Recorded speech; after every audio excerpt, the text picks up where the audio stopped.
Welcome back to Solynod Hex, everybody. Today we're holding session number 390, and today's session is sponsored by our patrons and donors. Thank you very much, patrons and donors, for your generous pledges and donations. We wouldn't have dynamic lighting without you. We wouldn't have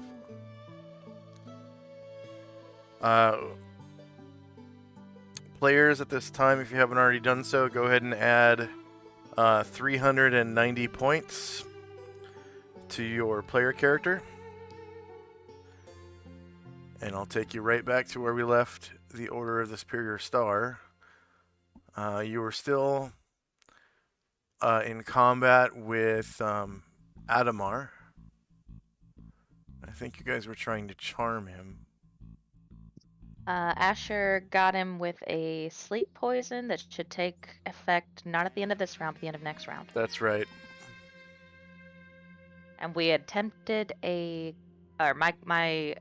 hench people attempted to hold him, and they failed that for this round. Yeah.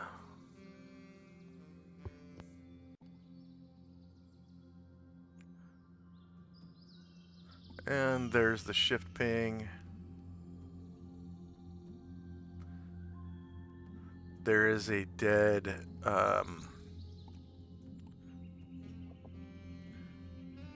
Garistro on the stairs. That was defeated last session. For viewers who don't already know, a Garistro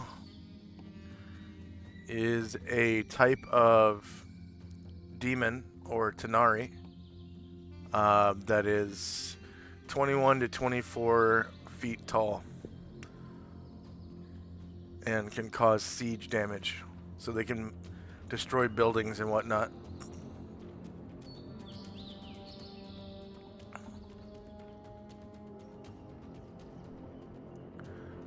And it was summoned by Adamar, just out of the blue. All right. Asher always assumed she'd be hard to get over, but she didn't know he'd take it this hard. Yeah. All right.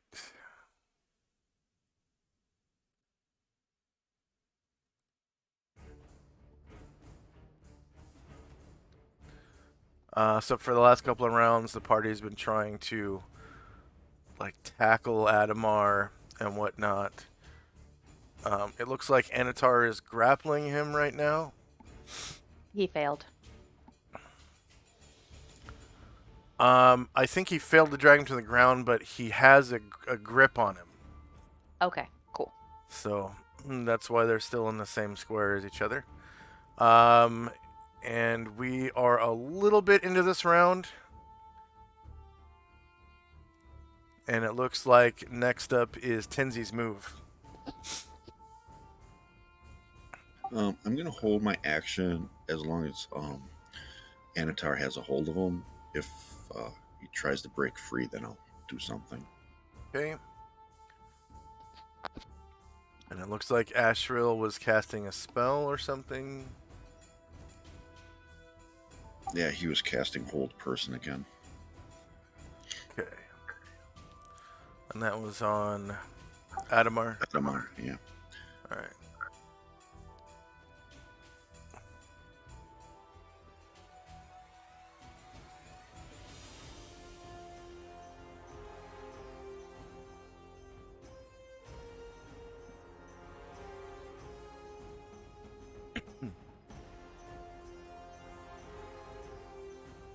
Okay, he resists it.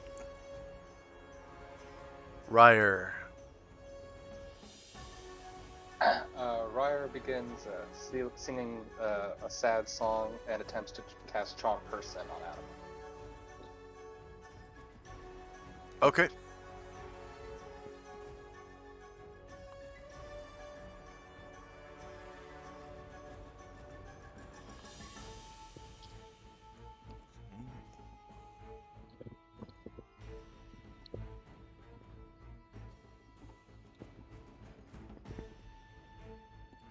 Alright, he resists it.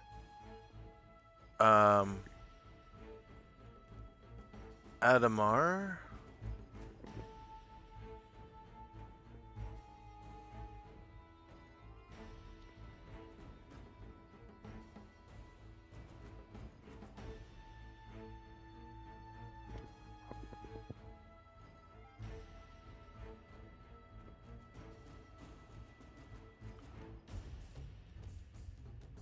Let's see.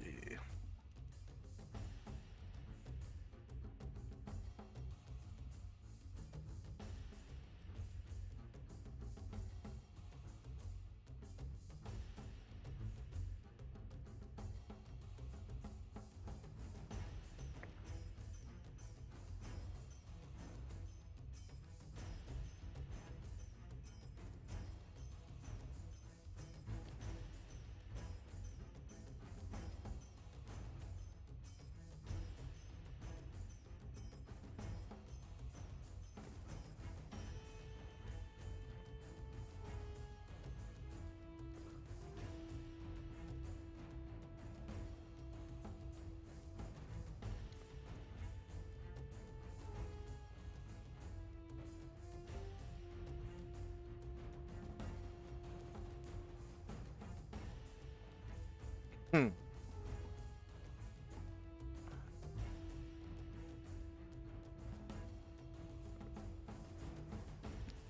All right. There's an audible pop, and Adamar disappears.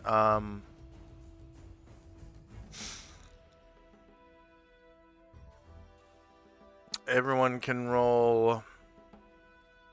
You know what? No roll. You can hear. Everyone can hear the another audible pop from inside the library.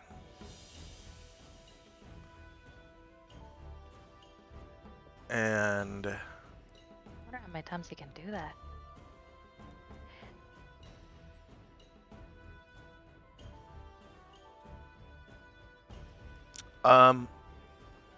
roll an intelligence check. Cool.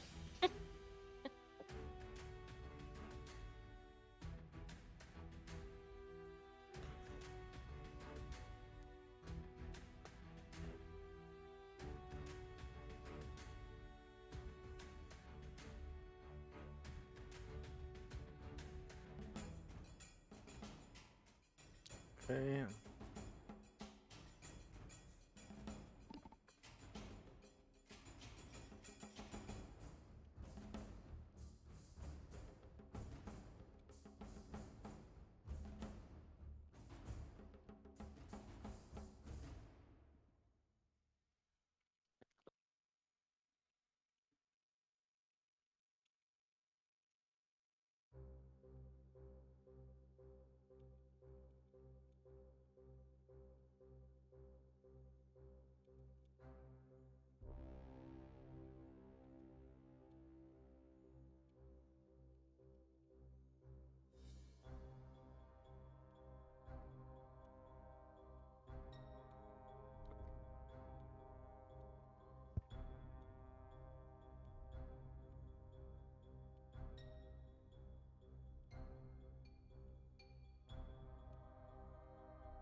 Okay.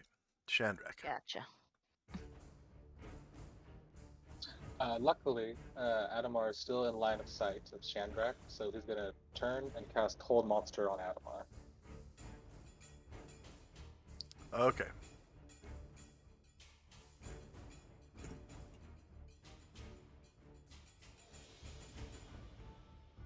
Does Hold Monster... I know it induces a penalty to the saving throw. I think it's like hold person that if you're only doing one, it's a -4. Let me check. I think it's more than that because it's like slightly stronger than hold person. Or Right. yeah, it is. If one is attacked, it's a -3 count. -3. Okay. Okay. So it doesn't have anything to do with magic resistance. And that was hold monster? Yeah, I don't see anything for magic resistance. Yeah. But it is still in the charm school, isn't it? Let's see. Yeah, it is. Yeah. Yeah. Okay. So he resists it. Tenzi.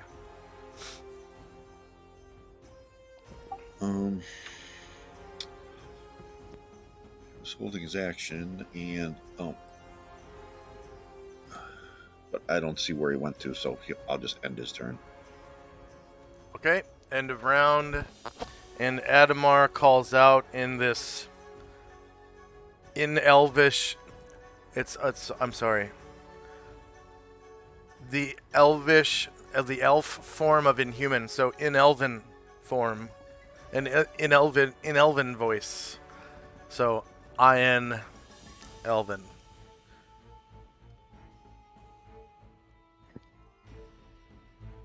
Parallel to inhuman. Okay, so in Elven voice, saying.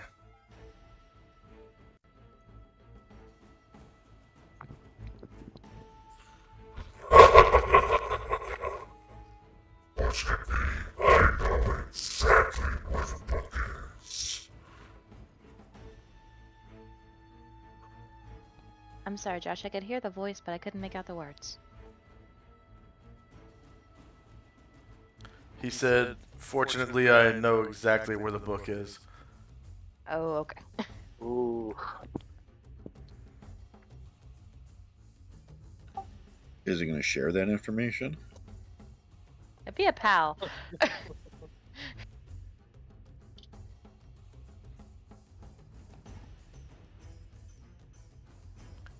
And you can see him. Well, a few of you can see him. And he turns around.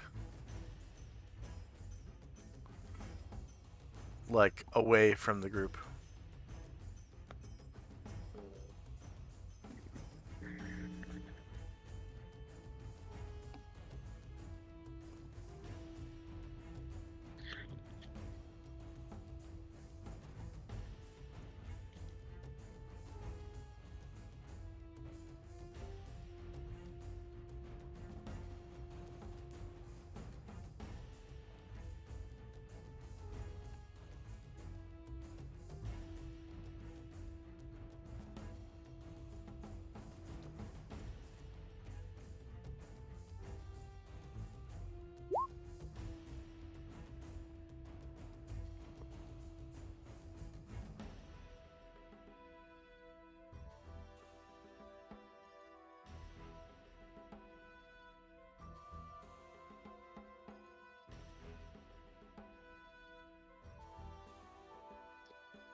Oh.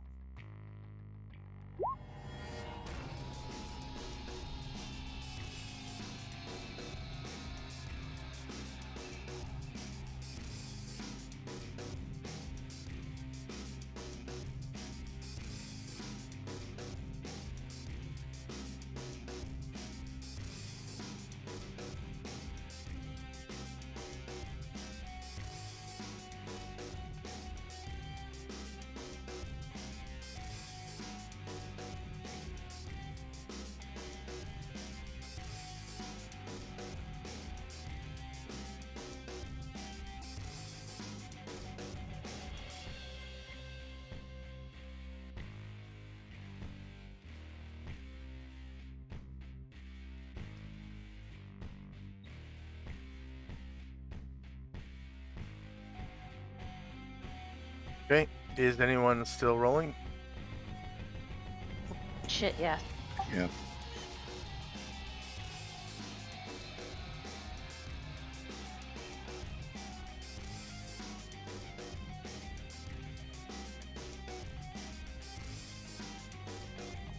Oh, crap.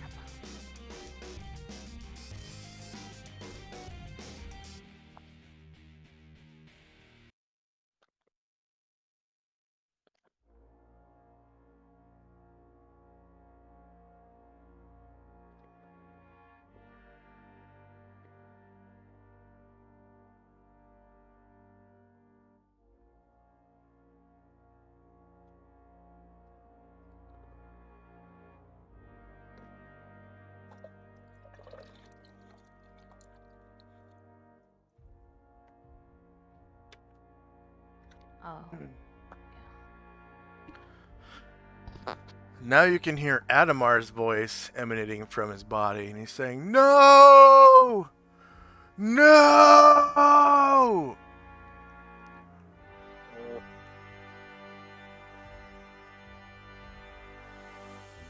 Is Cotterbill in the library? Because I don't think I have sight for him. Yes, he is in a library. I will check his sight. Thanks. And yeah, he doesn't have sight. Let's see, night vision, 60 feet. So it changes. Thank you.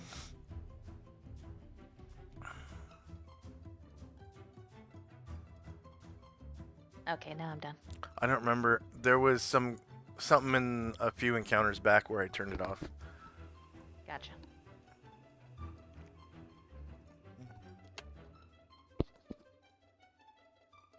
Okay, is anyone still rolling?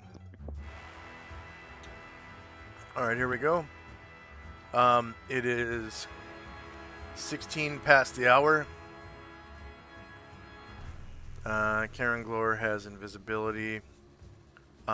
Improved invisibility. Varen has recitation. Jim has his courage orison. And he still has other orisons to cast. Because you can cast one orison per round until the original duration is up, and then on the last round, if you cast something, that's when the new duration for that casting starts. I believe that's how it works. Okay, Jim's prayer has 4 rounds left. Musashi is still feared.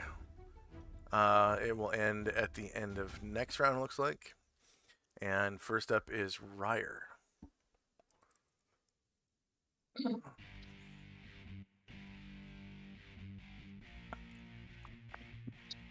As the action is back on the inside. Whoop. Oh, crap.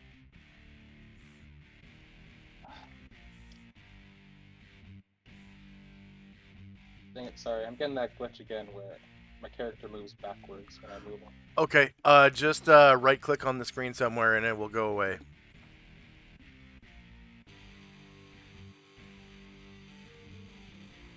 Alright, there we go. Yeah, there's some kind of mouse glitch with Roll20. Alright, so we start in front of Shandrak. So he's gonna first is gonna turn to everybody and say, he's back in the library, and then Ryer will run up and he'll go up the bookcase again on the left side. You can see the Grey Elves have taken cover underneath the desks. Mm-hmm. So it's not like they're just still sitting there reading their books or anything. I just wanted to... Yeah. Whatever. Seems fine. Yeah. And then Ryer rushes up the staircase. Okay. Up the staircase. And he'll stop there. Alright.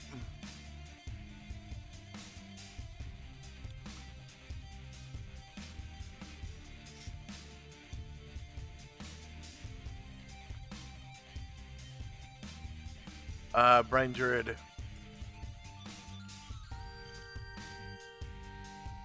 He is going to take his movement. Basically, just keep trying to stall by holding at him more. So, turn.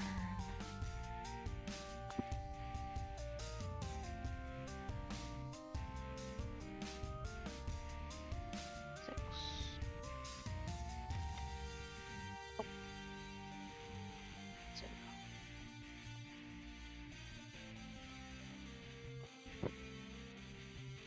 Oh, he's in there. Okay. Yeah. Yeah, he's got his back turned just on the other side of the gate.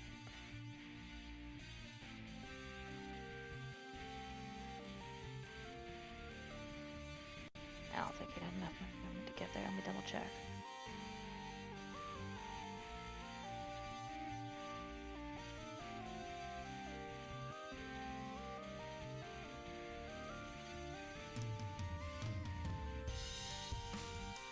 Oh, he's only got one more. Alright, he'll end up here. Okay.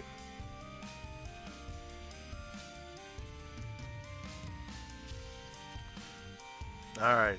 Adamar walks away from the gate.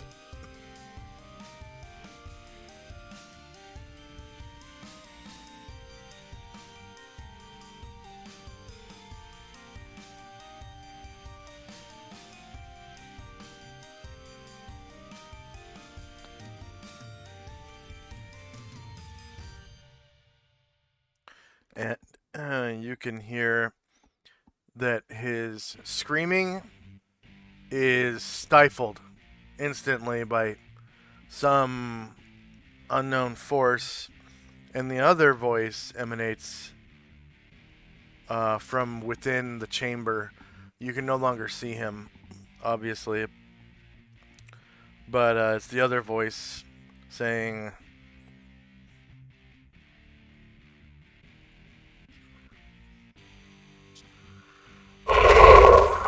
At last, the Encyclopedia Demonica is mine. And once I've gathered the other three, I will summon the Dark Lord to this realm. And you cannot stop me. I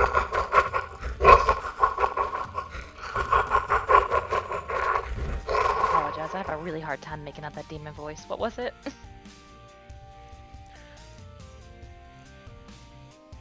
he was talking about how he has his hands on the Encyclopedia Demonica, and Gotcha. once he has gathered the other copies of the book, he'll be able to summon someone he called the Dark Lord to this realm. Well, that seems bad.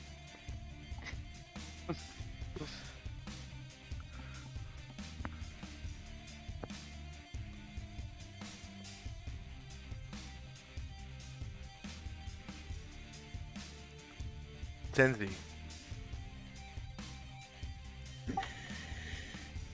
Tenzi's just moving. Well, I had a question. I forgot I had Crown of Cold on. Did that actually affect Adamar?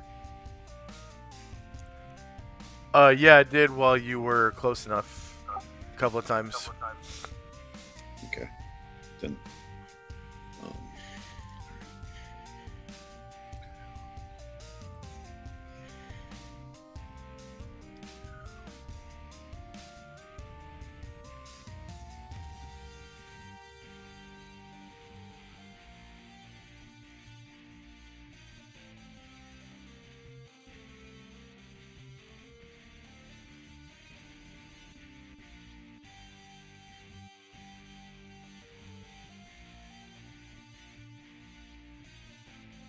Okay, that's the end of his move.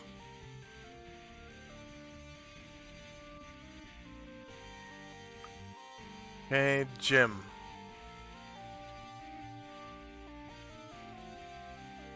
Jim is moving inside as well.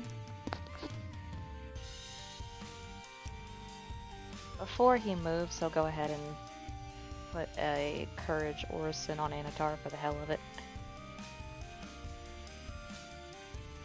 Actually, I think that's his thing. Yeah, that's all he's gonna do.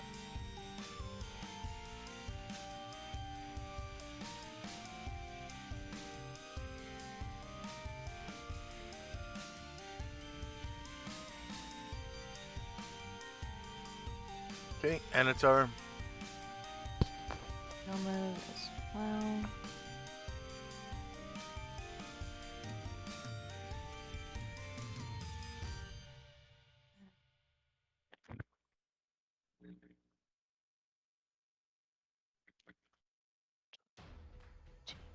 $14. That gate's still closed, right? Yeah, Anatar can, with That's one what I want action, lift it That's and what I wanna do. let people through while he's got it up. Just takes a bend bars, lift gates roll. We're on it. And if you fail to lift the gate, you can still bend the bars. Or you can try the other gates. But not in the same round. Okay, you're able to lift the gate.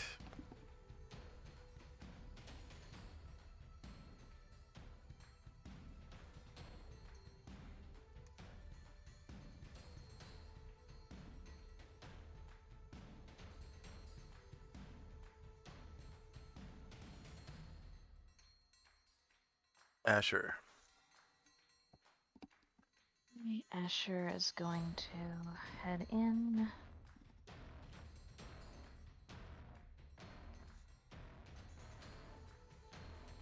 And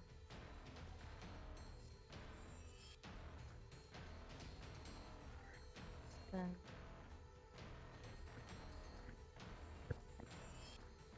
she's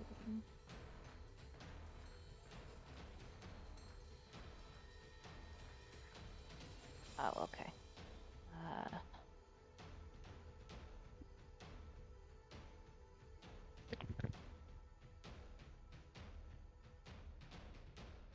Well, okay, so, and then she is going to use her ring. But she wants to use the Helm of Telepathy to try to scan Adamar's surface thoughts.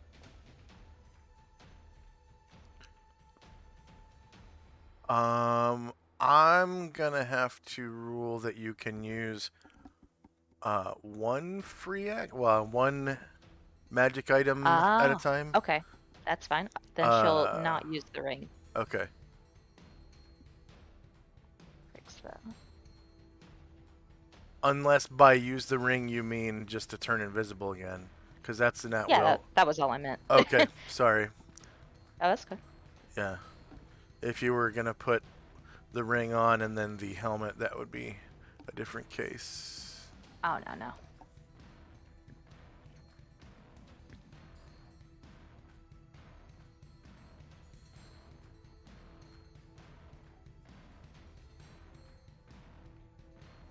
Okay. Is that it for Asher? So, is she able to scan Adamar's surface thoughts with the helm?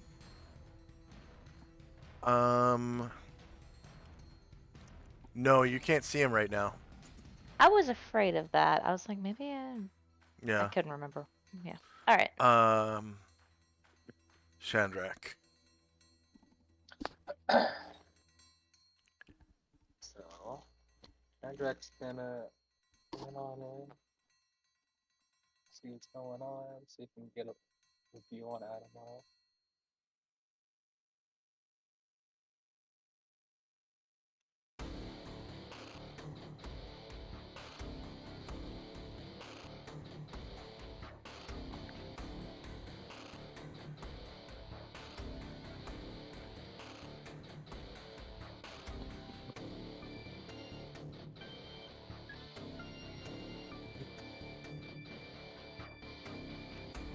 Yeah.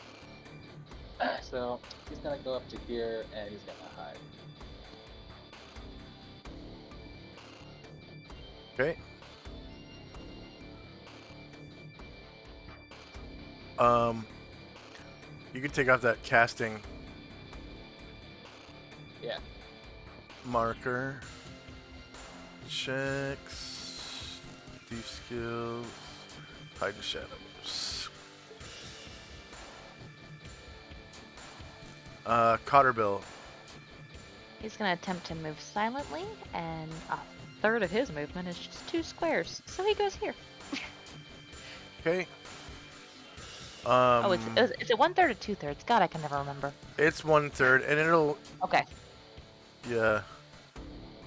cool. You said move silently. Yep.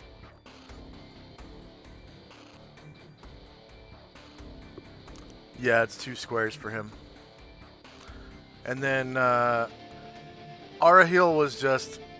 He escaped the battle, right? Yeah. Okay, so I'll just remove him. Thanks. Varen?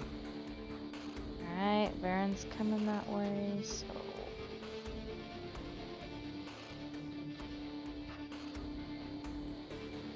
He'll get here.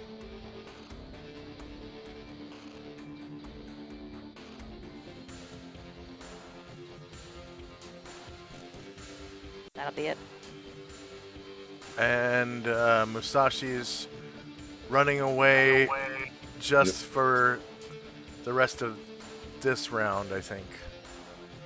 Or is it the rest of next round as well? He's running. Yeah. Karen Glor. Same thing, just come in that direction as far as he can.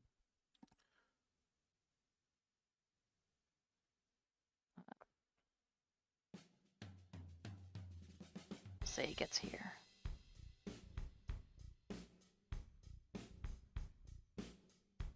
And Ashriel. Ashriel will fly into the library.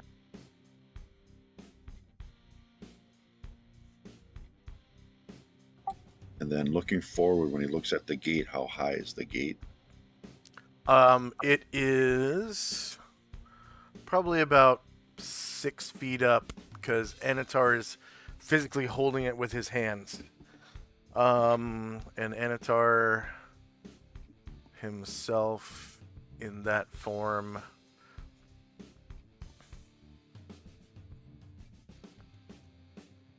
Oh, Anatar would be wild out right now. I thought he was. Yeah, he is. So he's 7 feet tall. With his arms fully extended, I'm guessing that would be about, I'll say 9.5 feet in the air. Say he's got it pushed up with his tippy fingers, so it's 10 feet. The gate is 10 feet. So if Ashriel's flying at 10 feet, could he fly under it, or would he have to land? I'll allow a half move to fly there and land, and then a half move to walk. I don't think you'd be able to fly straight through that space with him standing there, Makes sense. even though it's a friendly square. That's his half a fly, and then 1, 2, 3, 4, 5, 6. The walk would get him to here.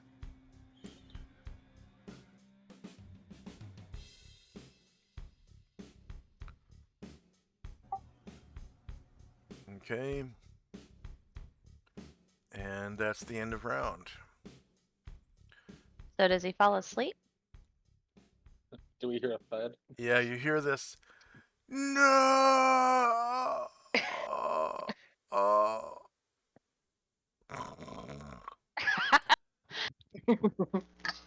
And there's a thud. And then you can hear his snoring turn into this like monstrous snoring sound, like something is coming out of his throat. And you hear his snoring suddenly stop. And after a couple of seconds, you hear an unearthly roar.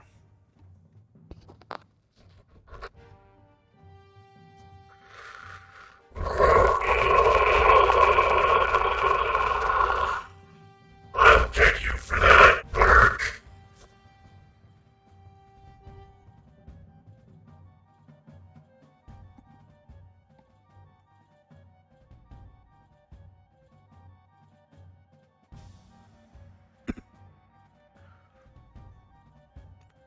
As the voice of a full-fledged Tanari has entered the room.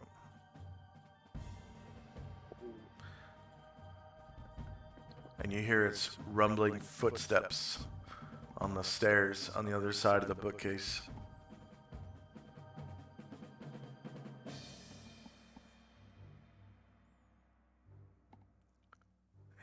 And Adamar is incapacitated with sleep.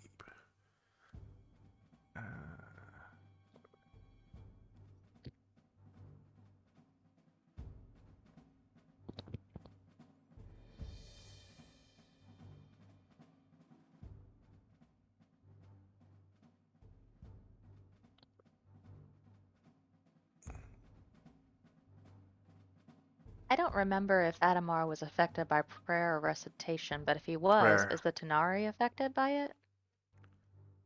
Yeah, I'm gonna make him Okay. affected by it. They're sleeping.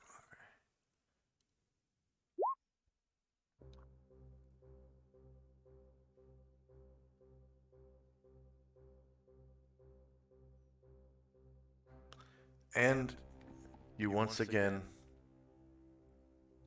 hear Adamar snoring.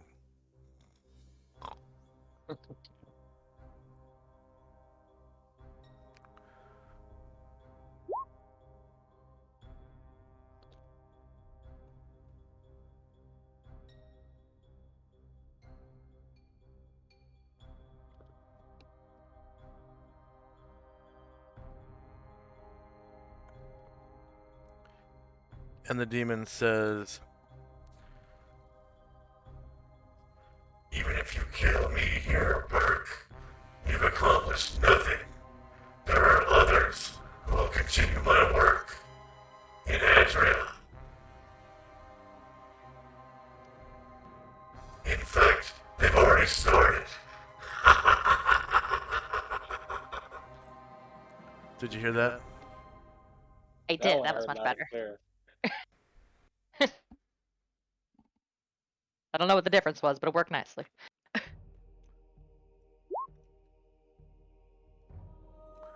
Okay, is there anyone still rolling?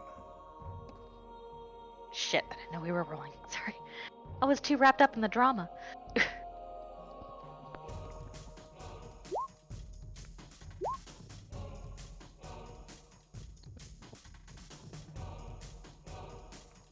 Oh, wait, actually, let me.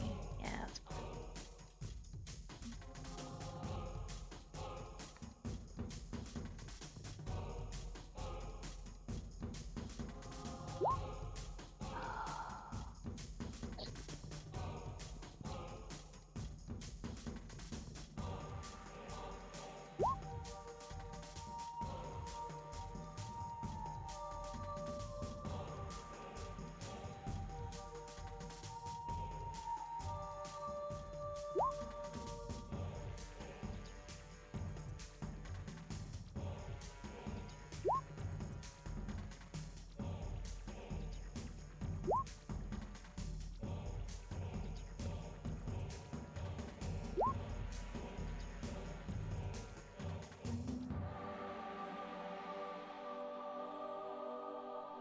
Okay, so all I gotta do is fill in these extra attacks. Sorry about that.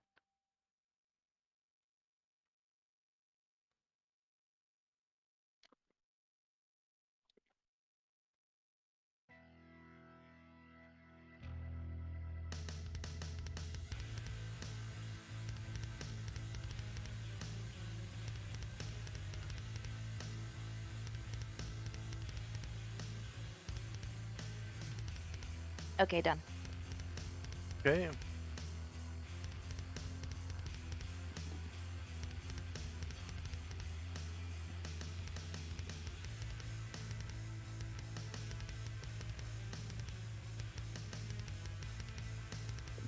17 past noon. Spells. Musashi's spear runs out at the end of this round. First up is Anatar with a flat roll of 3. Yeah. So he's actually going to hold his action and his movement until everyone gets to the gate who needs to. Varen. He's going through the gate, so... 5. Oh, there it is.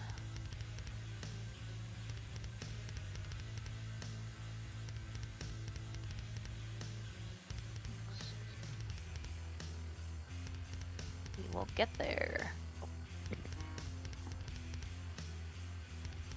And we go longsword. Alright. So, now that you are face to face with the Glabrizu, you can see it is a towering, broad, and well-muscled with 4 arms, 2 the end in clawed hands and 2 with powerful pincers. It has a dog-like head with sharp fangs and penetrating violet eyes. Its skin is like a deep russet in places to pitch black. Cool.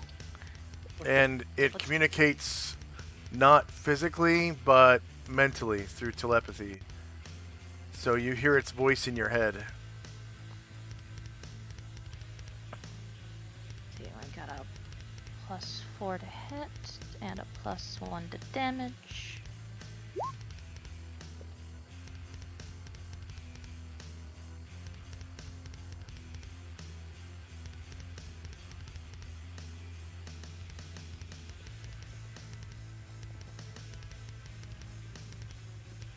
And it is shieldless, technically. So your -17 hits it. Beautiful. For- We'll go shield. 17 damage.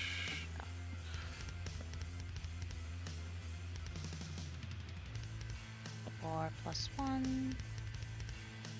And should I bother with claws? No, don't bother. If you were to strike him with your claws, the wound would disappear momentarily. Okay. Your -4 does not beat his -7 on the shield.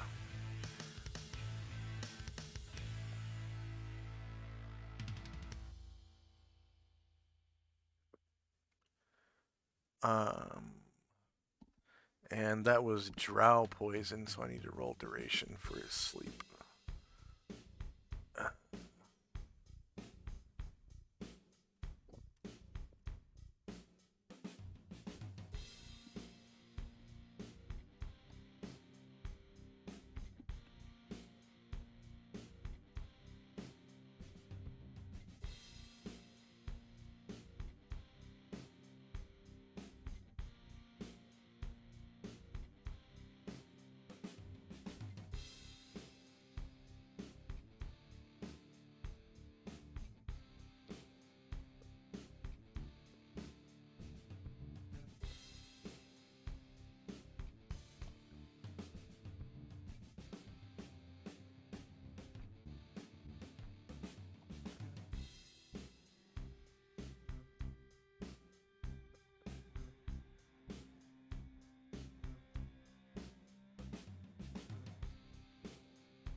Huh. It doesn't say the duration. I guess that was in the Dungeon Master's Guide. The only thing I remember is that when I've used it before, it lasted like several hours. Yeah.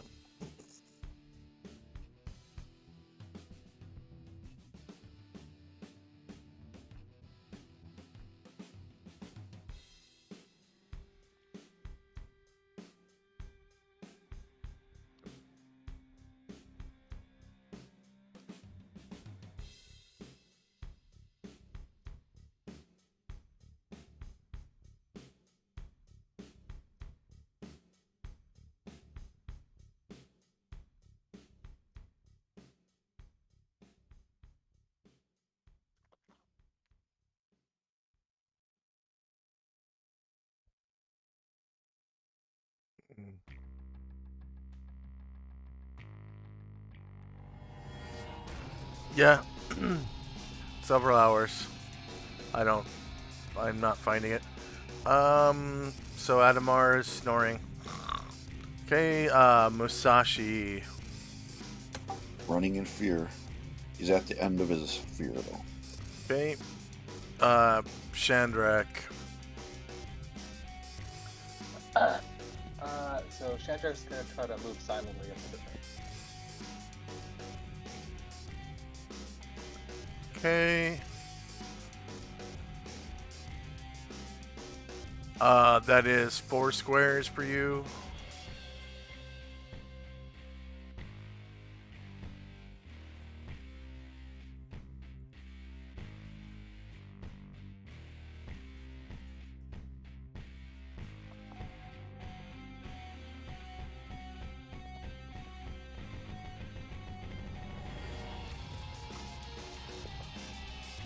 And Tenzi. Tenzi will walk into the library, stand behind Varen. Oh, come on.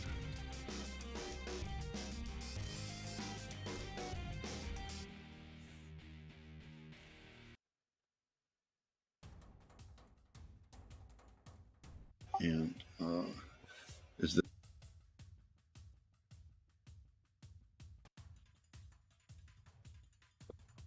You broke up. that the creature here? Yeah.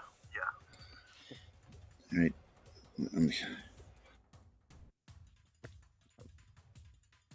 Oh wow. I don't like that very much, but Crown of Cold. That will take effect at the end of the round.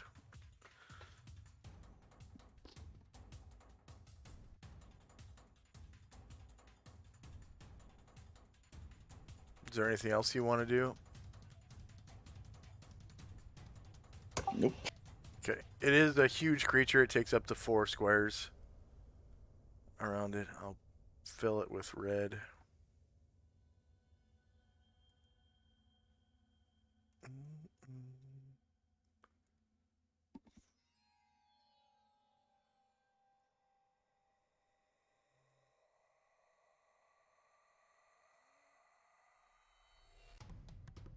So that redness is the space that it takes up, that it occupies. Asher. Asher is heading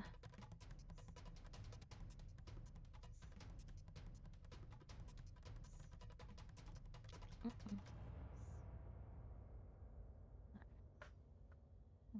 two, three, 7.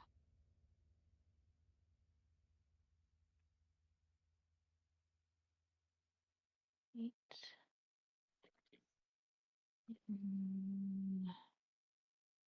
10, 11, 12. And I guess he gets a check to see if he sees her because she is invisible, not hidden. Depends on his intelligence. And hit dice. For our viewers, any creature that has 10 hit dice or levels and 13 intelligence or higher gets a saving throw to notice, a saving throw versus spell, to notice a invisible creature within line of sight. Some kind of distortion or tracks in dust on the floor or something, like if it was in the rain, like raindrops hitting something invisible, something like that. That shows location of invisible creatures. And this guy does get that save.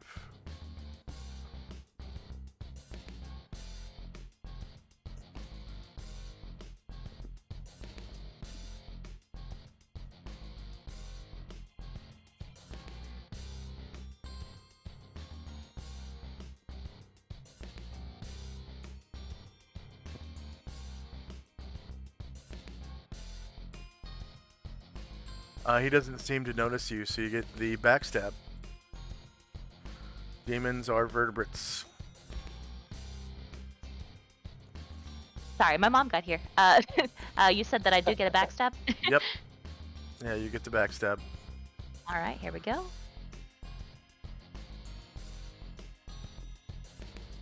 That'll be a +8 to hit and +1 to damage. Oh wait. He is he's affected by prayer, yeah? Yep. And that's -1 to saves. Or was it percentage? Yeah. Okay. Oh, actually, wait. Prayer and recitation affect saves. I feel like prayer might just be fear, though. No, that's bless. Oh, okay. So -3 to his saving throw then. Yep. From recitation and prayer. Okay.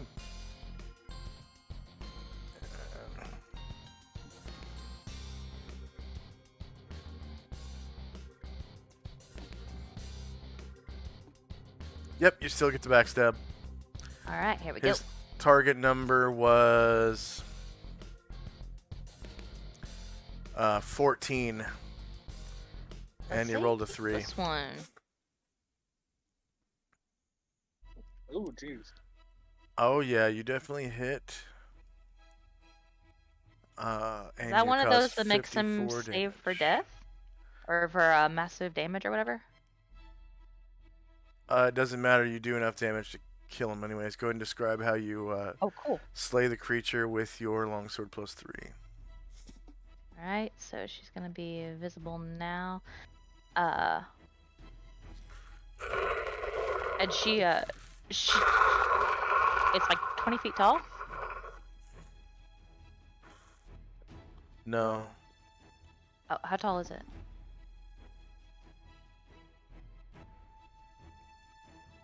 .15 feet tall. Okay, so it's like twice her height, or almost 3 times her height. So she comes in like right at its tailbone, and she just like thrusts that long sword up, and it comes out through his chest. Okay. And the creature drops to the ground, sort of sliding off the end of your blade, and black ichor goes all over on the floor, and then fades away as the creature disappears. As does the Garistro outside.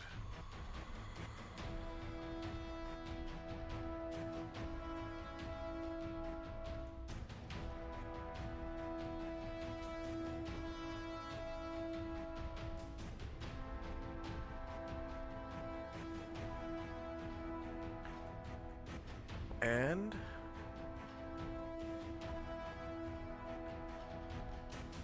that's combat. Okay.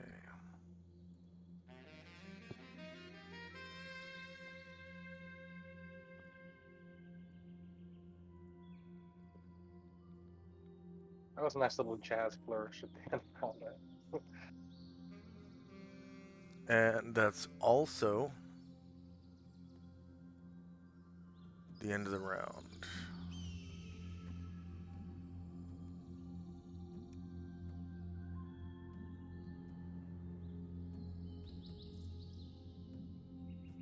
Okay, Musashi is no longer afraid.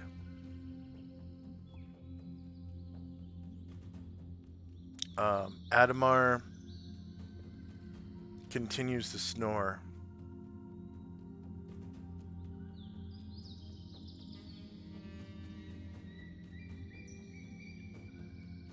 And first move is Chandrak and company. So Ryer will descend back down the stairs and go up through the gate.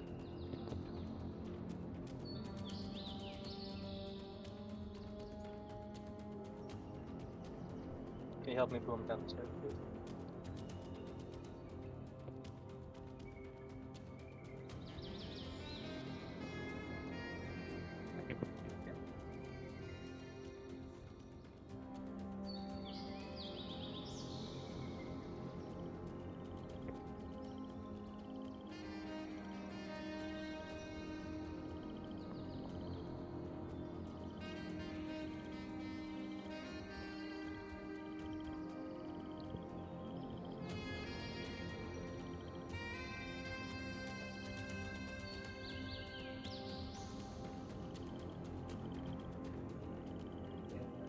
Shandrak will walk forward. Are you speaking directly into your mic? Oh, sorry. Yeah, can you hear me? And Shandrak will walk forward, breaking his stealth, and is going to take a look at Adamar. Okay. Adamar is filthy from head to toe. His mouth is like wide open, and he's snoring. And there's some kind of like slime shit all over his like cheeks and lips, and sort of like hanging out of his nose like shoelaces. And it's not. I mean, it could be snot, but it's like green and brown. If it were snot, it would be like a really, really bad infection of some kind. But it doesn't look like snot. It's like the wrong color, you know. And he's lying in front of this statue of like some kind of celestial, and on the statue's knee, you can see a book.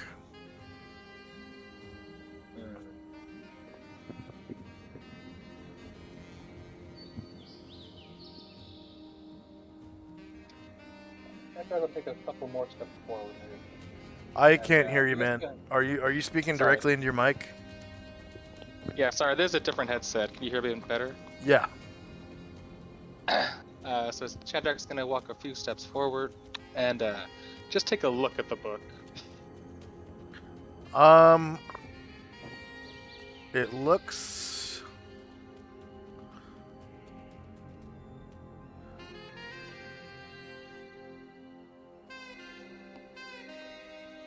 It looks like a library spell book, so it's 100 pages instead of 50, like a traveling spell book. And it's bound in leather. It has a little like silken bookmark hanging out of it at the bottom. And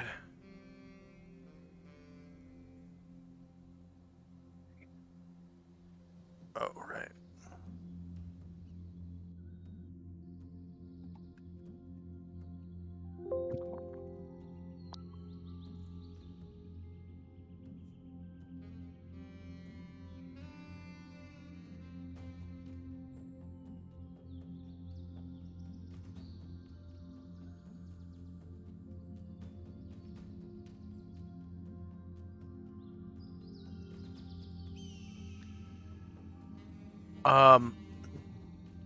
On the cover, there is a circle inside of which is a triangle, which the tips of which, it is an equilateral triangle inside of the circle. All three tips touch the inside of the circle, and it is pointing up as you look at the image. And inside of the equilateral triangle are three circles in tangent with each other, forming sort of like a triple leaf symbol in the center. And there is a smattering of blood over the symbol. It's dried blood.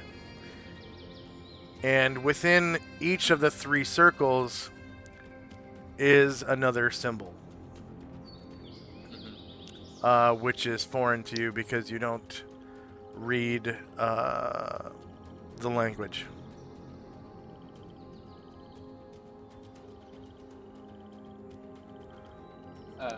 Sandrak kind of waves over to everybody and says, I guess this is what he was looking for. And Ryer will walk forward a little bit more And Ryer will look down at the book, and he'll try to use his legend lore to see if he recognizes anything about it. Okay. Ooh, good idea. What for the name? Sorry? It says name of item. What should I put? Just,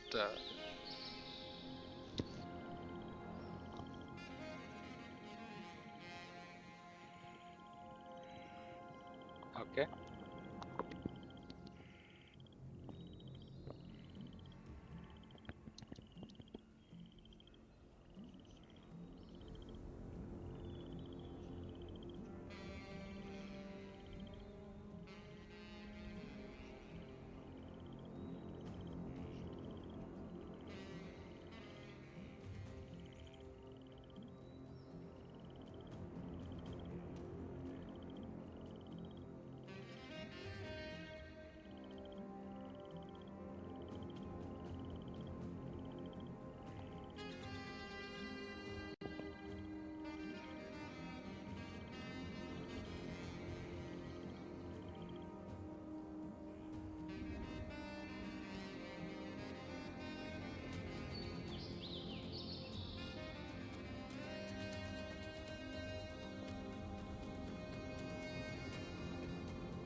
Okay. He knows that this is a book that documents the different types of Tanari and their habits and powers and their like habitat and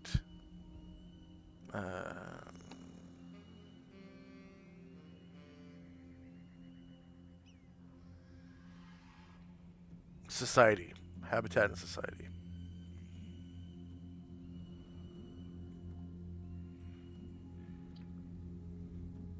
And as well as their ecology.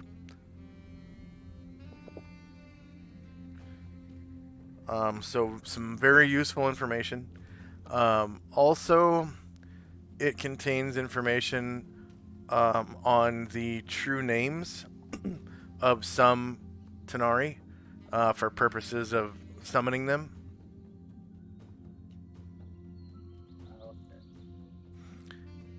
And he knows that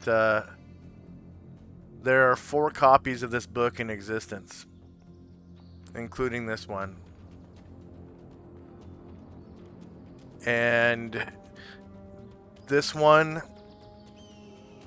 was obviously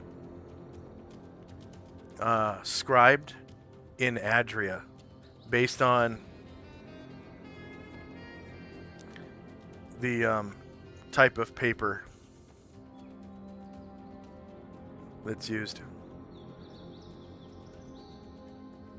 However, he doesn't know the name of the scribe.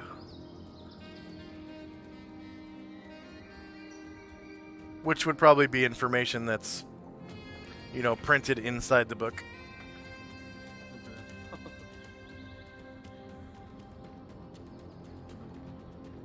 And that's pretty much it.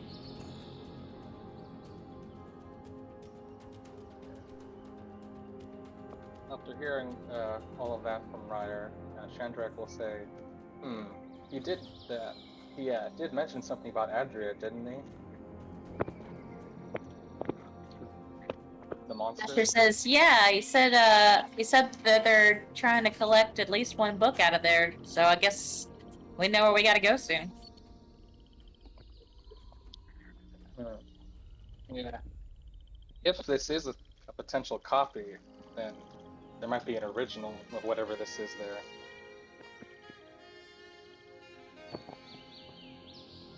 And I think that'll be all for Chandra. Tinsy and Company. I think Tenzi's Crown of Cold is done. I didn't see it on the spells list, unless I missed it. Okay. You can remove the blue aura then.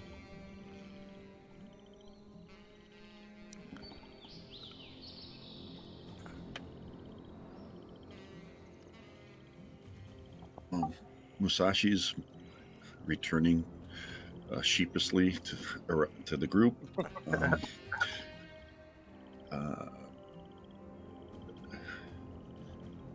Asher will move up to Tenzi, and then Tenzi will ask, hearing what Ryer said about the book, Tenzi will ask Ryer if he knows where the other books might have been written, what other copies, where they might have been sourced.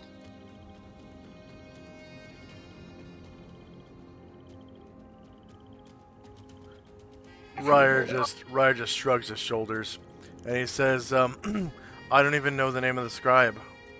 I'd have to read the book."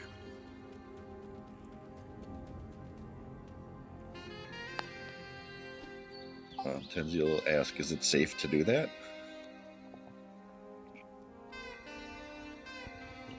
Oh, Ryer says, "Yeah, it should be. It's not a magic book."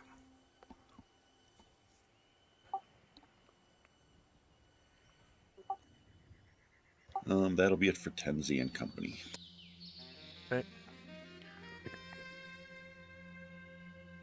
So this is very similar to a spell book.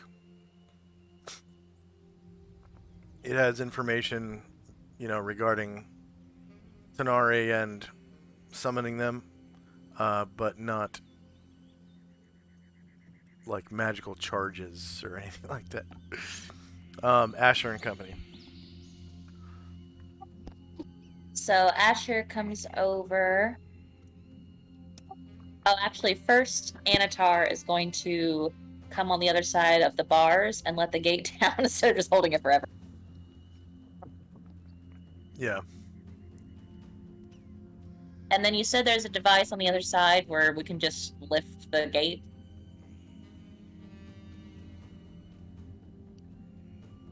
Yeah, it looks like the angel's hand is the control. The angel statue's hand. Oh, okay. Seeing that, Asher's going to come over and activate that to have the gate kept up. All three gates rise.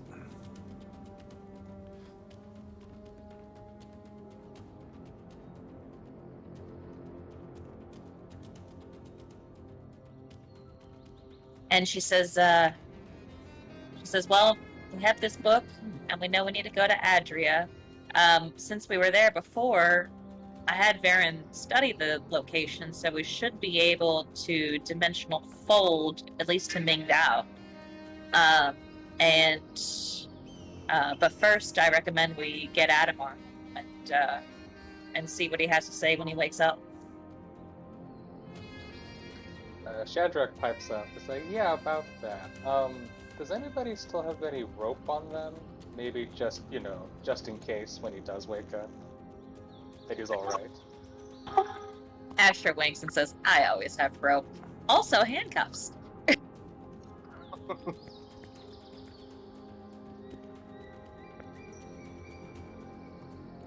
And at that, actually, let me see if Anatar has the manacles on him or if it's on Arhill.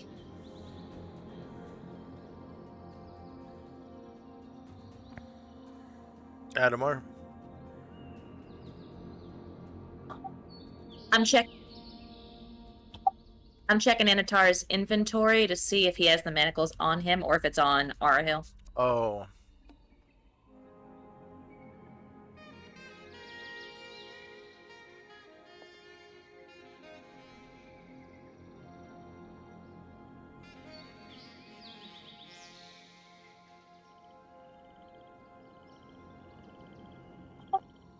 He doesn't have the manacles, but he does have a hemp rope and a silk rope. So he's gonna get out the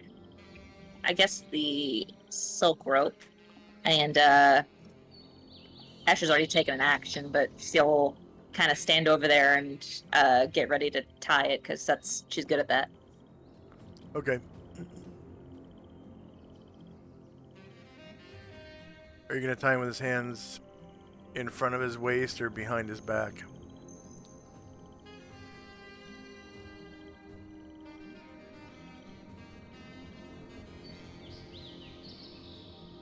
Oh, behind his back, and that'll be it for this turn. What about his feet? Yeah, so it's 50 foot of rope. I guess she'll get his feet too. Anatar will just sling him over his shoulder and we'll carry him back to the to the Blade Singer Bears. So his hands are tied behind his back and his feet are just tied together? Yes. Okay. So there's like an extension of rope between his feet and hands. Yes. And then the rest of the rope is dangling down or coiled up on his back or what? She'll wrap it around his waist, and his arms, and sorry. She'll wrap it around his arms until she runs out of rope, and then secure it there too. Okay. So not only are his arms like tied against his body by a coil of rope, but also his hands are tied together at the wrist. Yes. Gotcha. Okay.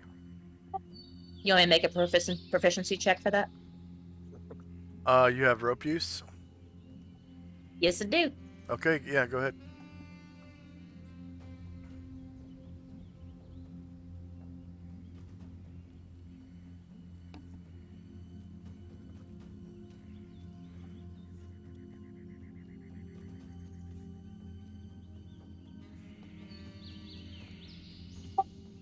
I thought I did. Let me double check.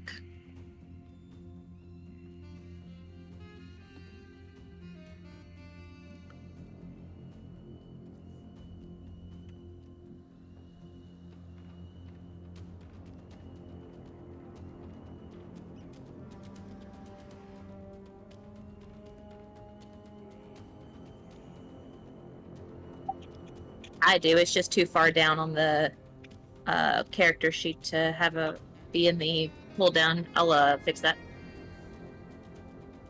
Okay.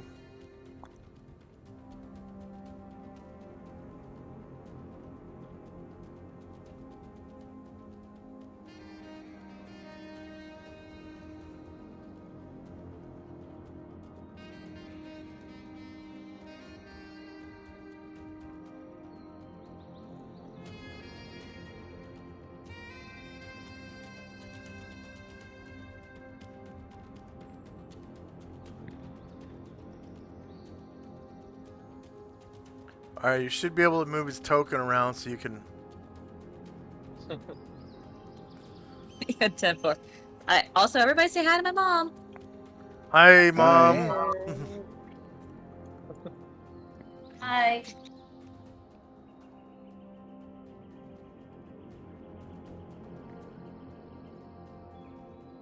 Okay.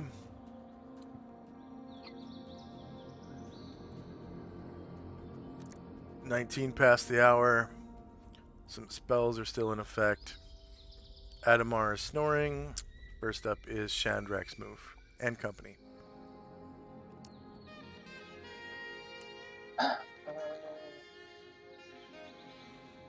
so, yeah.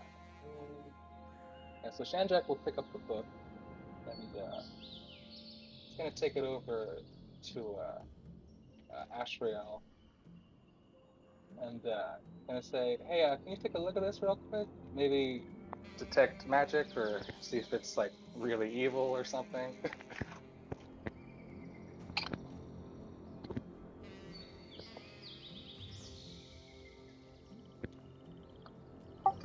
So I can.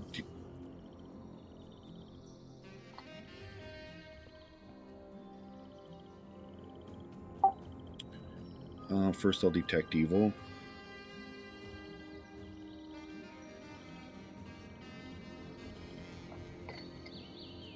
when it's my turn, I can detect evil and detect magic, or detect evil on it. Okay, so Kendrick just holding the book out. Okay. Then Tenzi and Company.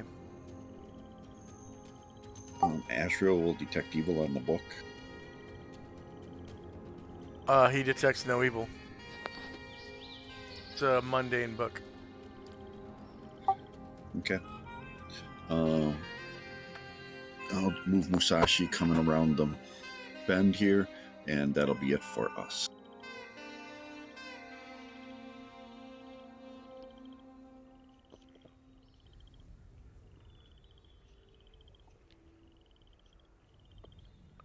Okay.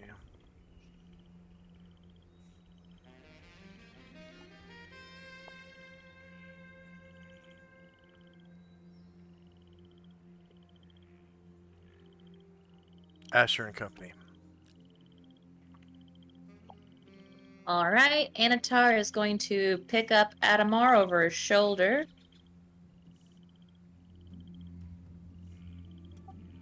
And I know the Bladesinger Barracks, the Lion's Guard, was pretty close, so we're gonna try to go there. I think I like that name better than what I named it. What did you name it? Lions Guild. Lions Guard sounds better. Cool. I hope I didn't accidentally steal it from somewhere. Lions Guard. I hope not.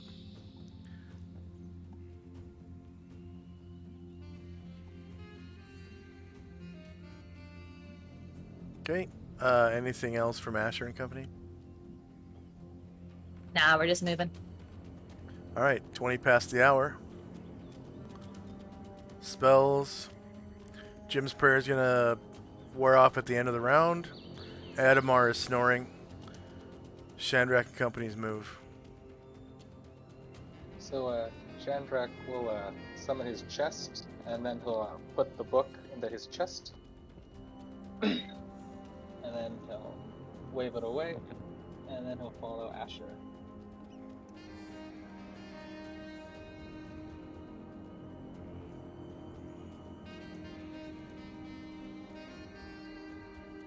Okay, 1.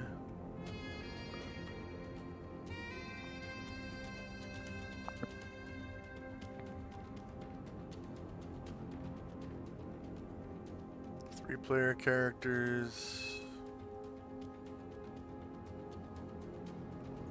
Asher, how many NPCs you got? 6 and 5 have a class in fighter. Okay.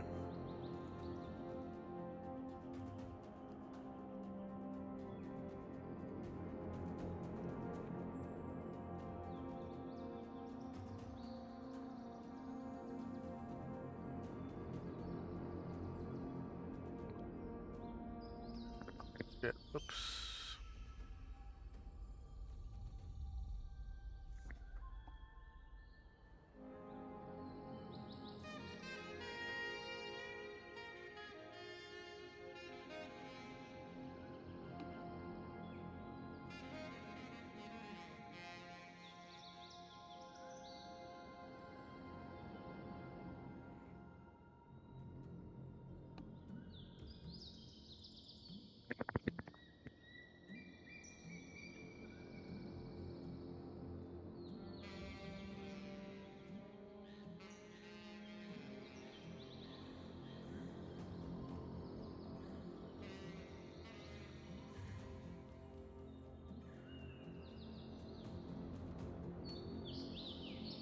All right. Anything else for Shandrak and Company? Nope. Although actually, does Briar get any XP for that Legend Lore at all?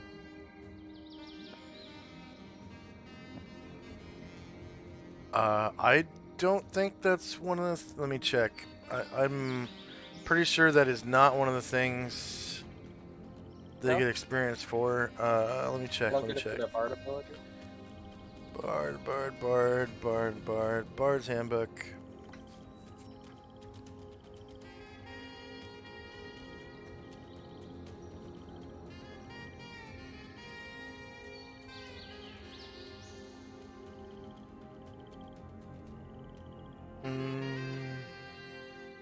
That's alright. It's fine.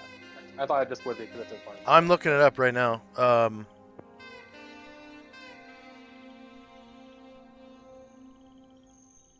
Yeah, he gets 200 points. Just like it's a thief ability.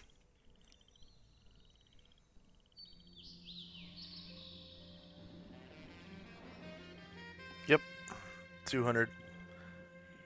Nice. Okay. Hey, Thaco Tuesday's here. Hey, Thaco Tuesday. And I don't remember who it was last session that wanted to redeem an item at the end of the session. I feel Was like it was Excel, wasn't it? Yeah, I think so. Okay. Anything else for Chandrak Company? Nope, that's all. Tenzi and Company. Seeing everyone's leaving, Tenzi and Ash will turn around and start walking out, and Tenzi will say, "Did you see where Musashi went to?" Ash will said, "I think he ran off." And they just walk, kind of shaking their heads. Musashi! As you guys exit the library carrying Adamar, the other Grey Elves begin to cheer. Yeah. And a bunch of them like rush into the central area of the library and like frantically start picking through books. All their research was dependent on getting in there.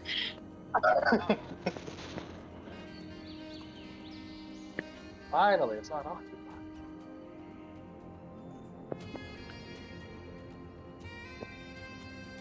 And that'll be it for us. And you said someone was carrying the encyclopedia?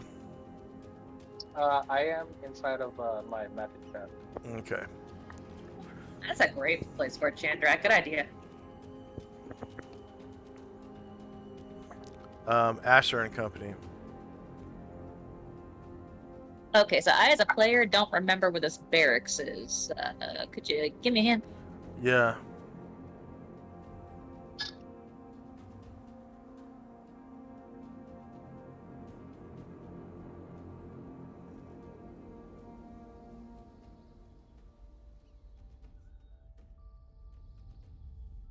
Also, as you exit the library,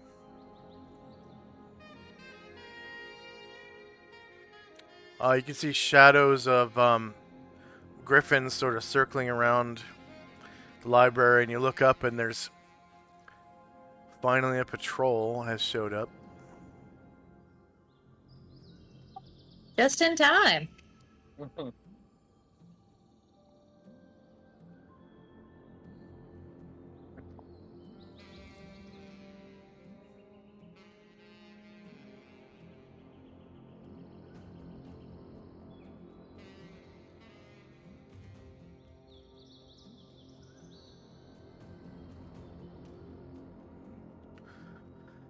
And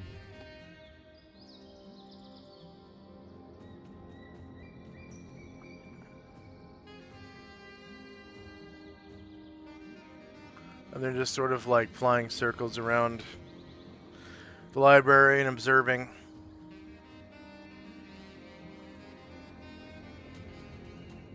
They're probably about 90 to 100 feet up above the ground level here.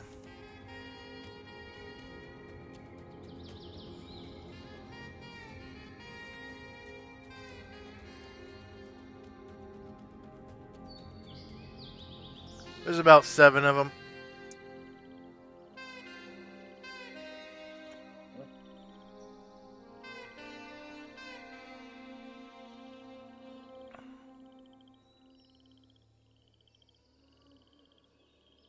So Asher is going to wait and see if they approach to You know, she promised we wouldn't cause any trouble. And so far, she wants to see what's gonna happen.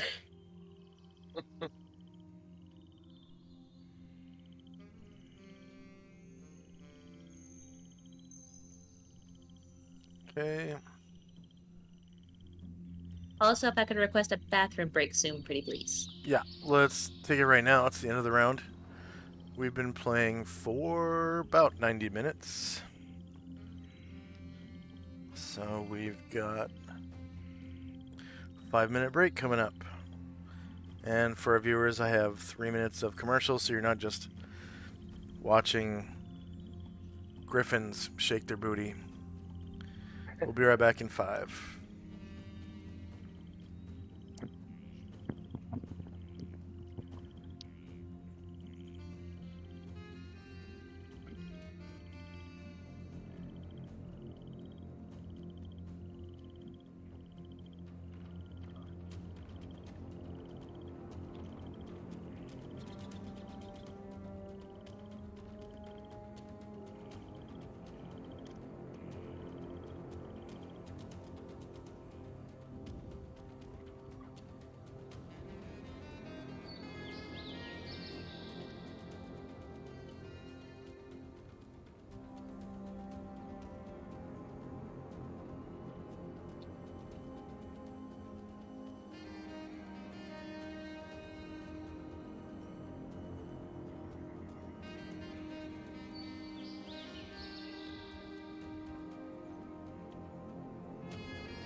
Well, I'm back.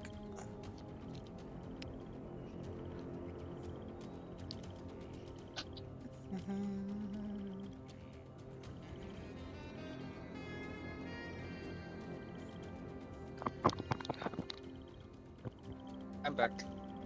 I'm back. All right. Is Tenzi back?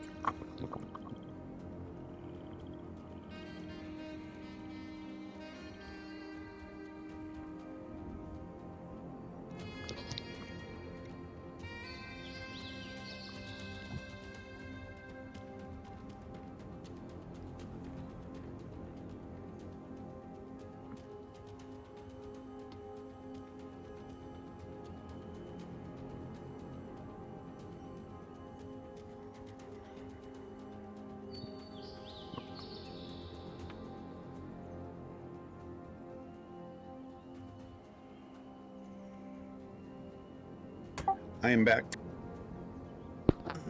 Okay.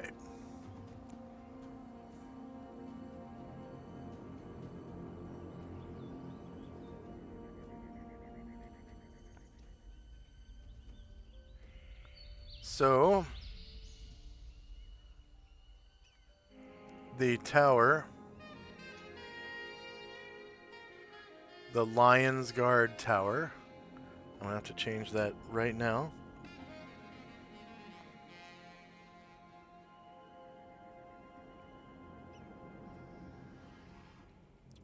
Lion's Guard. Okay.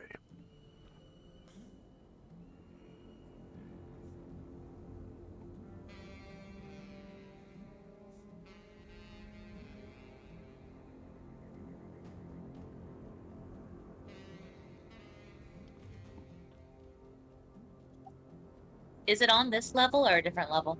It's on a different level. So, it is over here. And it's on the Royal District level. That's one higher or lower? Higher. Oh, we're on the high. One higher.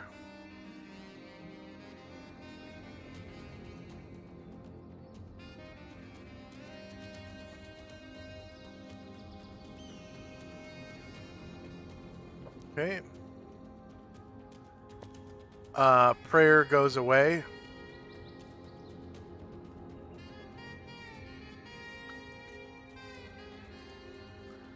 And Jim's courage, Orison will go away at the end of the round. Adamar is snoring. And it's Shandrak and Company's move. So Shandrak turns to not Tenzi, Asher, and says, "So where do you want to take Adamar?"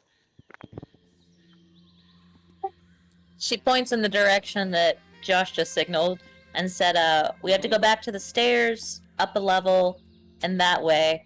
And that's his guild, so, you know, they'll be able to take care of him there, and it's probably where his quarters are. Oh, okay, I see. All right. So from what you know about the stairs is you're at the top of that staircase. You have to go basically just towards the tower and up a similar staircase. And Jack and Ryer will head back around the tower at a jog.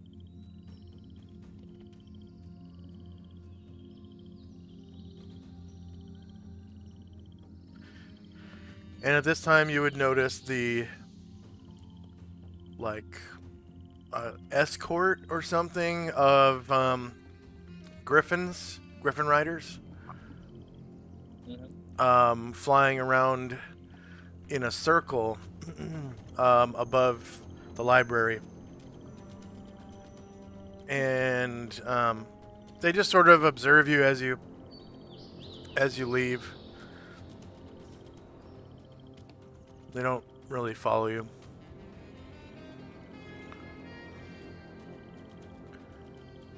Tenzi and Company.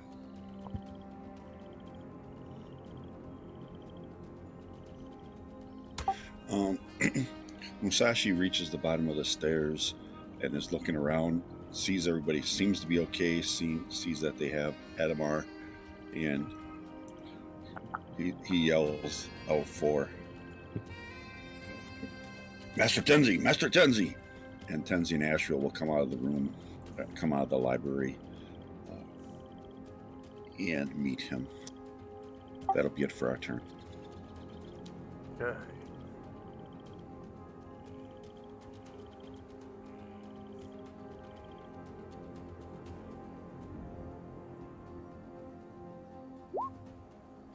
Asher and Company.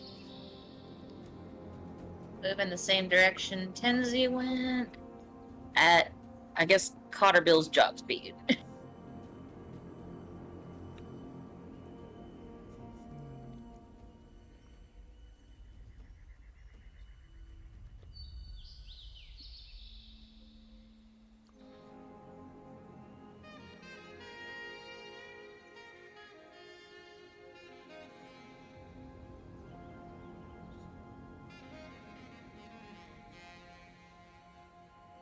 Okay, end of round. Karenglor's invisibility will go away at the end of this round, as will Varen's recitation. Jim's courage from Orison is gone.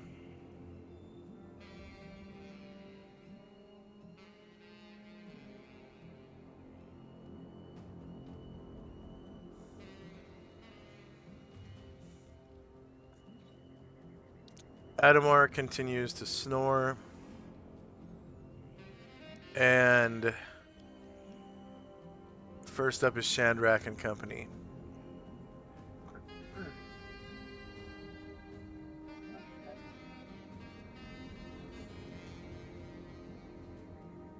Alright, keep on picking our way back to the stairs.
And Tenzi and Company. Asheville will grab the reins for Usat, but just walk him, not ride him, and they'll head around the library towards the tower. And that'll be it. Okay. Asher and Company. Just moving. All right. Karenglor. Karenglor becomes visible. And all of the recitation stuff is gone now. And there are no buff spells in effect other than the ones cast every day. It's 23 past the hour. Adamar continues to snore. And it's Shandrak and Company's turn.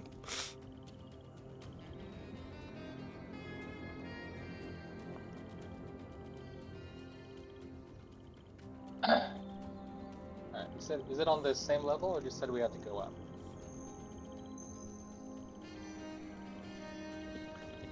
Up one.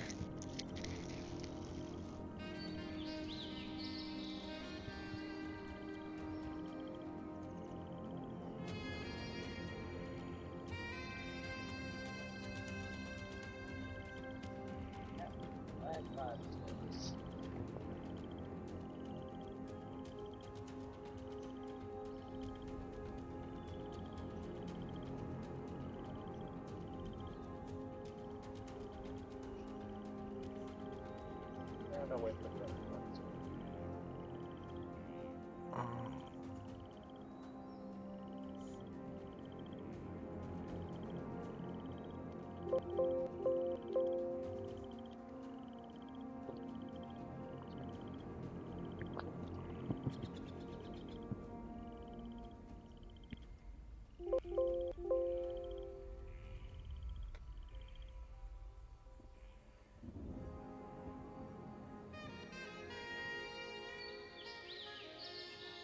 Okay. Tenzian Company. Just moving towards the stairs. That'll be it for us. Okay. And there are notionally a larger number of elves going about their business in this part of the city now.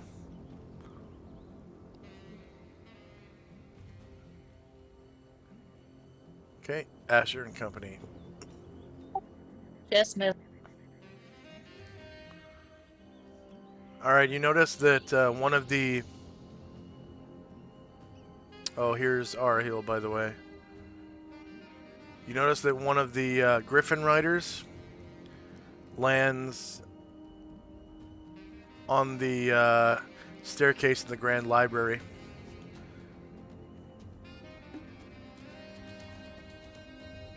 You're welcome.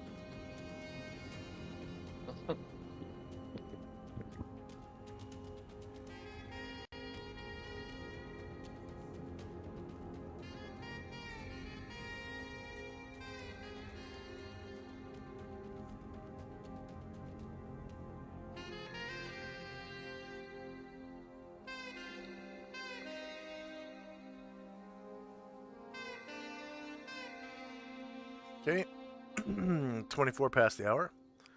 Admar snoring, Shandrak and Company. I'm gonna move to the base of the stairs, but just wait for the rest of the group to catch up.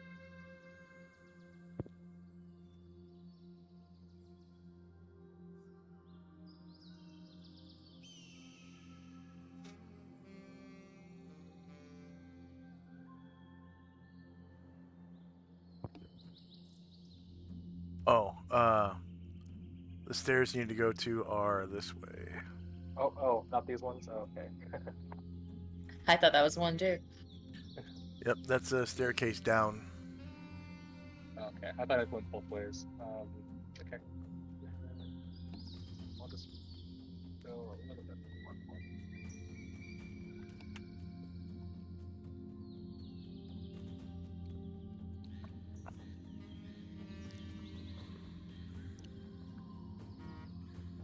I'll go there. I'll do my movement.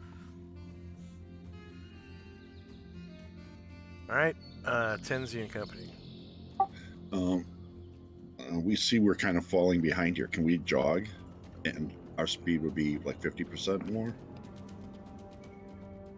When you jog, your speed is doubled. Oh, okay. Yeah, so we'll jog to try to catch up with the rest of the people. And that'll be it. And Asher and Company.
Okay, end of round. Oh, I'm sorry, I forgot to take my movement. Can I do that right now? Yeah, just move yourself up with everyone else so I can scoop everybody up.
So you guys make your way up to the Lion's Guard Tower.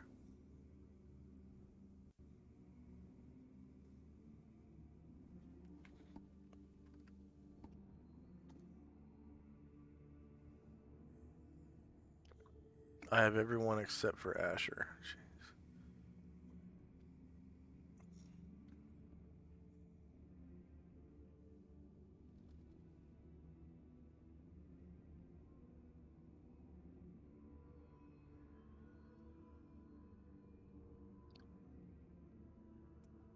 Did I drop the token somewhere? I don't know. Can you find your token on this page? You don't have to actually find it. Just when you load into the page, hit Control A to select all tokens, and then delete or backspace. Done. Thank you.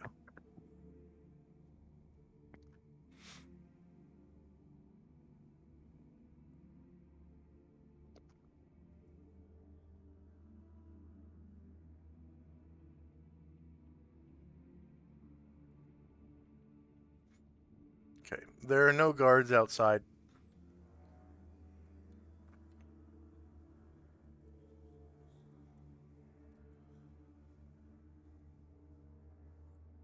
And the door is not locked.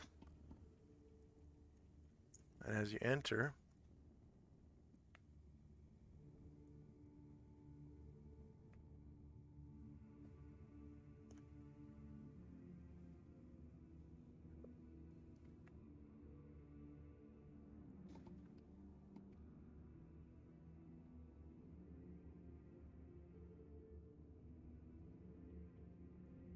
you're in, I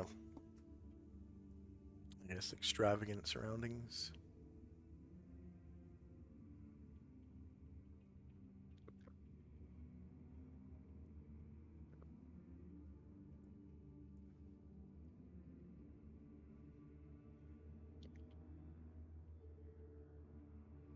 And then Asher, you'll have to drop your own token for your main character.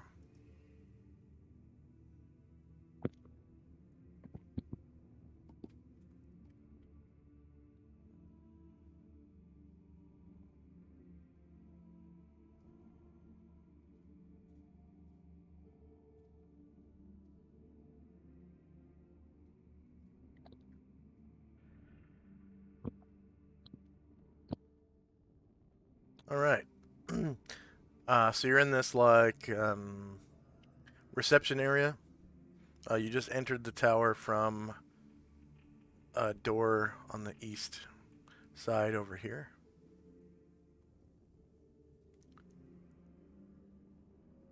And you are greeted by someone that you've seen before.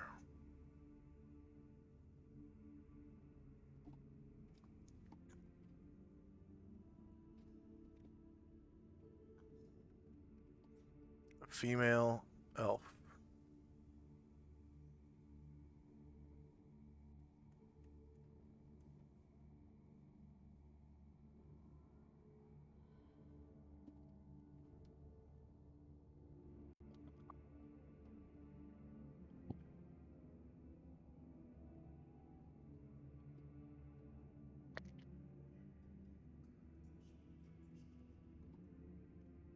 Once you all enter, she comes out of one of these bedrooms over on the west side of the room.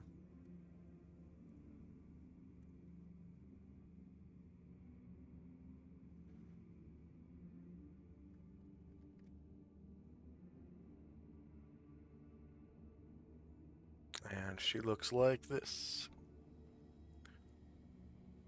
She has long red hair.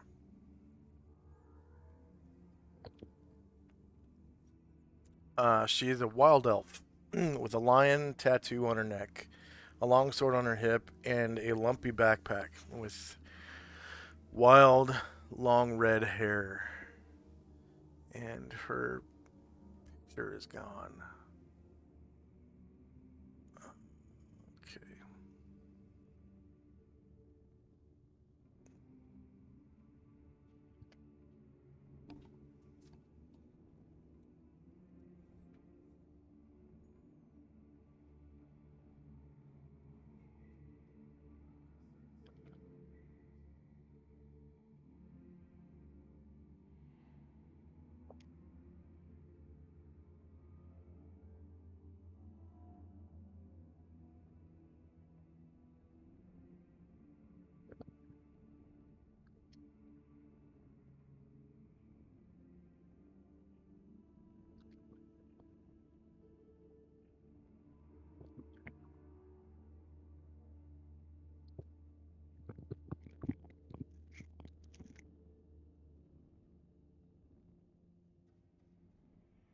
Hmm.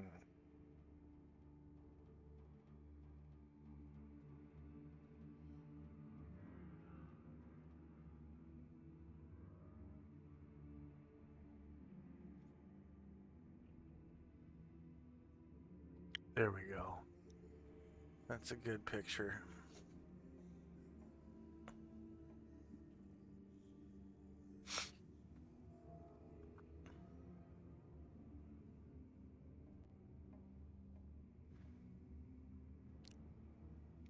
She looks like this. This is like a cosplayer picture. Aw, so pretty. Yeah.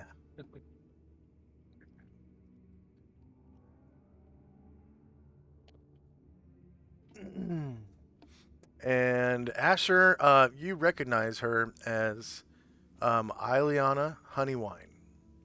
And everyone else has seen her. I'm not sure if they met her in Mingdao. I'm not. Yeah, I think I think we all were together when we talked to them. Yeah. But she has the same tattoo on her neck that Adamar has.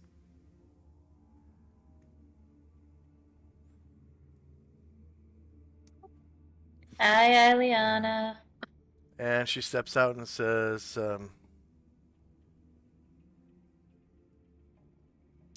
Oh, Asher, I didn't expect you here. Is that Adamar? Yeah, we brought a delivery.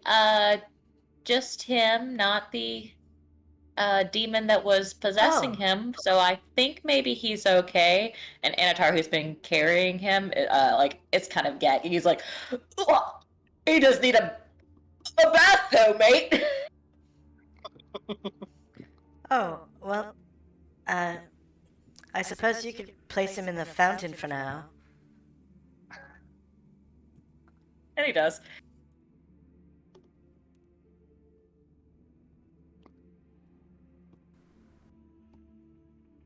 And she comes over and I guess kind of starts taking off his clothes to wash him in the fountain there.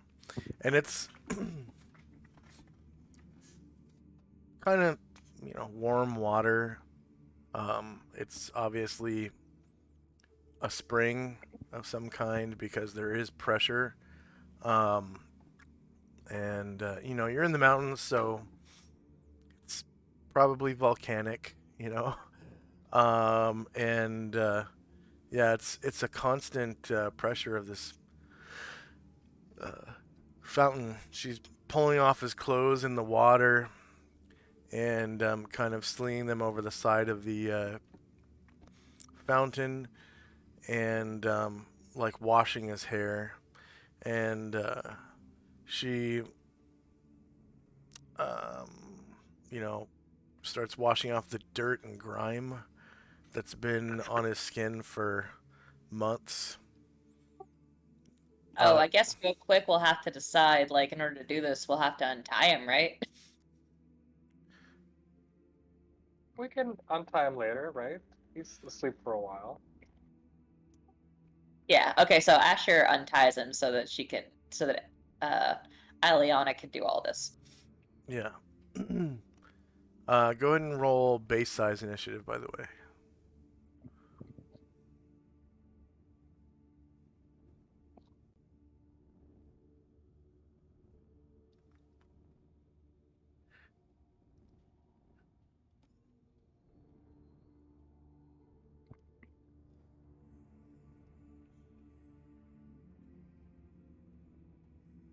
Sorry about that.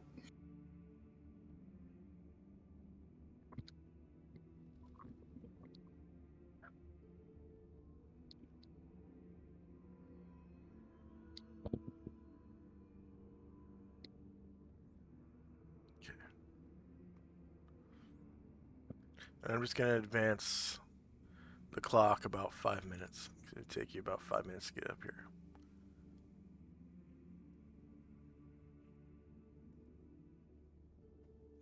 All right, so 12:30. And first up is Tenzi and Company.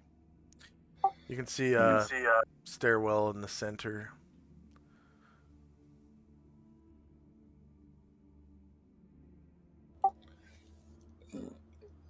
Tenzi will say to Musashi, maybe we should talk to Jim. Maybe he can do something about this fear that you have.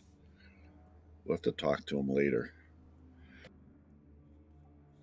Jim says, I'm right here.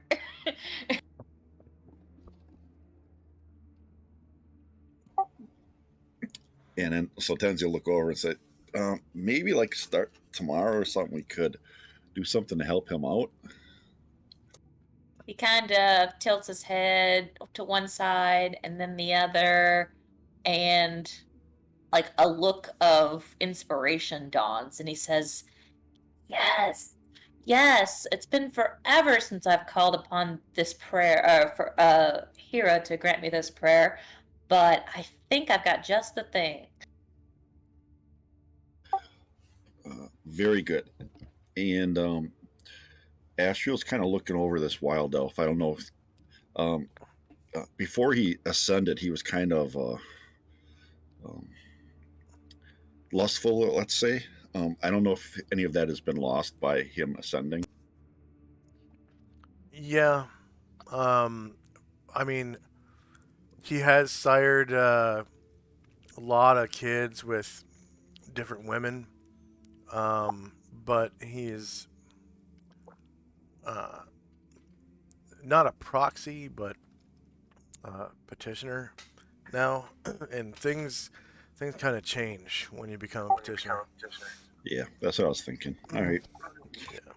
He remembers his old personality from when he was a paladin.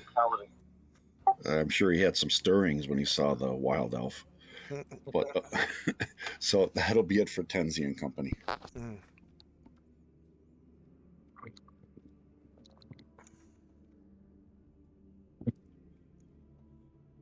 Shandrak and Company.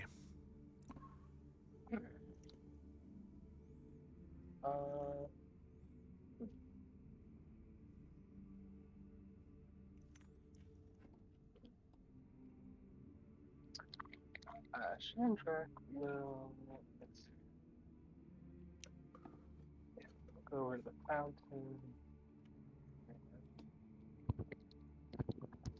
You can see that Ileana is being careful to keep Adamar's head above water. Mm-hmm. And Chandra will just take a look around the room. You can see a couple doors to bedrooms here and here. They seem to be separated by sex because there's like a symbol of like a person wearing a dress on this side and a person wearing trousers on this side. There's a staircase in the center of the room going up, and 2 fountains and a rather large rug.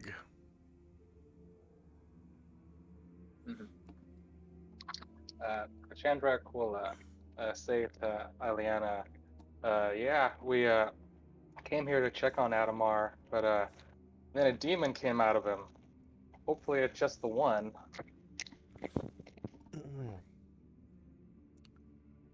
And she says, Oh, that's terrible. What? A demon came out of him? Well, that explains his behavior for the last few months. Yeah, so regardless, he's probably going to be in a little rough shape. So brought him here because hopefully you'll be able to take care of him. Yes, we'll take good care of him.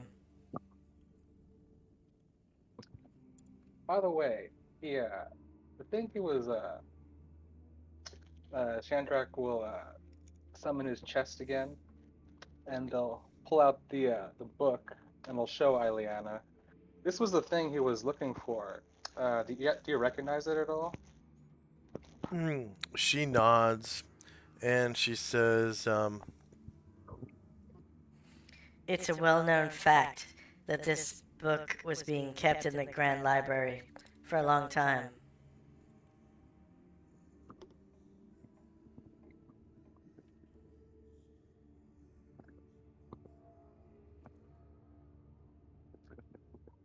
The demon said that before it left, it was looking for different copies of it.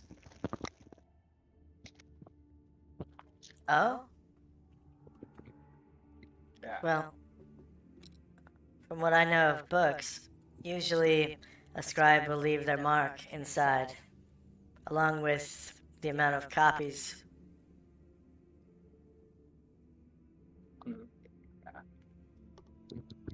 You still need to take a good look at this. And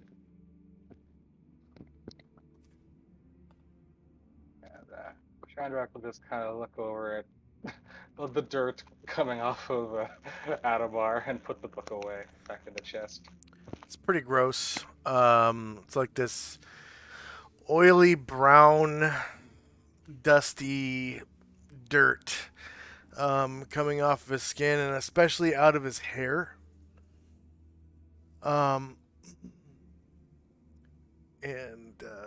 he has like, you know, as the ropes are undone and his tunic and trousers are pulled off, you can see blemishes on his skin all over, just from the filth.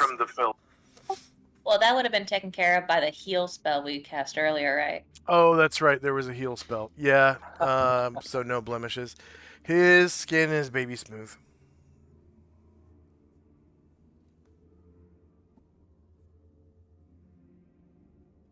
Yeah, I forgot about that spell.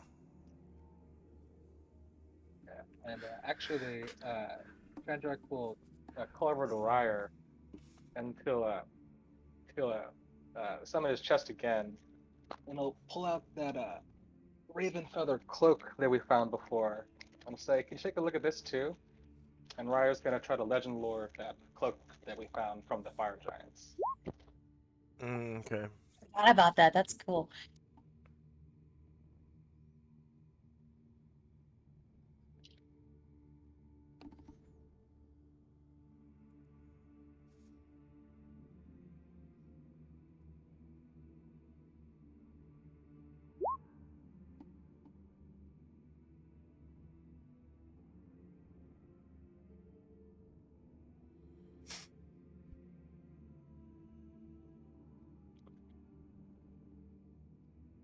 Okay. It was created by humans. And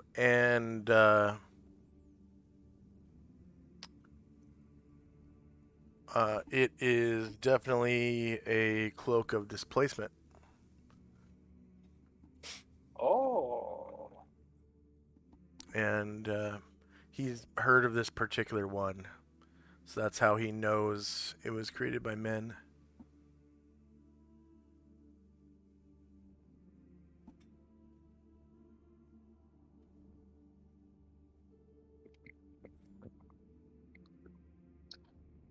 Nice. So, Chandrak will say, after finding that out, it's like, "Oh wow, all right, that's cool. Uh, who um, uh, who wants the cloak? Anybody want this?" Tenzi would like it very much. Well, Very, you're a very front, much. you're a frontliner, so I think you can definitely have this. You deserve this one. So, just to reiterate, it is made of black wolf hides, and the inside is lined with black silk. So it's very comfortable as you put it on. And the hood is made from black raven feathers, sort of like attached to the silk. And it emits black mist downwards and sort of like a black smoke upwards as you put it on. And when you put it on, nobody's looking at you anymore. They're looking at something like 2 or 3 feet to the left.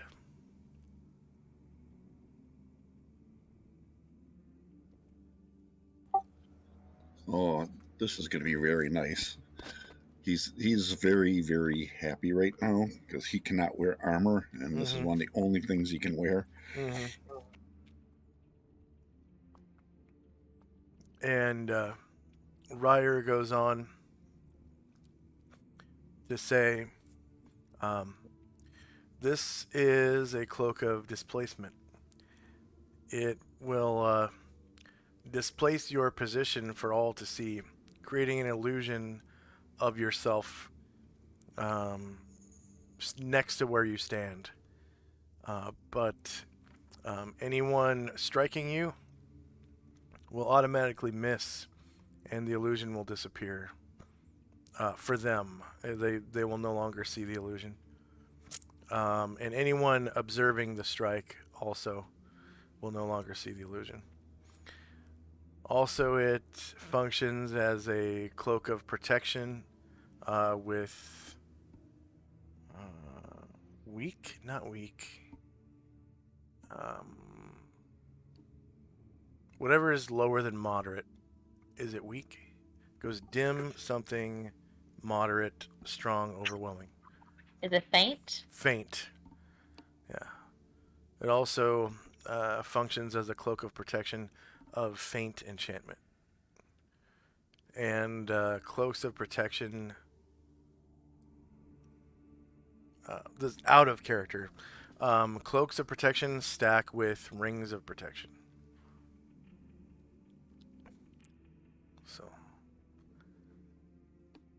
I think there was a ring of protection somebody had.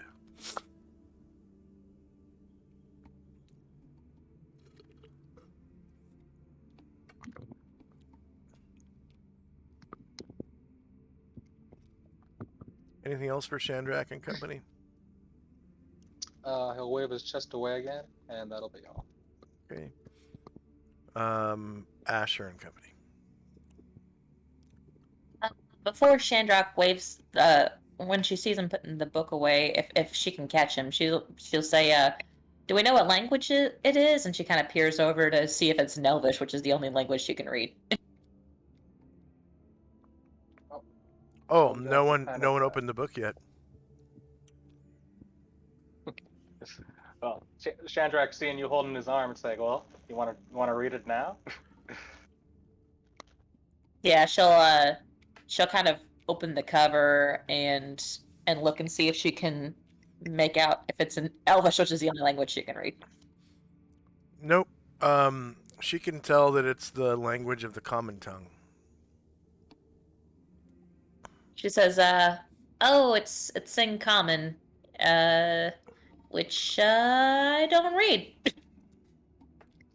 Oh, I could read that.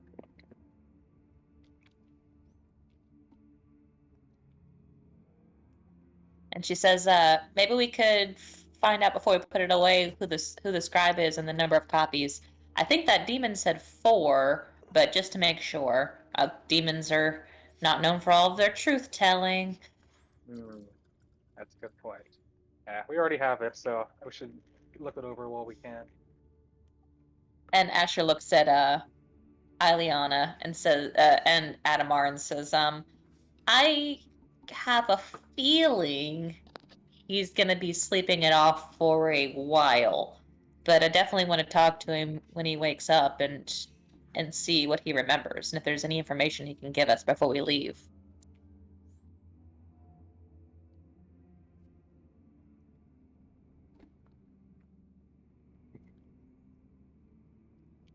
Yeah, hopefully he remembers something after this. I also just want to make sure he's okay. I think we dealt with the possession issue, but it would be good to verify. Certainly.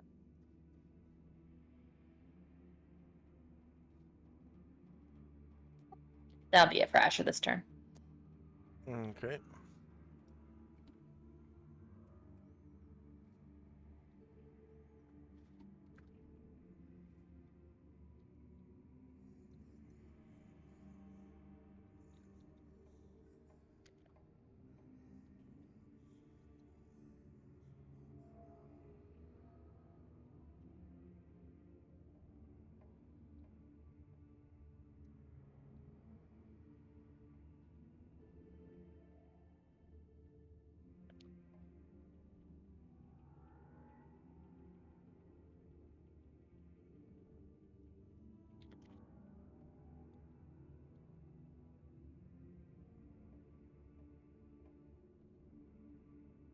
Okay, end of round. And next up is Tenzi and Company's move. Tenzi will try on the cloak.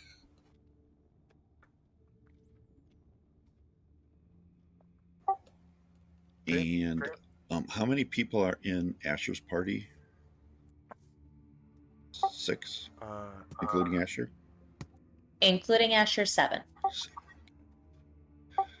So Tenzi's going to take out 9 fire opals and put them in and give them to 2 to Chandrak and 7 to Asher in exchange for the cloak. Oh, okay. Oh, take it kindly. Oh, thank you. And she distributes the fire apples. Mm. Chandrak will give one to Ryer.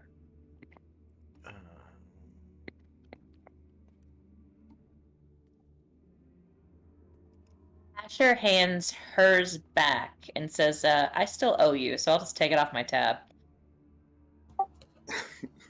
Okay. If you insist.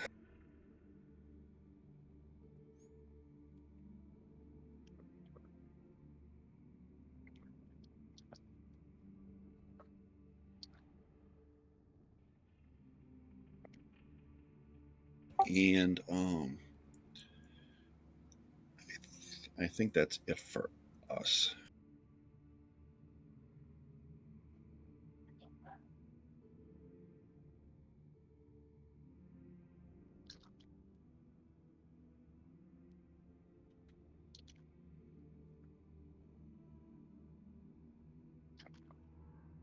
You said fire opals? Yeah.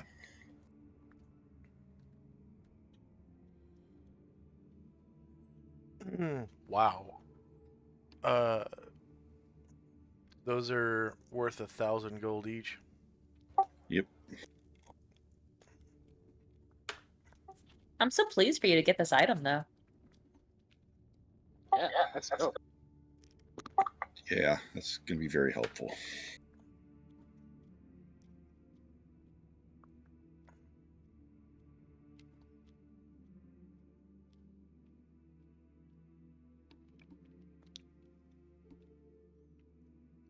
Okay. Anything else from Tenzi and Company? Nope. All right. Shandrak. Chandrak will open up the book and start reading.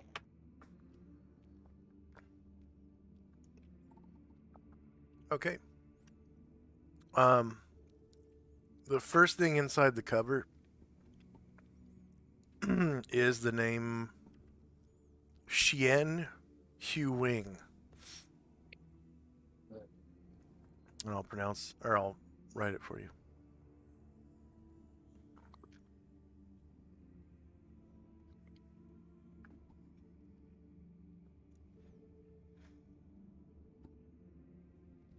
So Xian Hu Wing. And it says,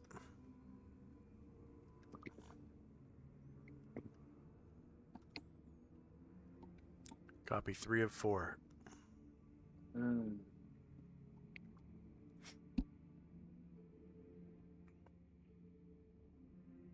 I let the group know the first thing I found out. So this is the third copy of 4. And so it does seem there's 4. lo and behold, it says this.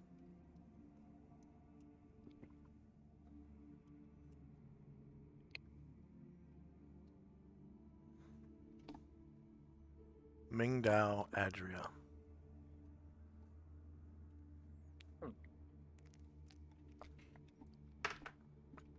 And there is a date.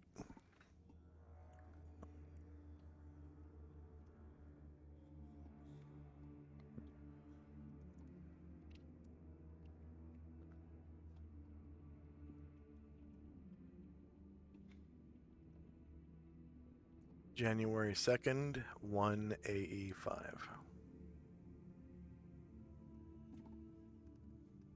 So over 10 years.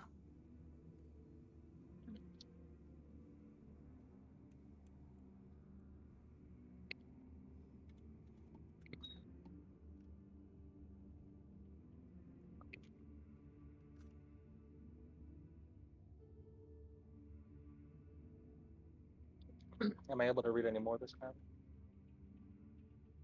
Yeah. It goes on.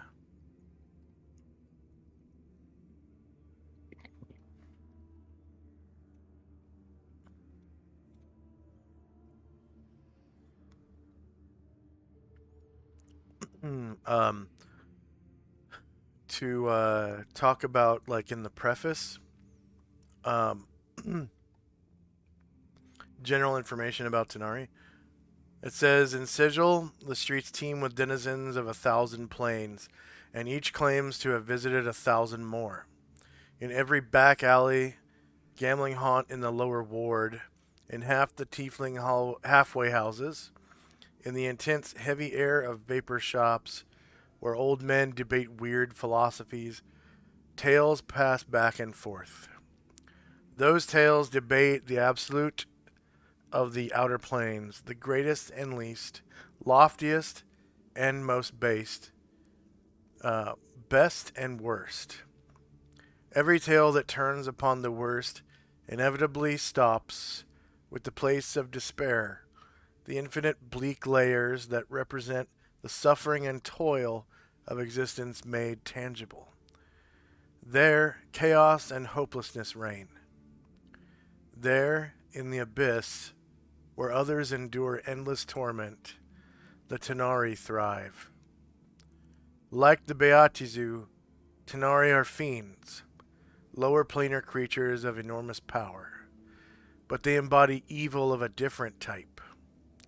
Beatizu, lawful evil beings, pursue calculated doctrines as part of a grand plan to advance their race to dominion of all the planes.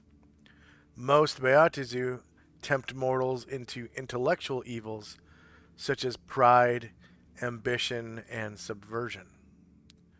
Tenari, chaotic evil personified, are motivated not by doctrines, but by insane, violent inner drives. They tempt mortals into crimes of passion and vice, evils of appetite. Less intelligent Tenari often attack without question and fight until slain. True and greater Tenari roam the astral and ethereal planes, driven ceaselessly to seek fresh victims. And that's it for a round. Okay. Shadrach decided to read that aloud. Okay. Sounds like a fun crowd. Anything else for Shandrak and company? Nope. Okay. Asher and company. So Asher was listening in rapt attention while Shandrak was reading that, and when he says it was the copy 304, she says, well, the demon said that they were collecting copies, and I'm unclear about whether they need all of the copies or if any one will do. But if they're copies, I would think just one. So I think we have to get them all, probably. His Maybe. exact But if they are his exact words were, "Once I gather the other 3 copies." Oh, okay. So she says, well, it sounded like he does need them all then. So yeah, if we have control of one, hopefully we can at least postpone what they're up to. But it seems like we ought to try and find the rest if we can, and talk to the scribe too. Yeah, that's kind of interesting, though. I thought the demon said that he was looking for a copy of Ming Dao. But this one says it's from Ming Dao. So either Ming Dao had several scribes of this copy, or I don't know. Asher's oh, sorry. Tenzi wonders if the original would count as one of the 4 copies, and the original must have been in Mingdao to get copied. Well, hopefully this Jian Huang still lives. We can ask them about it. It's sh, so Xian Sh. Huing. Xian Huing. Huing. Huing.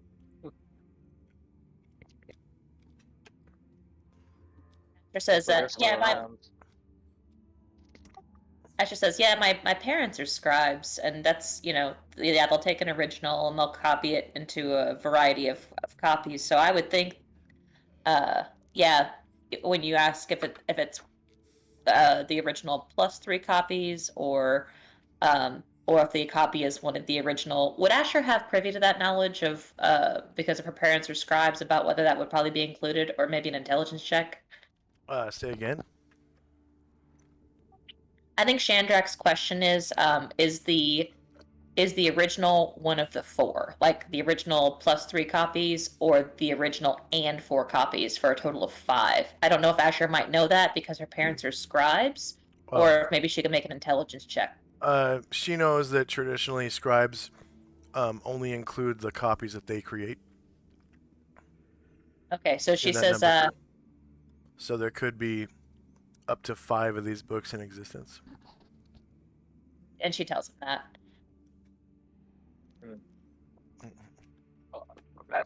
That makes sense. So Well, the demon was lying about that at least. Tenzi, I'm glad you're familiar with Ming Dao. It seems like you're probably our best bet to do a dimensional folding there once we finish our business here. Yeah. Yeah. Speaking of that, have you found out a good place if you to check out in case we want to come back here?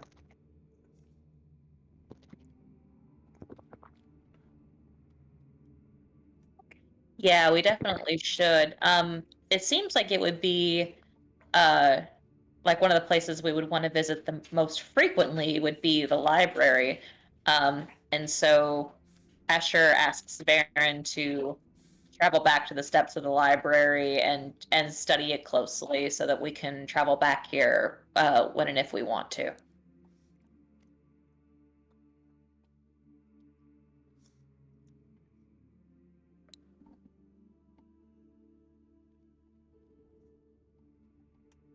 And Asher also wonders out loud. She says, I wonder if I should visit my parents while I'm in town. And she kind of grimaces and says, I can't decide. Probably.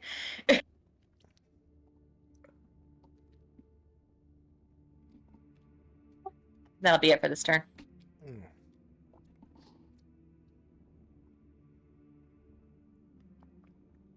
Okay, 32 past the hour.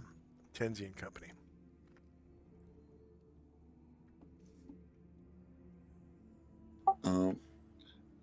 I'm not much for book burning, Tenzi says, but perhaps once we've gotten all the information we need out of this copy, destroying it might be a good idea.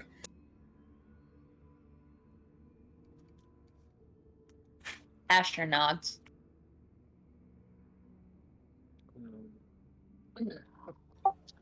And Kendra kind of grimaces.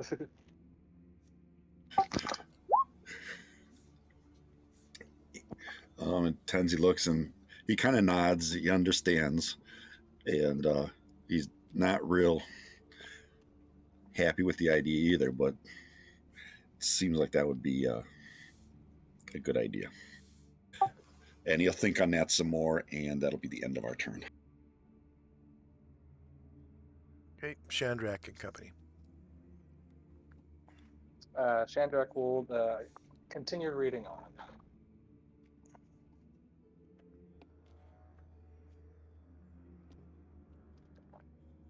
All right. The next page begins. All Tanari, even the least, share the spell-like powers, darkness 15-foot radius, infravision, and teleport without error. They also can gate in other Tanari at will, as defined for each type. And Tanari are affected by attack forms as noted below. From acid, they take full damage. From cold, they take half damage. From lightning, they take no damage. From magical fire, they take half damage. From non-magical fire, they take no damage. From gas attacks, they take half damage. From iron weapons, they take full damage. From magic missile, they take full damage. From poison, they take no damage. And from silver weapons, they take full damage. Except Greater Tanari take half damage from silver weapons. All Tanari have a form of telepathy that lets them communicate with any intelligent life form, regardless of language barriers. Tenari with average or better intelligence can converse. The Abyss-forged magical weapons of the Tenari dissolve upon the owner's death. When one doesn't, the weapon probably originated elsewhere.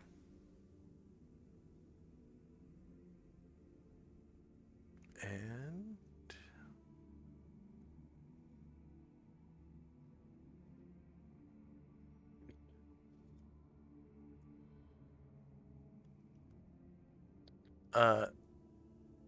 that's it for that page. Okay. Anything else from Shandrak and Company? Nope, that's all. Asher and Company.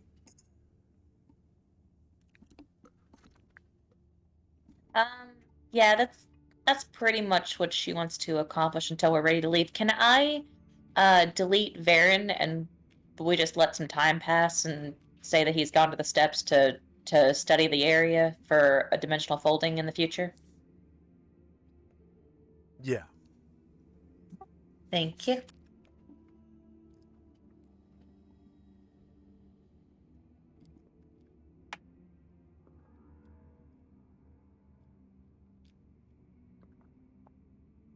Anything else for Asher and Company?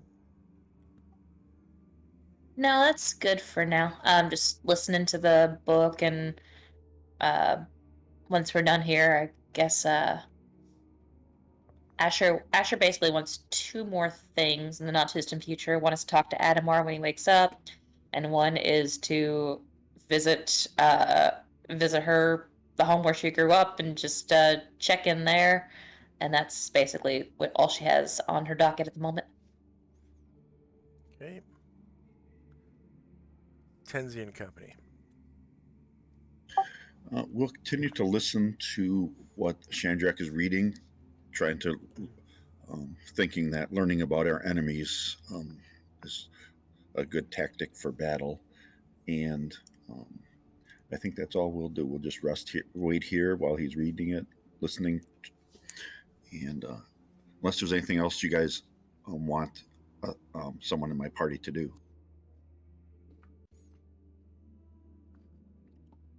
Sounds good then. Okay.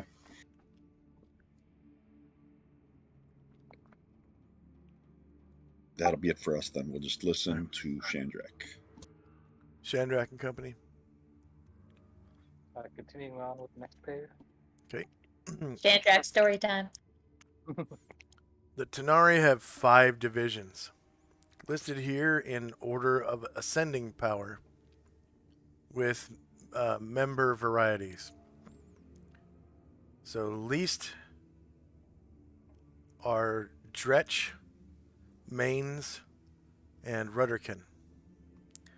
Lesser are Alufines, Armanites, Bar Igora, Bulizao, Cambion, Moreshi, Succubus, Iridezu, and Yoklal. Guardians are Malideus. Greater are Babayu, Kazmi, Goristro, Nabasu, and Wastrolith.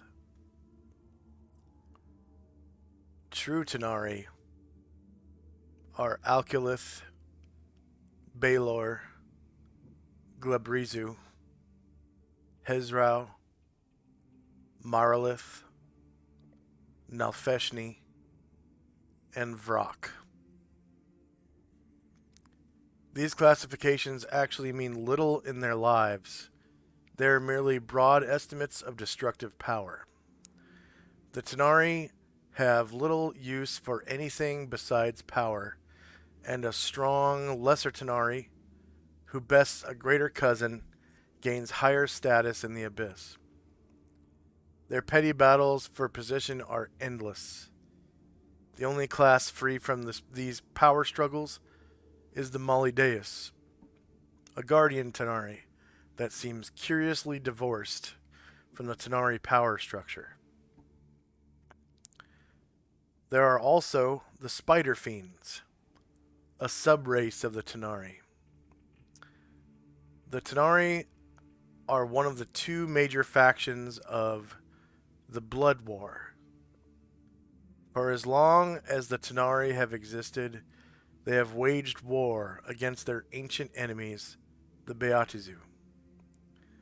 The Tenari and Beatizu wage war in strikingly different ways. The Beatizu are organized and fight their battles with planned tactics for strategic goals. The Tenari, however, are a horde of chaos and disorder, using their endless numbers in war of attrition. It is difficult to estimate Tenari populations, considering they inhabit an infinite number of infinitely large planes. But there are easily 100 times as many Tenari as Beatizu. This disordered race wages the blood war only because true Tenari seem to have a primal urge to destroy Beatizu. They force those less powerful than themselves to serve their wishes. And that's it for that page. Anything else from Shandrak and Company? Nope, that'll be all. Asher and Company. Just listening to the book, and also I had too much coffee, so I'm gonna take a quick bathroom break. Okay, we can take a 5-minute break real quick. And for our viewers, I've got a 3-minute ad break. We can all stretch our legs and use the bathroom real quick. We'll be right back.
Alright, I'm back.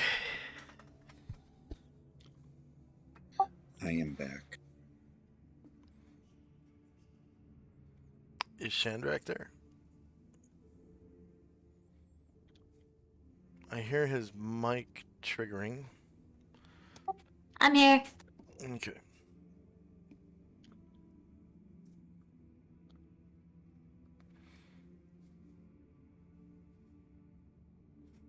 Chandrak, are you there?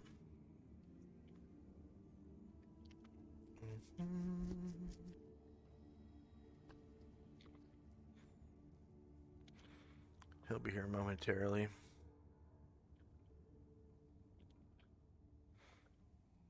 Sounds like he's at his computer and he has 2 headsets going. And one of them is not muted.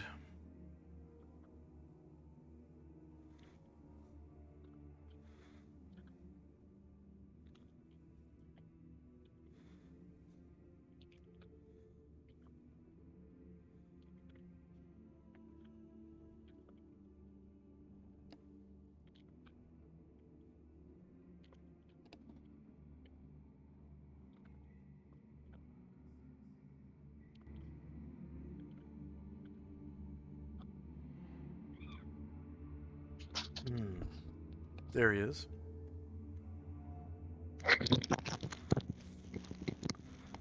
I'm back. All right. So anything from Asher and Company?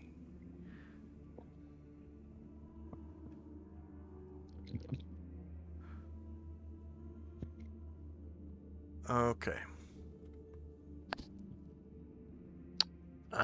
34 past the hour. Tenzi and Company. We'll continue to listen to Chandrak's dissertation on the Tanari. All right. Chandrak and Company. Chandrak licks his finger and turns the page. All right. It says, regarding the ecology of the Tanari, most Tanari feed on either flesh or the life force of other living beings. It appears that they derive more nutrition from a victim by instilling terror in it before the kill, whereas most predators simply stalk and then kill. Tanari add a third step: stalk, terrify, then kill.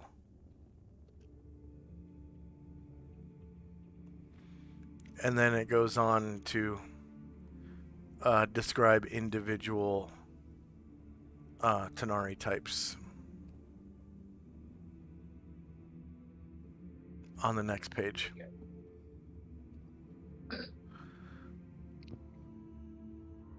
Do you want to keep reading?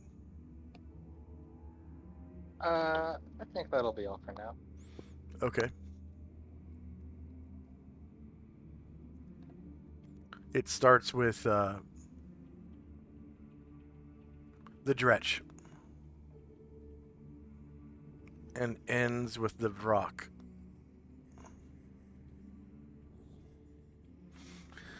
All right.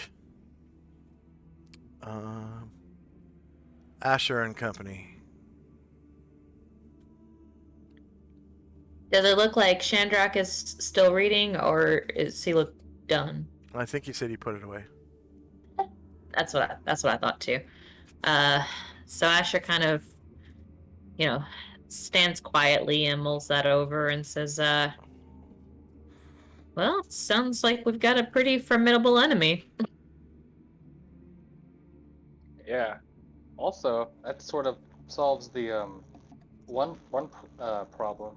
If the demon was controlling Adamar, then these things are able to teleport without error. That's how it's able to pop out of our grasp. Yeah. So, yeah, assuming he's not controlling them anymore, I think he probably isn't going to do that anymore. And I did notice during the battle, and from what I saw from Anatar and Ashtriel, it looks like he could probably do that a lot, maybe indefinitely. So that's something that we'll have to be prepared for when we fight them again, because I'm sure it's going to be a win. Yeah. So I am thinking though, if maybe if the monster was trying to, maybe if there is just the one book that's important, and these 4 books aren't, and it's maybe it was a red herring, then maybe we should keep the book. Maybe there's nothing wrong with this. Maybe he's not actually looking for all 4. I don't think there's. I think it's probably smart to keep one in our possession for the time being, and as we come across other copies, destroying them immediately. Just, if they're trying to get hold of them, they can't get hold of something we burned, probably. Yeah, that sounds like a good idea.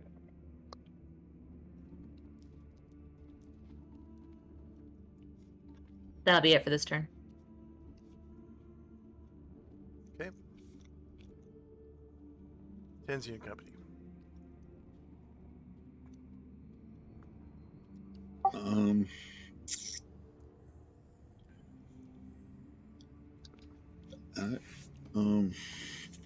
I don't know what we're gonna do. I guess we're gonna. Did Asher say that she was going to visit the old homestead? Yeah, she did say that out loud.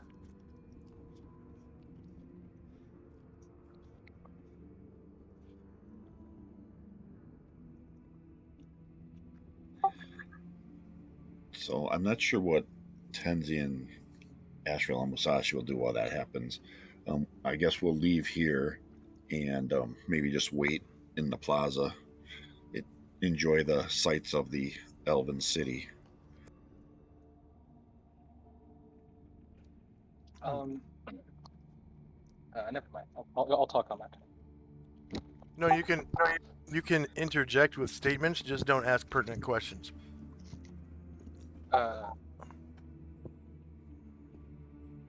Or is that what you wanted to do? Ask a pertinent question. Yeah. Okay.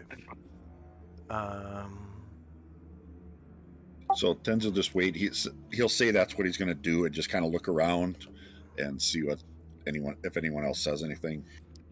Okay. After shrugs and says, "You can visit too if you want, or look around for an inn." And she looks over at Adamar and says, "It'll be a while till he wakes up, so we may want to think about staying overnight." All right.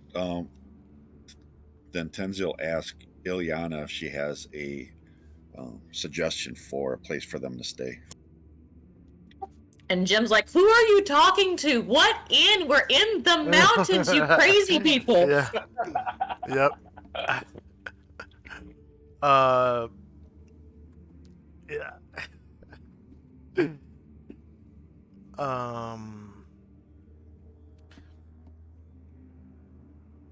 What was I gonna say? Oh man.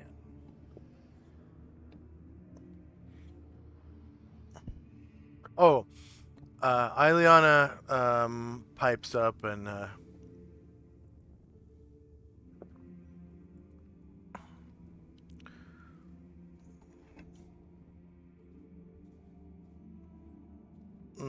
she says,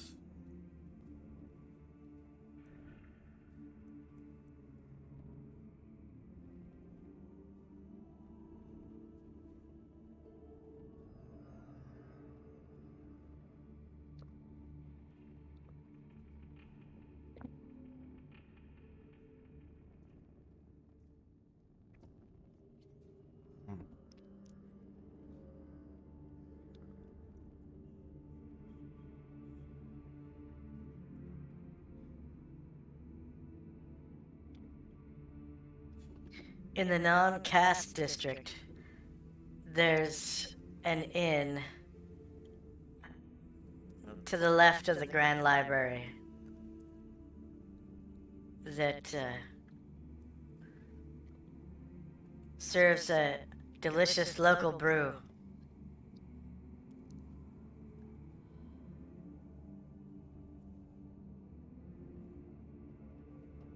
That sounds delightful. What is it called?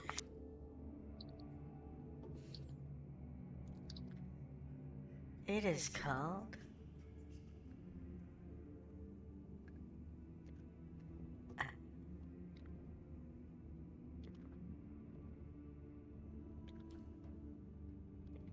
mm,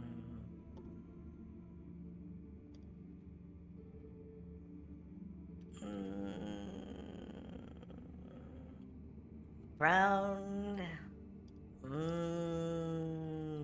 down. Yes, brown down.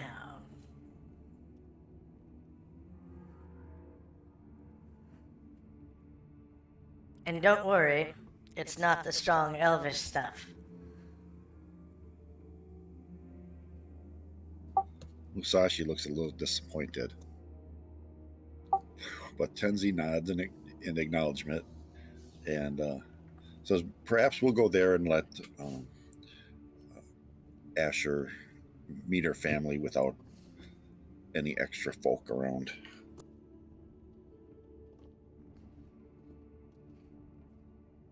And that'll be it for Tenzi and company.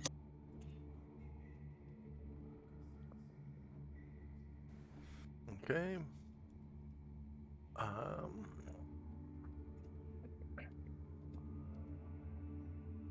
Just want to make a note. I want to bring it down.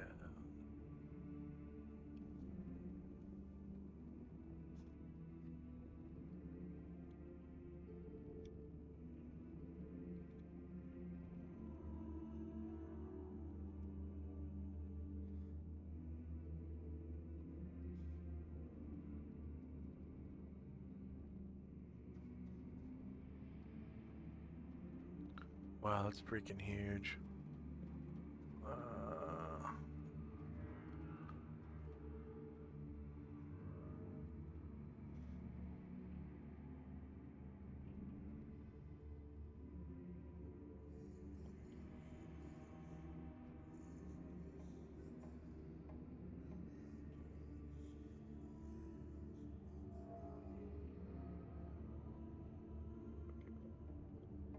Okay. Asher and company. Asher looks around and says to her followers, "You guys go on with Tenzi. I'll head on home myself and just check in and make sure that everything's okay." And then they do that. Like her followers are gonna go to the inn, and Asher's gonna go back to her home, which her parents are middle class scribes. So would that be in like the non-caste sector? No, they're Grey Elves, so they live in the Grey Elf sector. All right. Well, then she wants to leave the tower and go there. Okay. And everyone else goes to the inn? Yes, please. Okay.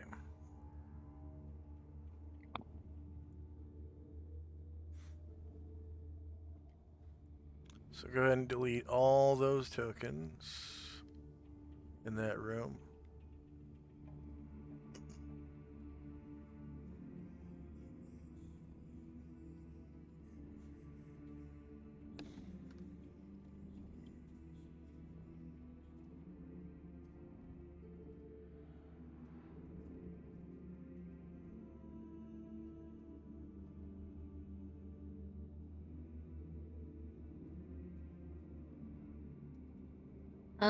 I can still see, so I must have missed one.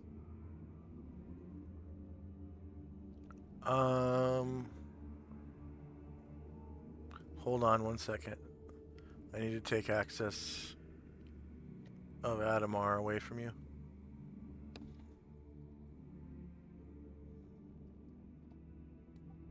That was it. Okay. Yeah.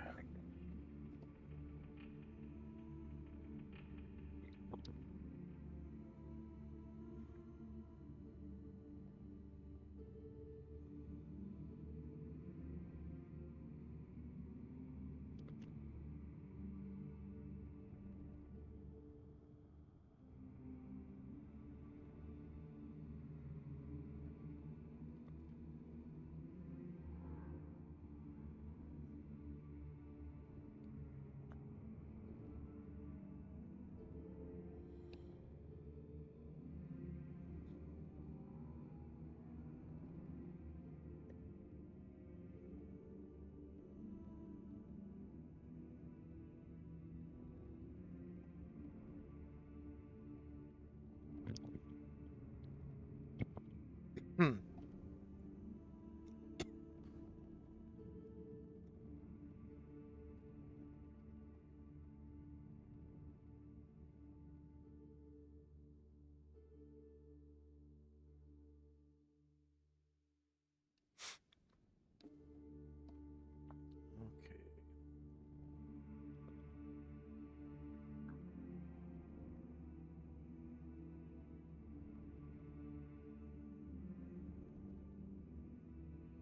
Suppose I should probably archive some of these maps.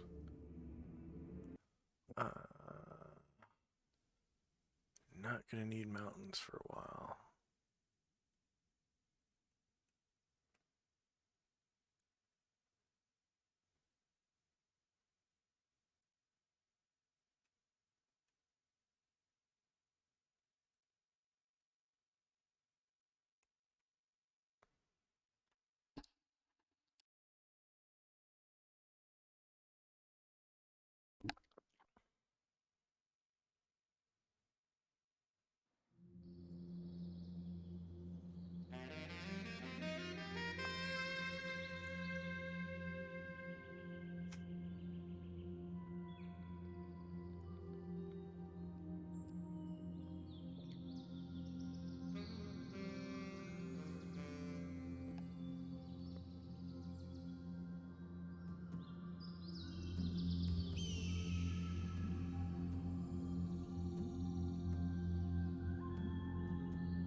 Okay.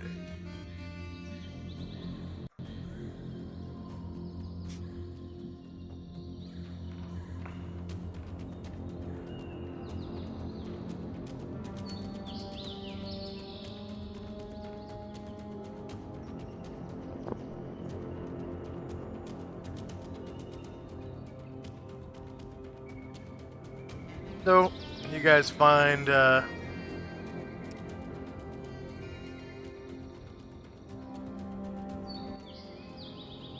this tavern to the left of the Grand Library.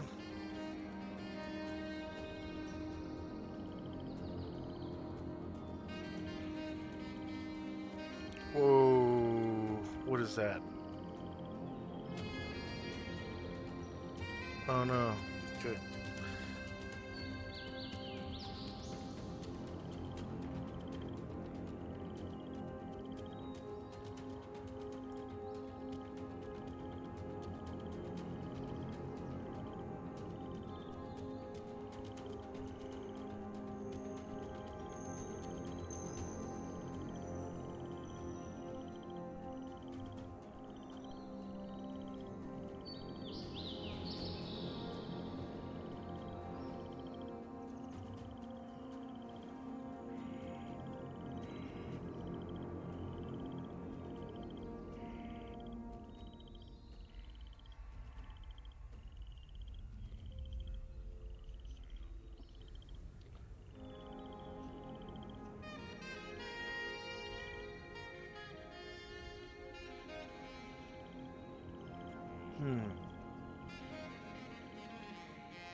And outside the bar, or outside the tavern,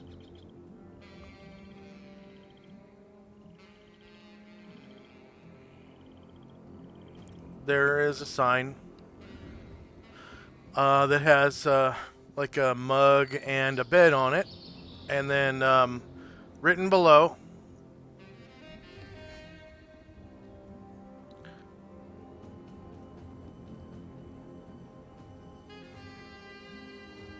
in Common and Elvish, since you're in the non-cast. part of town. It says, "Welcome to the Left Wing Lane Tavern."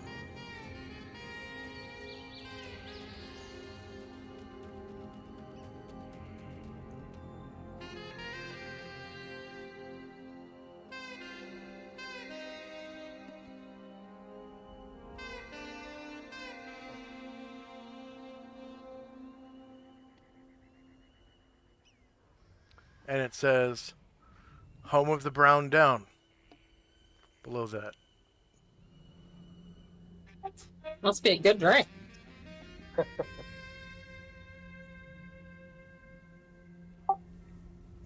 Musashi is muttering, "We get through the hidden city, and yet they hide the good ale from us."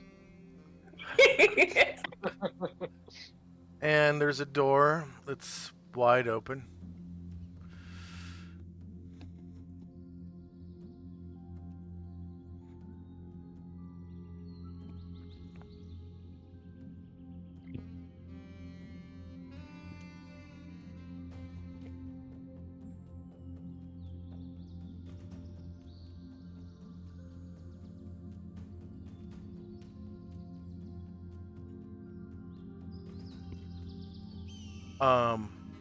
Yeah, go ahead and roll base size initiative.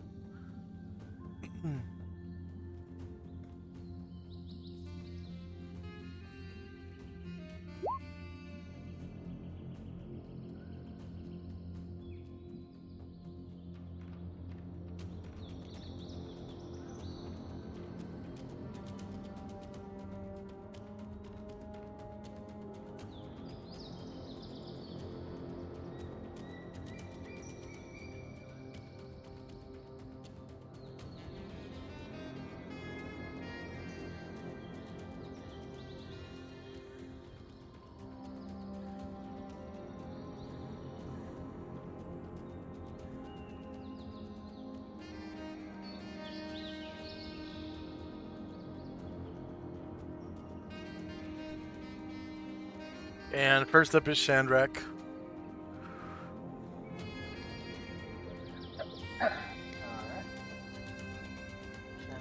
Alright. Shandrak and Ryer will go up to the front door.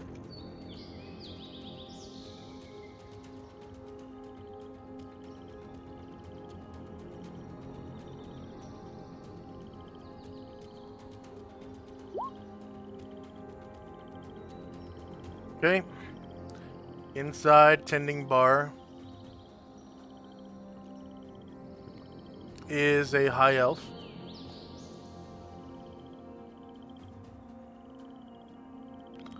There's a spear leaning up against the bar next to him.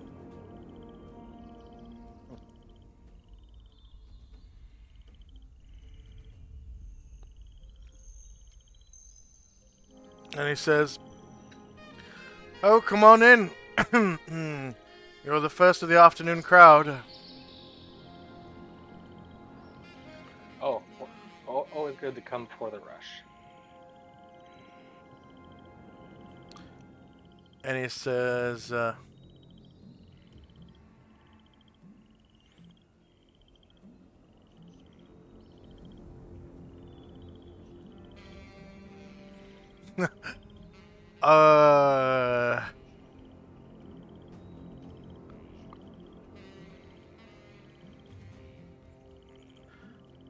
I'm Nergon, the operator of this bar. This tavern, that is. Pleased to meet you. Good to meet you. My name's Shandrak. This is my compatriot Ryer, and I have some more friends that'll be joining shortly. The word travels fast about this legendary Brown Down, so you want to hang out and try it. Oh, you want a bit of the brown down. Good, good, good. Everybody talks it up. Come on in and have a seat. I'll serve you a pitcher. And actually, Shandrak's stuck in the wall, but Ryer will make his way over to this table over here. Okay. And there's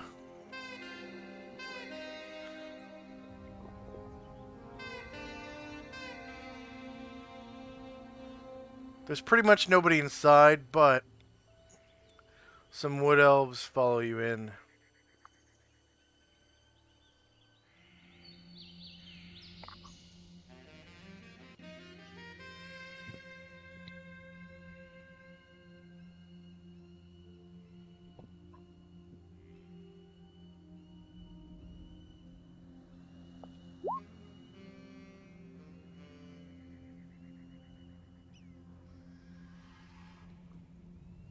One looks like an archer.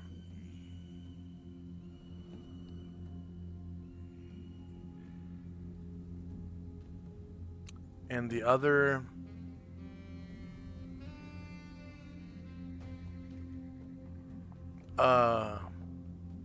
swordsman, I think.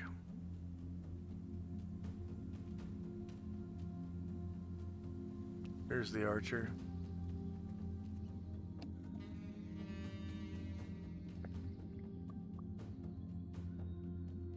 And they walk right up to the bar. And you can hear them order. They don't order brown down, they order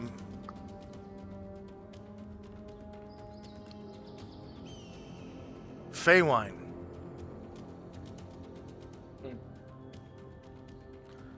And Nurgon sort of nervously looks over at you and reaches down behind the bar and pulls out a green glass bottle. It's probably about 3 feet tall and the same thickness as a bowling ball. It's a magnum bottle. And he pours this red-looking liquid into tiny cups about the size of a shot glass, but they are goblets, like, you know, wine goblets or champagne goblets, but they're the size of a shot glass. Out of this huge bottle, he gracefully pours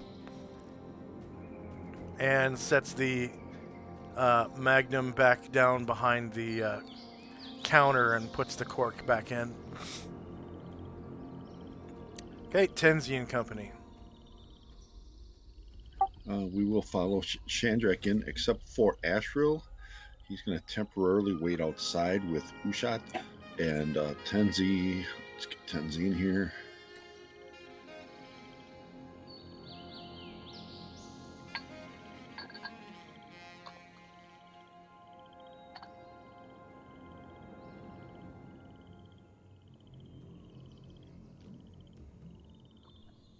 Okay, you walk in, you see Chandrak and Ryer with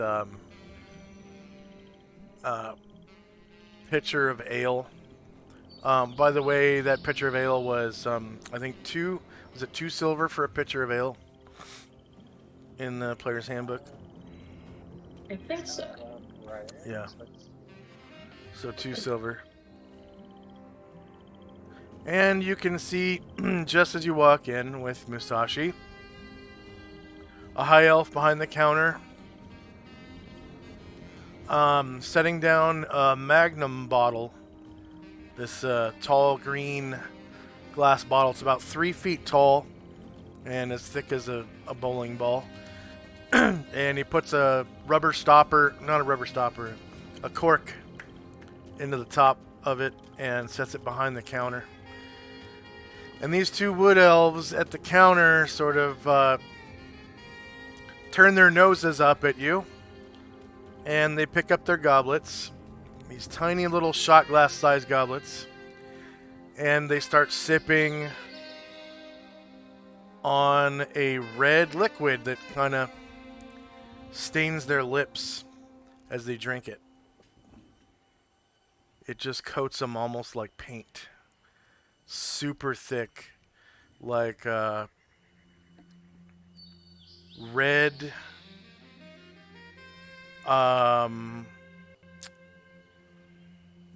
strawberry flavored pancake syrup. That's how thick it is. It's like molasses almost. Very, very thick. Has a lot of viscosity to it. We'll note them. Walk over to Shandrak and Ryer and order another pitcher, which Musashi will share with Ryer and Shandrak. And then Tenzi will ask about a stable or someplace where he could keep Ushat for the night. The High Elf introduces himself as Nurgon, the operator of the Left Wing Lane Tavern. Pleased to meet you. I am Tenzi. This is my friend Musashi. Oh, hello. As far as stabling goes, just on the other side, where the right wing lane is, that's the very first building on the left. There's a stable. Should have some room. All right, Musashi will settle in with the pitcher and do some chit-chat with Shandrak and Ryer while Tenzi tells Ashriel where the stable is, and Ashriel will head over there to take care of that. And Nurgon shouts, "Anlas, serve our guests."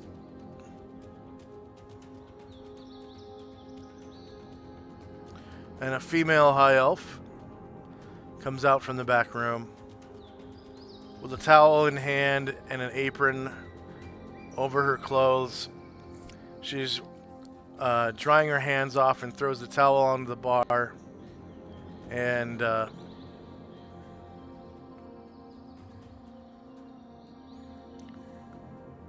she says, "I'm sorry, I didn't quite hear. What can I get you?" A pitcher of ale for Musashi. And she comes over to this big ale cask right here and shoots out a pitcher of brown down and sets it up on the bar and says, "That'll be 2 silver." Actually, she sets it over here. All right, Tenzi will pay for it. Musashi will take it and go over by Shandrak and Ryer. Okay. Tenzi, and then Tenzi will exit, and that'll be the end of our turn.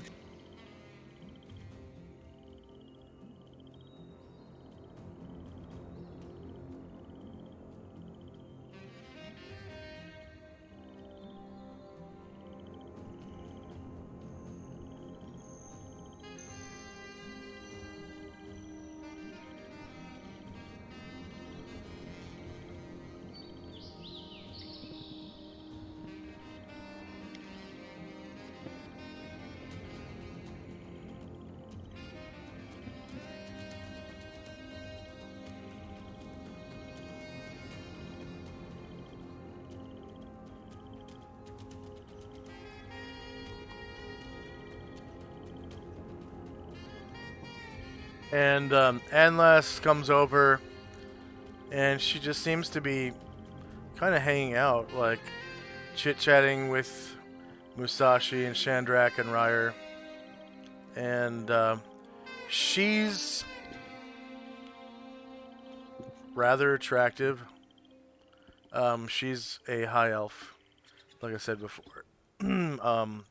So probably black hair, green eyes, like earth tone clothes, browns and greens and whatnot. And Usat. And then what's Ashril doing? He's taking Usat to the stable and then coming back. Ah, okay.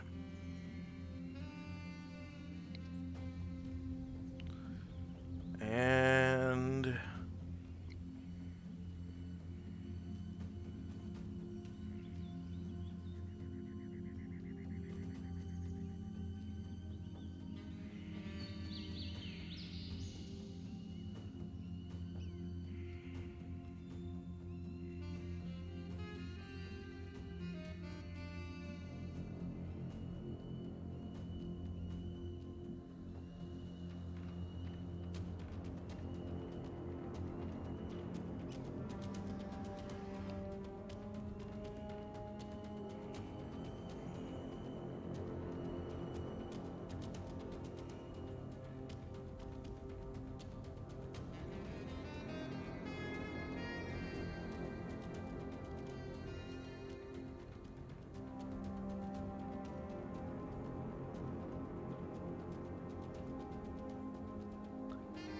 Asher, you find your ancestral home.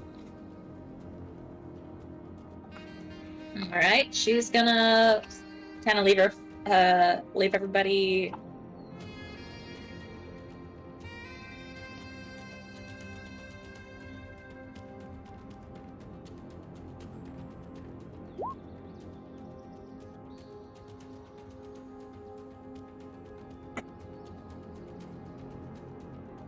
All right, so she's gonna head on inside.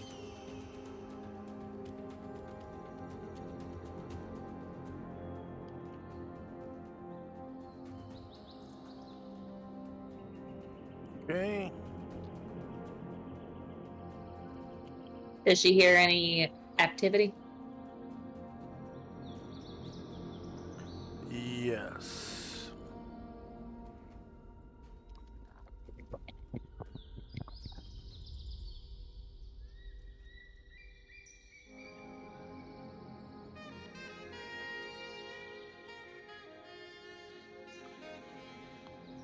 So And you guys, have Asher is a middle child, which you may have discovered from the everything about her.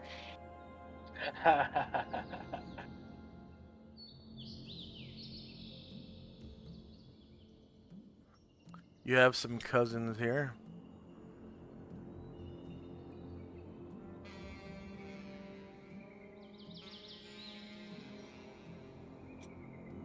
Hi guys, how are things?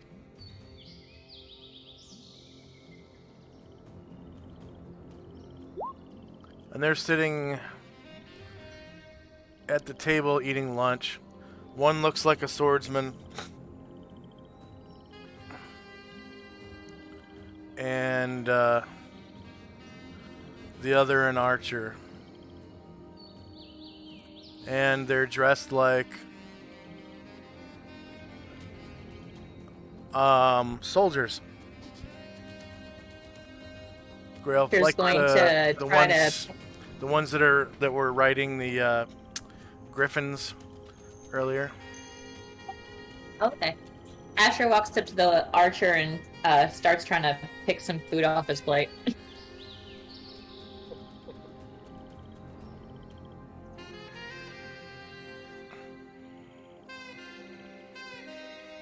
Okay. Oh, good. I missed this. So it's your cousin, Caligdis, and she says, "What are you doing? That's my lunch." I mean, sorry, she doesn't say that. She says, "What are you doing? That's, okay, stop it. What are you doing? That's my lunch," says Caligdis. Asher says, "Oh no, thank you." Through a mouthful of what she's eating. And the swordsman.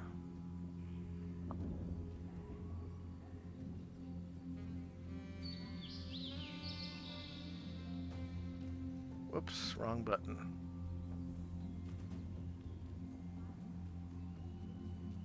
the swordsman is your cousin Orodgant. And he says, it's okay, Collectus. You didn't need those calories any. It's okay, Collectus. You didn't need those calories anyways. Oh, damn.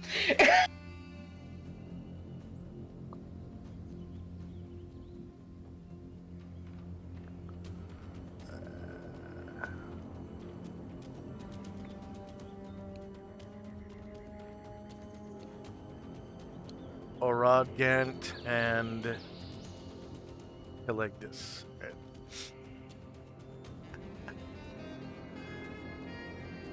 Asher says, "Have you guys seen Mom and Dad? I'm just in town for a day or so and thought I would check in." Oh, right. Yeah, these are your siblings, I guess. Not cousins. You had 2? Yeah, she's a middle child of 3. Okay. Yeah, I guess Orodgant is the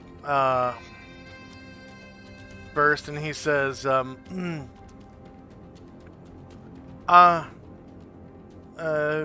she might be in the reverie in the master bedroom, and he kind of points back behind him. And Sorry, which direction did he point? right behind him.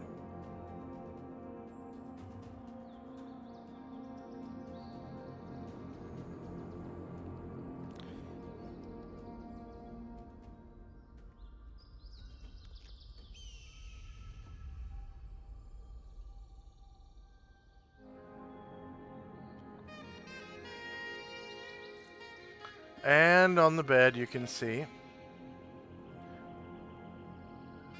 eyes wide open, she's sort of running her fingers through her hair and staring up at this window. There's a window right here.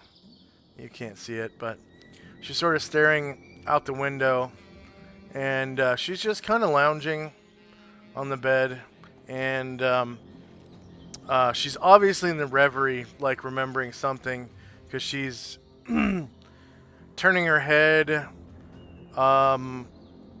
and like sort of moving her mouth like she's reliving some scene that she had at one point. Oh, I'm going to use the...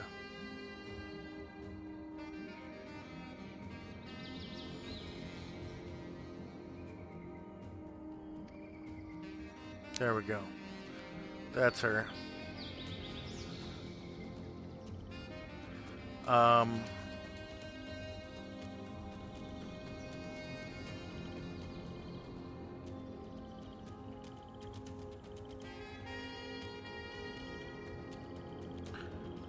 And her name is...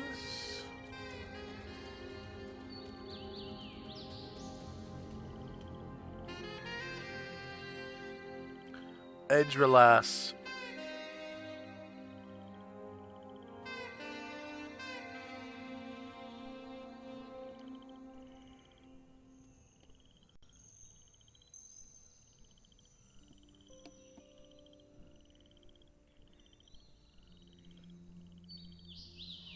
And she sort of has a start and closes her eyes and shakes her head, and then she looks up at you and says, "Oh, Asher.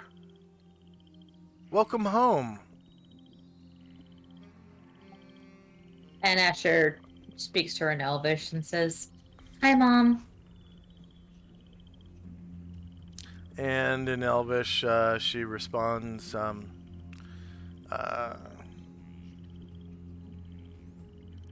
something about Adamar, like, have you seen Adamar yet? Asher said, "Yeah, we stopped by the library.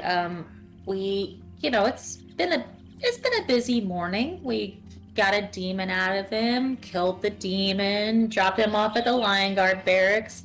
He's sleeping now, but we'll check in on him later." What? She says. as you mentioned, demon and stuff like that.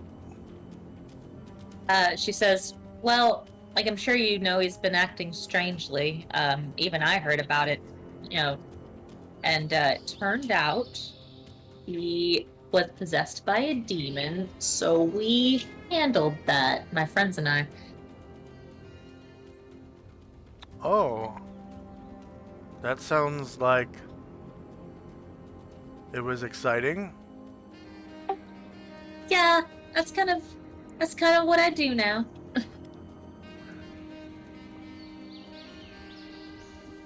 And she plays with like the front of her dress kind of nervously and kind of looks at the floor a lot. Yeah.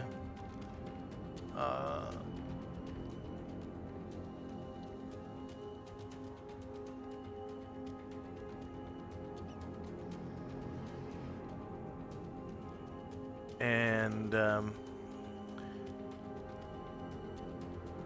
she kind of pipes up and says, How long will you be in town? Will it be for long? She shrugs and says, I don't think I can stay for long. These demons were after a book, and it sounds like they're already making their move to find more books. You know, and they're not here, so I have to go where the demons are. And she shrugs, and she says, but I'll be staying the night, and I have the means. You know, one of the people in my employ has the means to get us here pretty quickly now. So, you know, I'll visit more. I guess it's been about a year now. Yes, I think it has been. Too bad you can't stay. Too bad you can't stay longer. Asher smiles kind of sadly and says, yeah, but it's really good to see you, Mom. Does this have anything to do with that book in the library? The encyclopedia? Who's it? What's it? Yes, it is the Encyclopedia Who's It What's It. Encyclopedia Demonica. That's it. Yeah, I don't remember you know, with you and Dad, you know, being in the library so much. You know, I was too, and I went through so many books, but I don't remember ever coming across it. But we read some of it today, and yeah, that's some heavy stuff. I've had to handle it a few times myself, just to clean it. But we never did any scribing. Did anything about it strike you as strange compared to other stuff? Well, it's not written by elves. I think an adventurer brought it here. 10 Do you years remember ago. anything about them?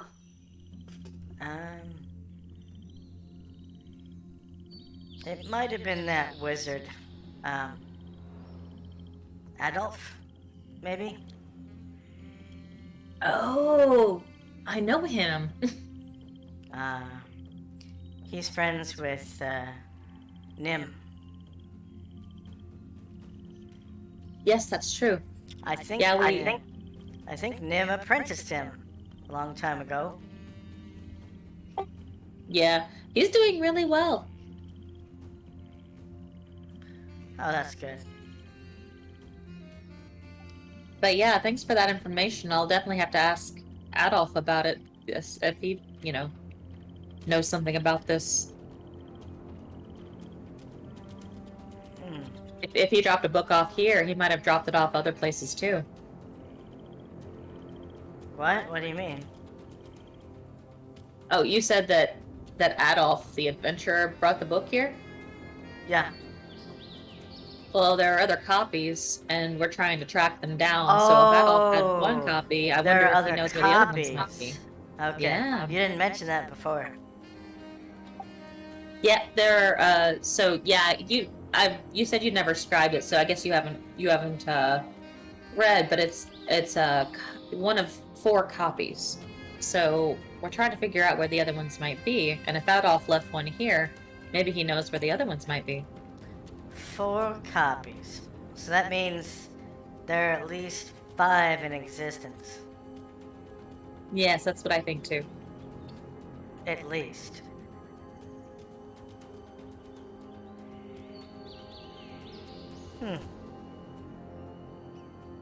So, what's the problem with the book?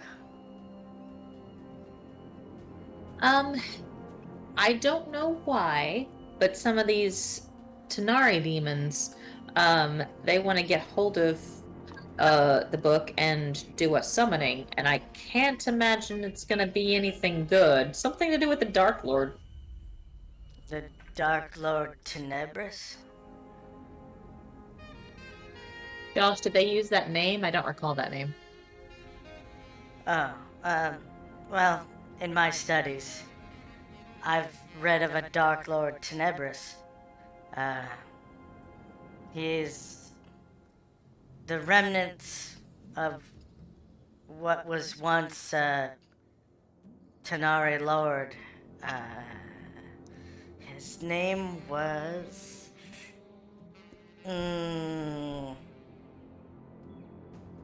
the name escapes me. But he was this great, fat Tanari Lord with a skull for a head and some sort of rod. And I believe at one time, before he became a Tanari, he was a Beatsu pit fiend. Yes. The name escapes me though.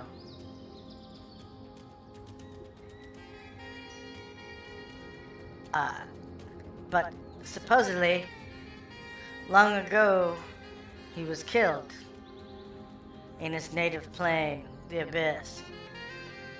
But not completely. There's some sort of negative planar remnant of him called Tenebris. Yes, Tenebris. Well, I hope that helps. It does. Thanks, Mom. And then she kind of looks over her shoulder and says, while I'm here, is there any more lunch? Oh. Yes, on the rotisserie. There should be another chicken. And some candied fruits. Help yourself. And there's fey wine on the table.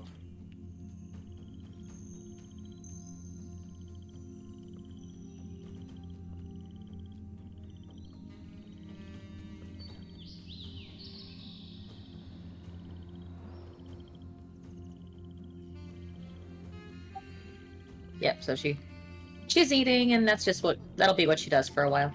Okay. What happened to the rest of your party? They're at the tavern, remember? Okay.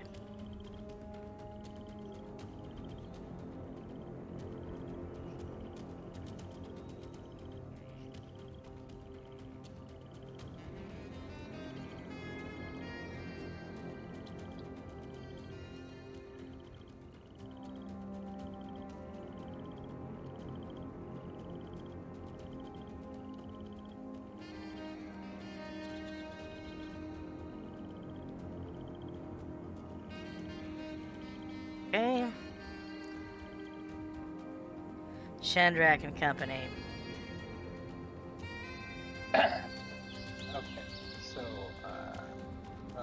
Shandrak's gonna look at the ale that we have, and is it brown as the name implies? Brown down. Yeah, I'm saying like I'm looking at it. Like, does it look brown? Yeah, very brown. Your voice change is still on. And so Shandrak's gonna pour a cup for himself, and one for Ryer, and one for Musafi. And he's gonna look at them and says, "Well, it's brown. Now let's see it go down." And then Shandrak will turn around, and he'll raise his glass towards the other elves and the bar patron, and he'll say, "A toast to this beautiful city." And he'll drink his glass. And they kind of nod and raise their glasses and keep sipping on their Fey wine. And you notice that both of them are female. And like most wood elves or wild elves, aka Sylvan elves, they have red hair and like swarthy brown skin.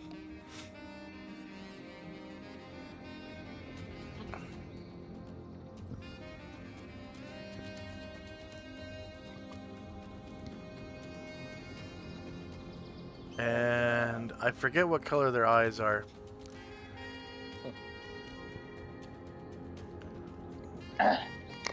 Shandrak's just gonna enjoy his brown down, and I think he's gonna just chill for right now. Okay. Tenzi and company. Once Ashriel gets back, Tenzi will enter the inn, and then approach the innkeeper, asking about rooms for the night.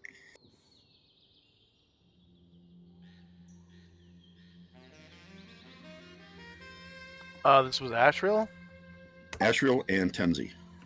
I thought Ashriel was going over to the... Yeah, so Tenzi's waiting outside for Ashriel to return. So if he hasn't returned, then Tenzi's staying outside. Okay. And then inside, Musashi will join in the toast. And then what is his impression of this brown down? It's one of the better ales he's tasted in his life.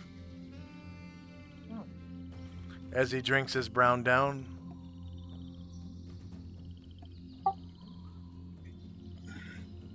So when he's finished, he smiles approvingly and takes his pitcher, refills the 3 glasses, and says, "Toast to," and then he points to the person who's kind of like the waitress type person. Yeah. He'll point to her and say, "I am Musashi. Your name is?" Anlas, she says. Musashi says, "At a toast to Anlas," and he raises his glass high and drinks it down. And that'll be the end of our turn. Yeah. It's he's had ales quite a few times in his life, being a Ronin of the West, but he still misses the taste of sake, which is something that's served in Adria and is one of the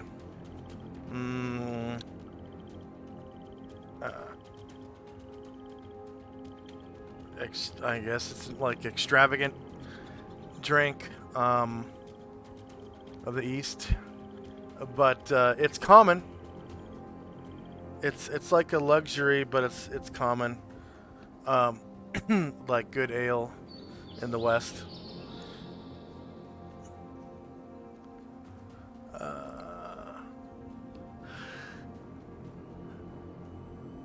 But they just don't know how to make it out here. Okay.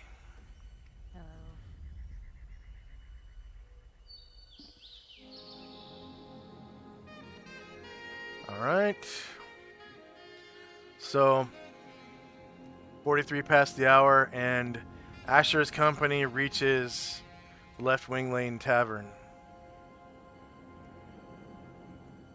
You can see Ashriel's kind of wandering around with Usat.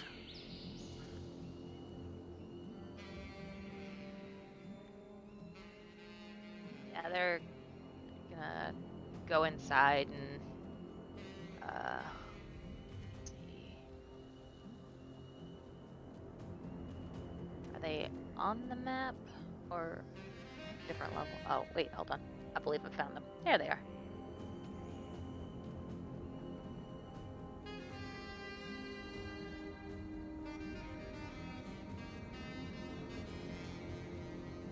And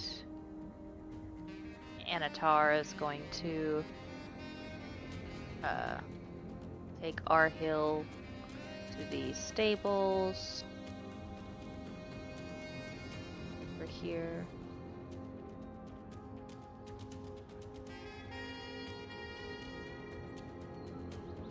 And You find a straw floor hovel. oh, okay. I And thought that was inside, never mind. inside is a dirty-looking wood elf man, just sort of sleeping on the floor just inside the door. And he says, oh, so sorry, mate. Got confused because of the straw floor. And we'll be moving on, then. so he's not actually sleeping, he's in the reverie, but he Yeah. sort of like has a start as you start talking to him, and you know, he looks up at Enitar and he says, "Quiet! Be quiet! I'm trying to, you know, I'm trying to, well, engage in the reverie. How rude of you! You've disturbed my reverie." And he looks like this.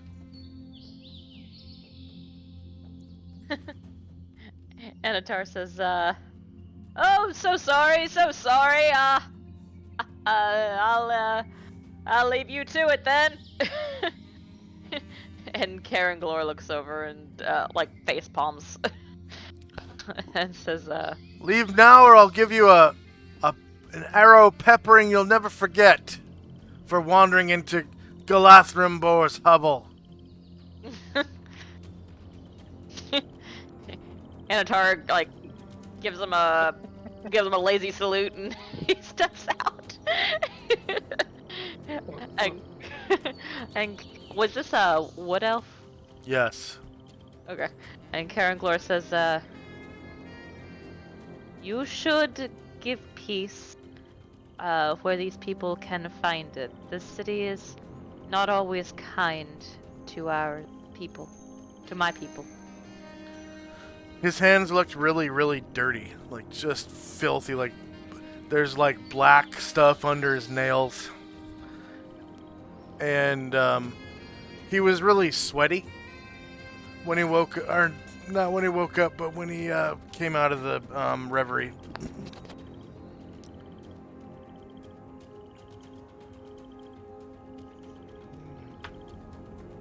So they will.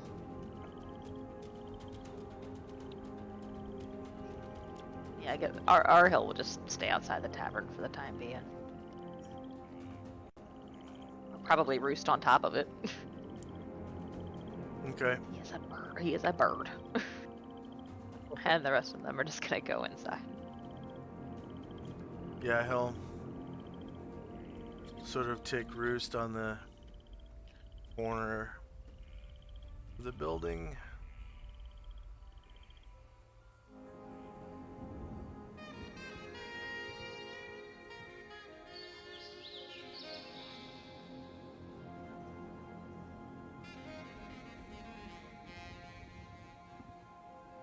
guessing Varen is back from studying the Grand Staircase in case we got a dimensional fallback.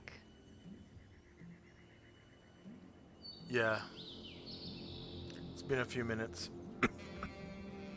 Perfect. And a high elf comes over to wait your table. She says,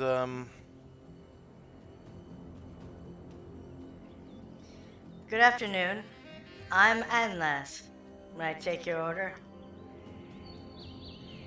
And they order a couple of pitchers of brown down to share between them, and I'll take that off the inventory sheets. Except for Jim, who was like looking around baffled. He's like, "What are you talking about? How long are we gonna stay here? We're supposed to be going to Lucilia City, and you guys are just sitting here." In this stupid cave.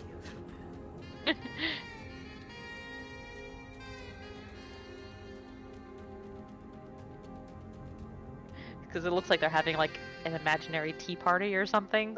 they're like picking up cups and drinking, but that all he sees are like their empty hands. It looks like they're pantomiming, and he's like, he's like, I'm getting pretty fucking tired of you guys making fun of me.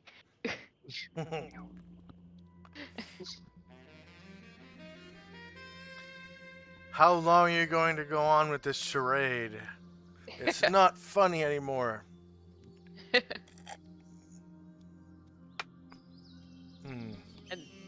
And they ignore him.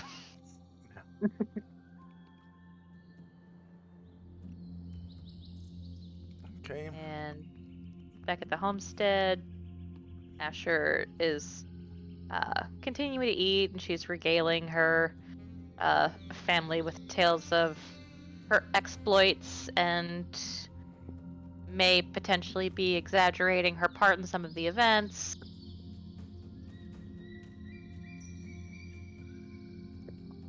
This is what she'll be doing for a little while. And your father walks in.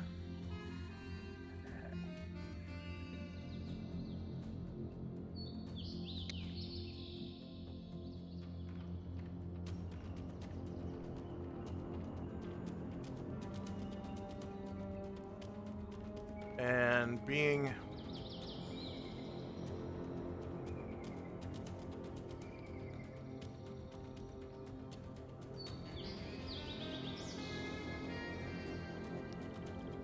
a bit older,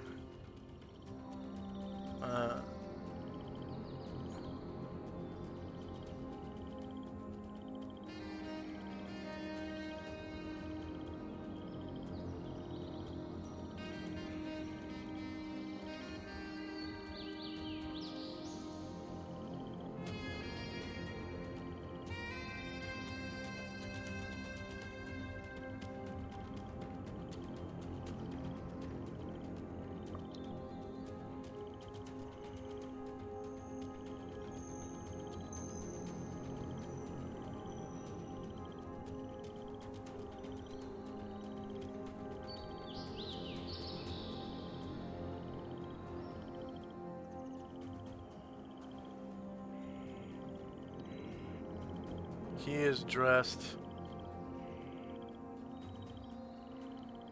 like so. So his clothes are a bit dated.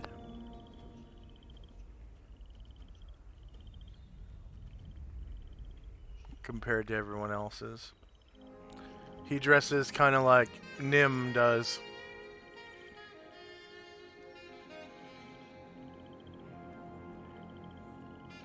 And Asher waves, and through a mouthful of food is like,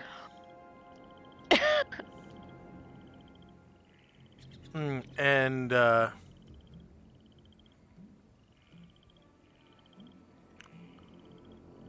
you know, as he walks in, he's like mid-sentence, "Hey, did you hear what happened at the Grand Library?" And then he sees you, and he stops.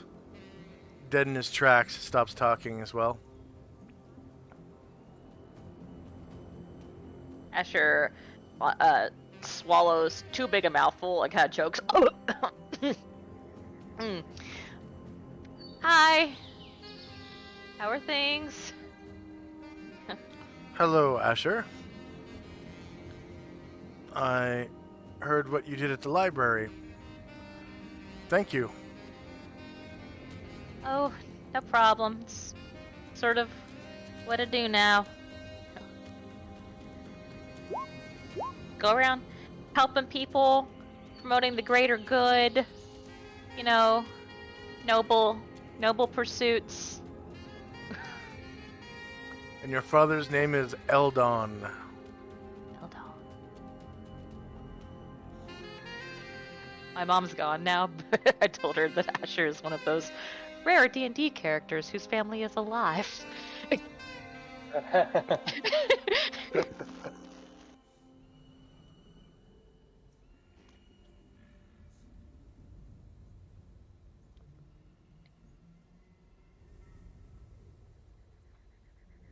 And, he's a little late for lunch. But he sits down next to your younger sister, Collectus.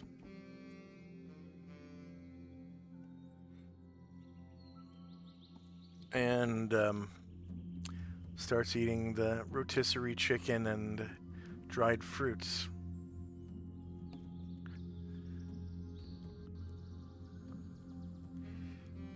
And oh, go ahead. He says,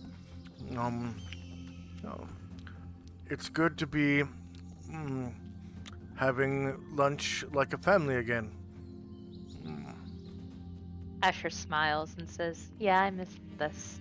It's been, really exciting going and seeing the world and helping people and finding magic items and treasures I read about but never dreamed I'd actually see. But still, I missed this. This is nice." And he says, whatever happened to Adamar? Her smile kind of fades, and she says, "He's sleeping now. He was being controlled by a demon. I think that we have put that. Think we've saved him from that fate. But I'm waiting for him to wake up so we can talk to him and see, how this came about and make sure he's okay. But I think he's out of immediate danger."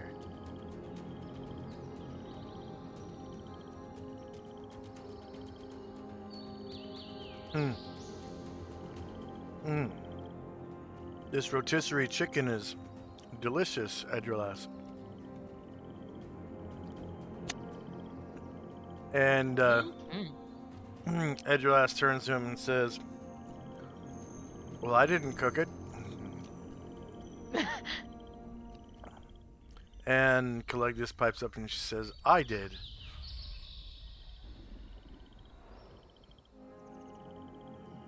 It's so good, Collectus. And she goes, Oh, thank you. It took all morning to make the rub and get the rotisserie just right. Asher says, "Maybe one day I'll learn to cook. I'll come back and you guys can show me." I boiled rice before. Well, I started boiling the rice. Chandrak finished it. I made half a rice. Eldon said, "Sounds delicious." And Edrelas says to Aradgant, Anything interesting on patrol this morning, Rodgant? And he looks over at Asher and says, and then looks back at your mother, Edgelass, and says, just Asher's friends.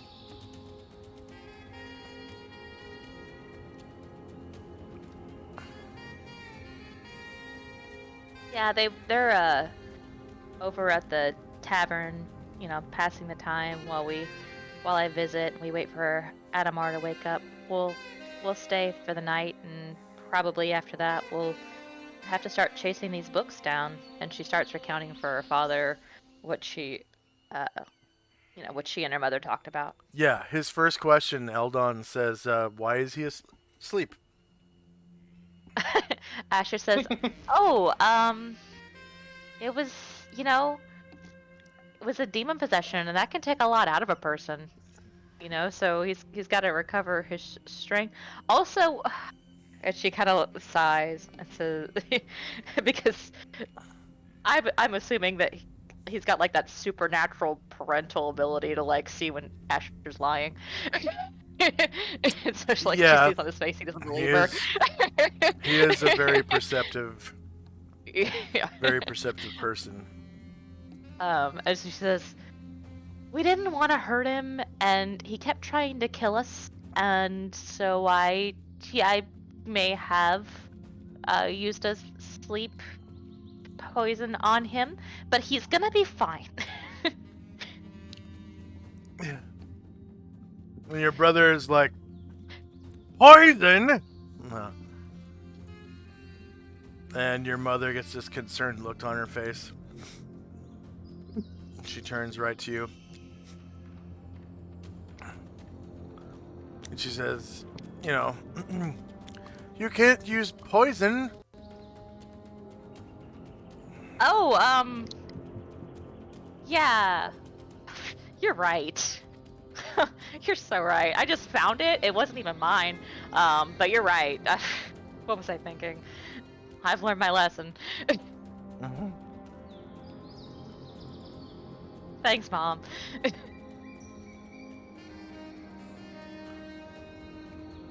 And she's like, what were you thinking? What was I thinking? Oh God!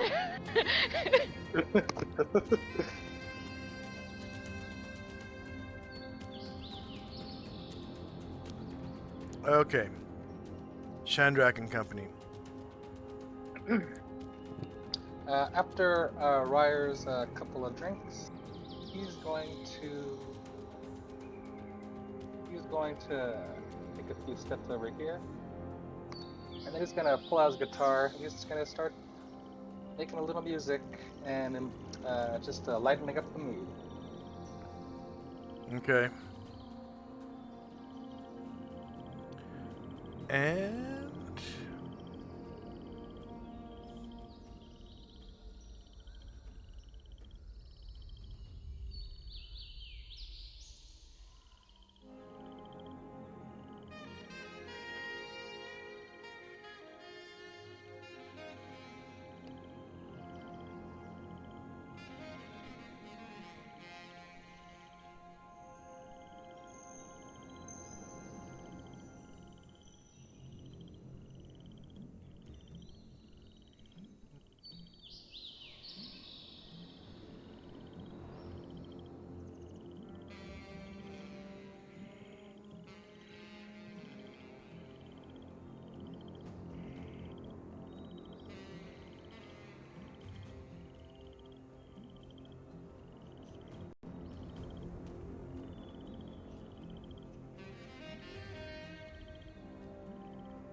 Will Waff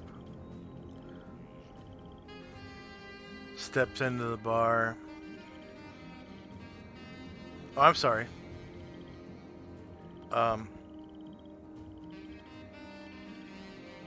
Tenzi and Company. Tenzi's waiting outside for Ashriel to return. Inside, Musashi's enjoying the brown down, and also Ryer's playing, and that'll be it for us, unless Asheville returns. Oh. Ashriel.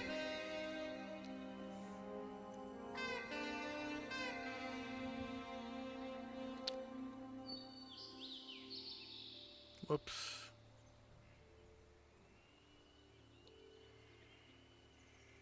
I forgot you expected me to control Ashriel. Okay, Ashriel gets over to the...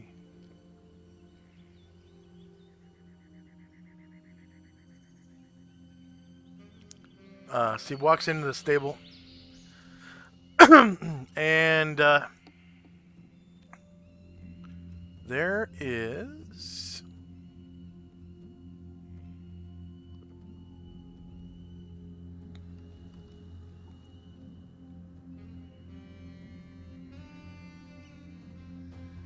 a lazy high elf on a bed.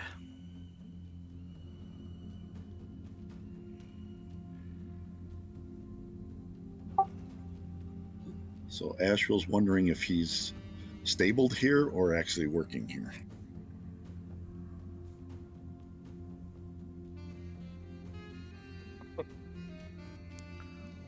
Other than the griffin in the stable, it's the only soul in the house.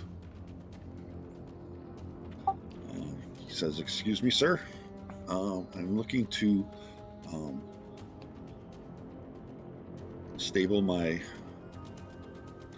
tiger for the evening. Would you have accommodations?" And he sort of snaps out of the reverie, comes to, and he stands up. And he says, yes, sir. That'll be,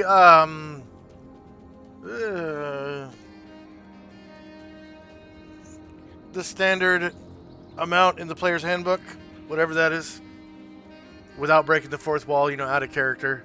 He says the standard.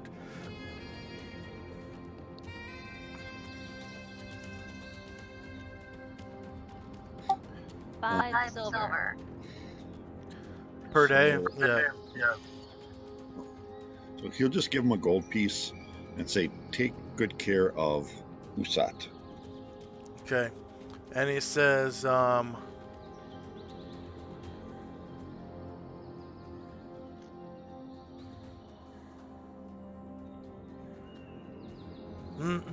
don't worry. Linway will take great care of your Smilodon.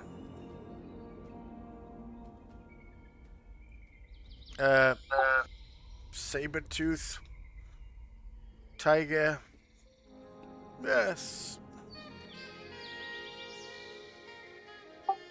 Then Asheville turns and leaves, and then before he leaves, he goes over his shoulder. It says, "Now, Usat, don't eat him," and then smiles to himself and walks back towards the inn, home of the Brown Down.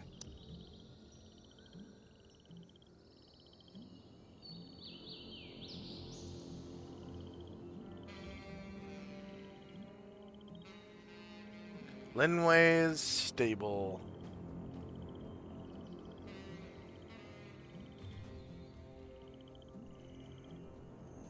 I'll probably reduce that a little bit.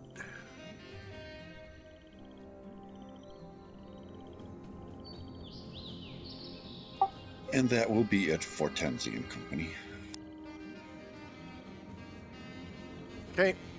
And he takes Usat into the stable and kind of,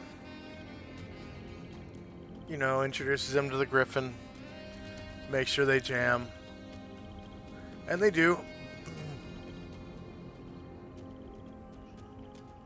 Nice. Throws down some meat for both of them. And goes into the supply room and does some stuff in there as Ashriel leaves.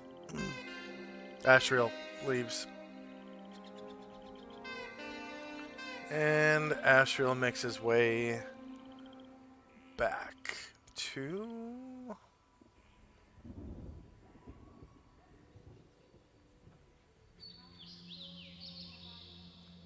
Shriel gets back to Tenzi. Right here. Awesome. Right outside. We'll end our turn there. Okay. And the Grey Elf walks past you. He looks familiar.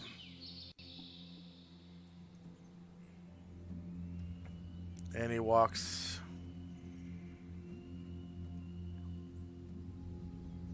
he looks like this. No. Looks like...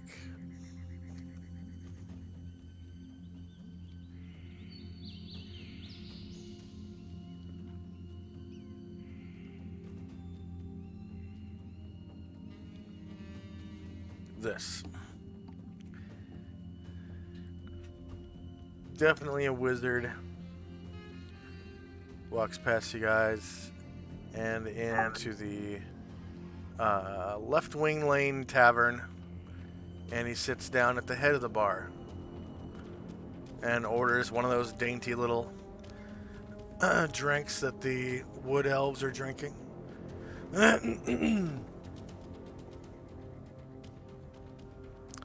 Okay. Asher and company. You notice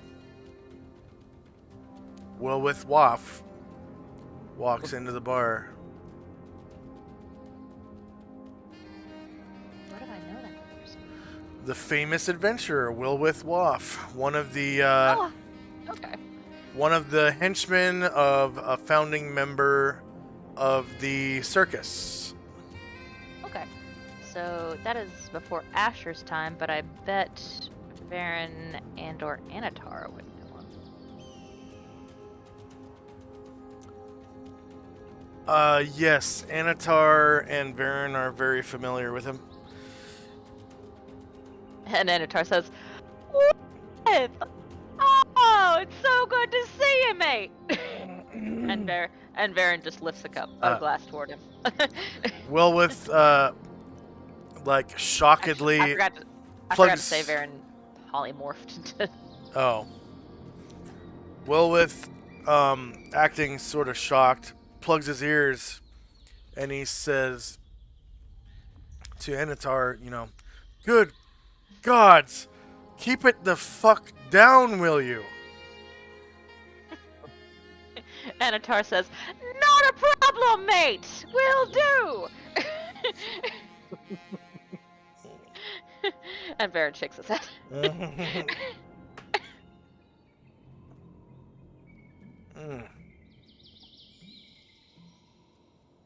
Willis says, "I've heard what you accomplished at the library today." He says, "Yes, it was a grand adventure, but what's a few demons between friends, eh?" I would imagine Nim would like to speak with you in the chambers of the king, but I've not heard anything official. Varen says, "Asher should return soon. We shall relay that message to her." I doubt she'll want to speak with the king, but... And Jim says, "What message? The fuck are you talking about?"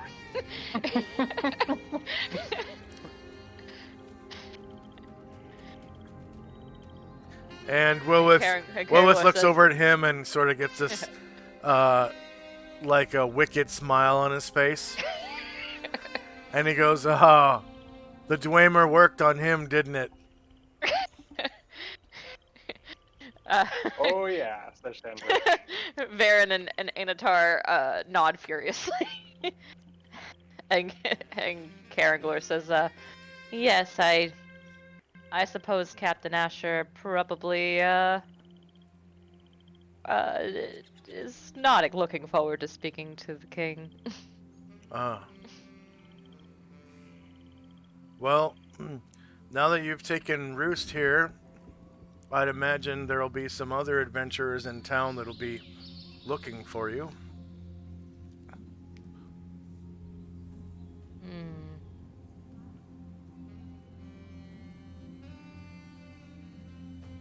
What do you mean by that? Well, there have been a few, over the years, a few outsiders have been allowed into the city. And,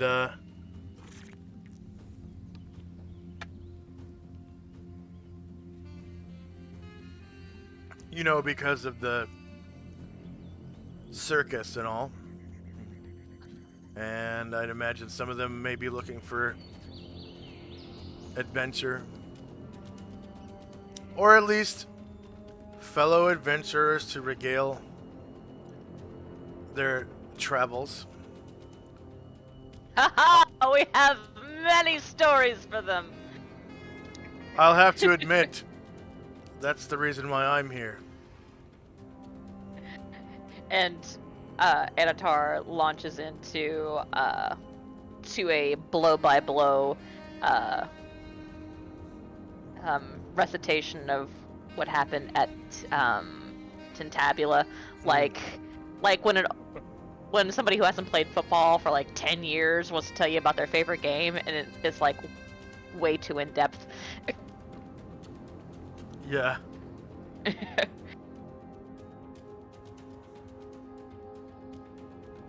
And back at Asher's house, Asher's like trying to gauge whether the blowback of her poison statement has like worn off. Like, oh no, what have I done? And then like just like looks around to see if they're buying it. Yeah, it looks like they're buying it. Okay, cool. and she's just gonna finish her meal with them, and you know, she told them everything about this morning and the book and what and you know what they've know so far, and you know, and kind of comparing notes with what her mom said, and they're just, you know, rehashing it. And once they finish, I guess in the next couple of rounds, and then she'll start heading back to the inn. Okay. Shandrak and Company. Ryder continues playing his song, and Chandrak says to why with Wilwith. Willowith. It's like, so you've had your fair share of adventures too, huh? And he goes, yes, I fucking did.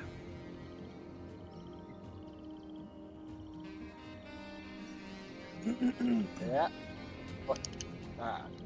Well, like you heard from Anatar before, we just resurrected a avatar of the morning. You ever do anything that cool?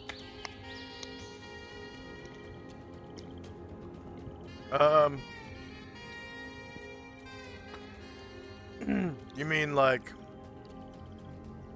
with gods and stuff? Well, yeah. You ever do that kind of adventuring? Yeah, let's see, we slew the avatar of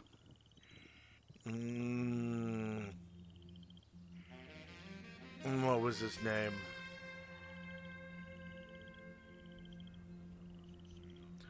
We slew the avatar of Raminos, the god of the bullywugs.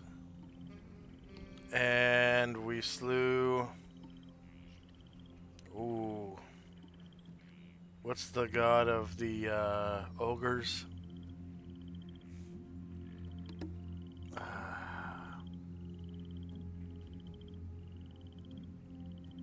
D&D...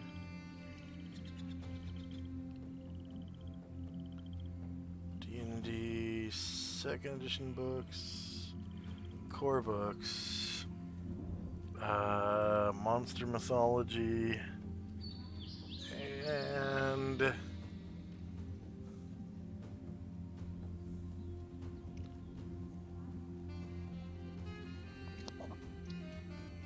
oh, what's his name? Interloper Gods, 81.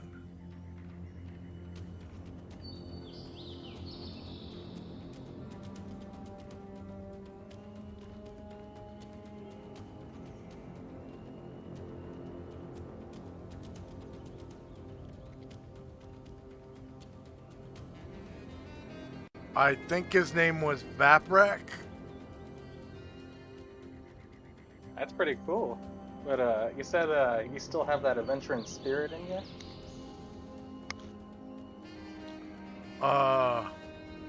Yeah. I've What? been wanting to go on a fucking adventure for, well, since my old boss retired. Thrashing May I? Maybe you've heard of him? Oh yeah, I've heard his name all over the place. Yeah, he was one of the founding members of the circus.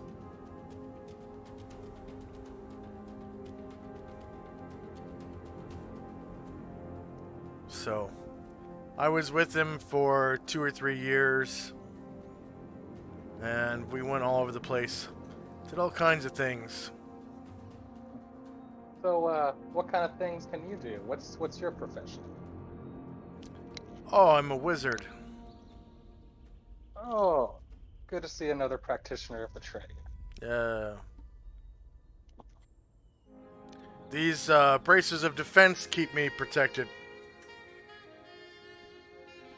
Oh, And he that's cool. shows these 2 leather bracers he's wearing. I'm pretty sure wizards can use those. Yeah.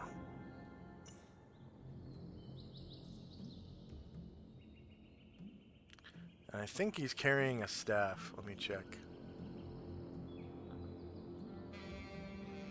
Yeah, a quarterstaff.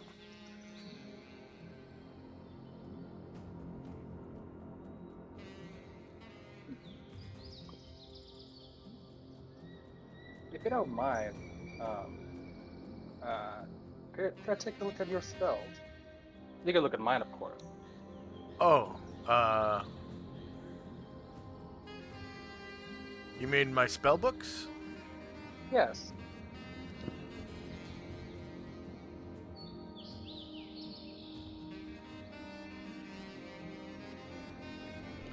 Well,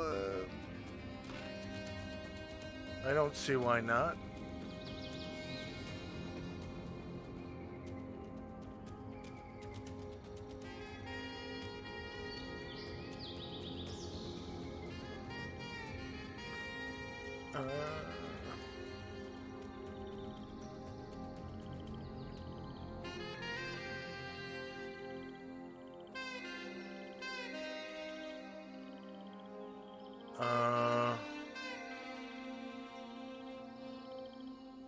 There we go.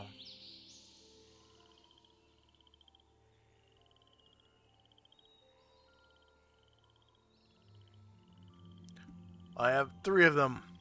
1, 2, and 3.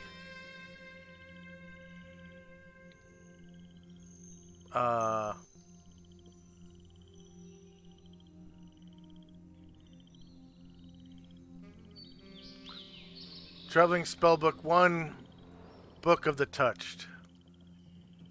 Traveling Spellbook 2,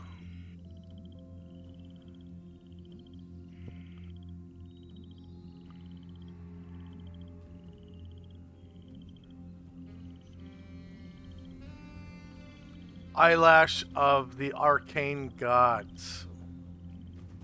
And Traveling Spellbook 3,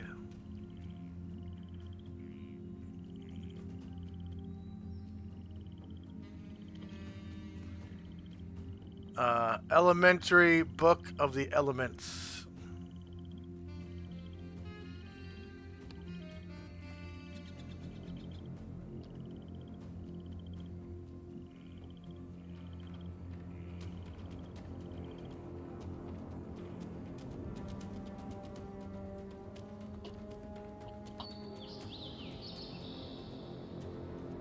Which one would you like to see?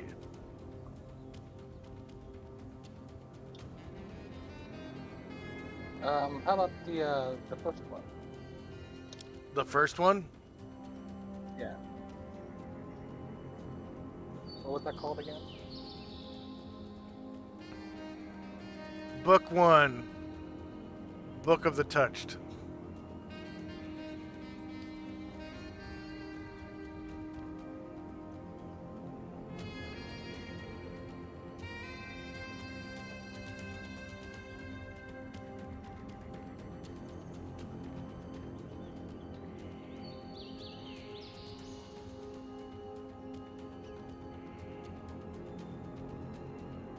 Oh, perfect opportunity.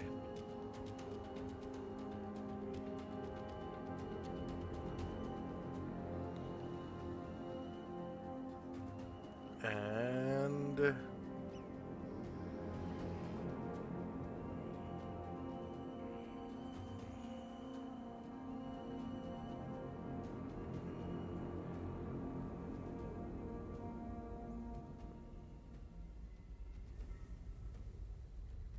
traveling spellbook.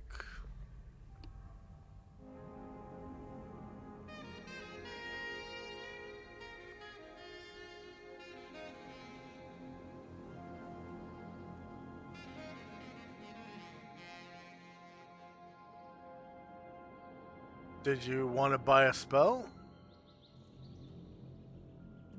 Well, if you seem eager, I'm thinking of having you in my employ. I just wanted to see what you have before making the final decision.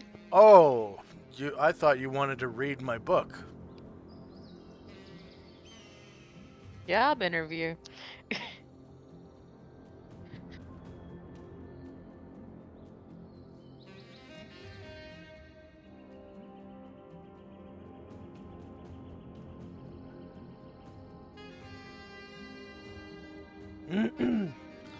Well, it'll be easier if I just tell you what spells I have.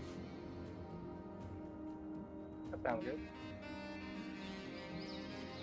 In this book, I have Fireball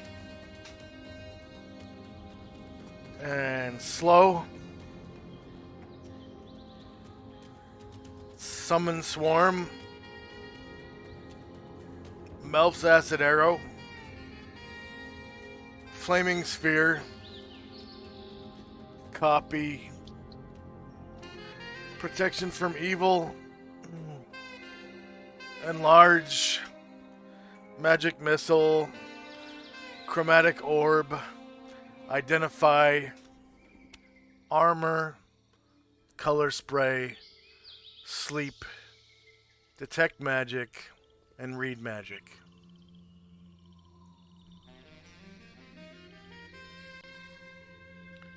This is my basic skills book. Book of the Touched. All right. What about your second book?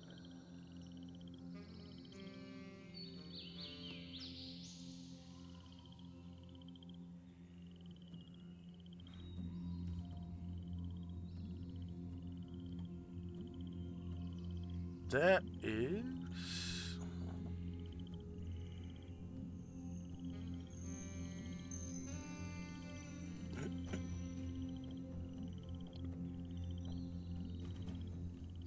Eyelash of the Arcane Gods.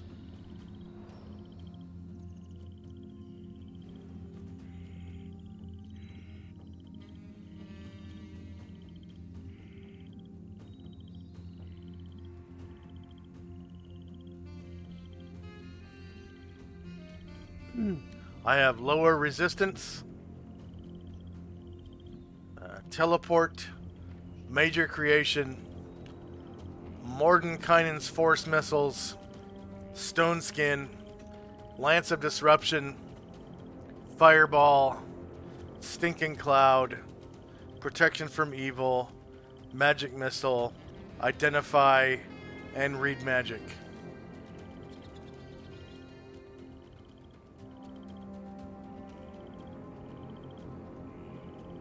Some impressive stuff. And what about the last one, the elementary book of the book?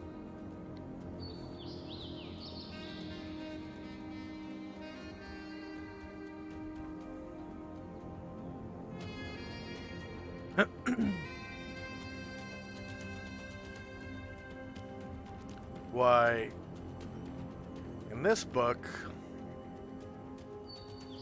Elementary Book of the Elements,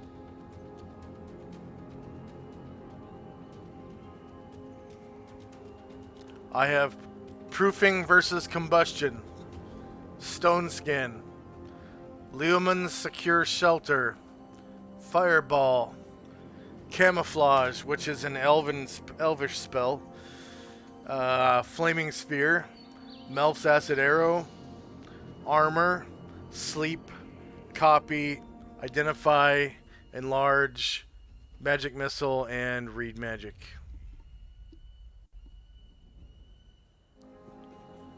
Wow. You certainly are well traveled and well equipped.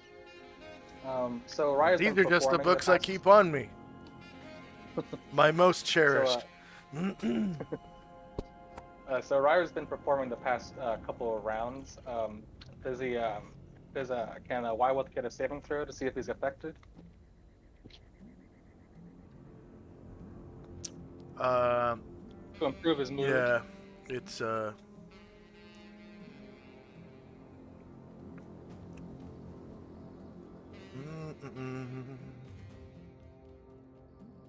And if you roll, saves versus paralyzation with a -2 penalty saving throw.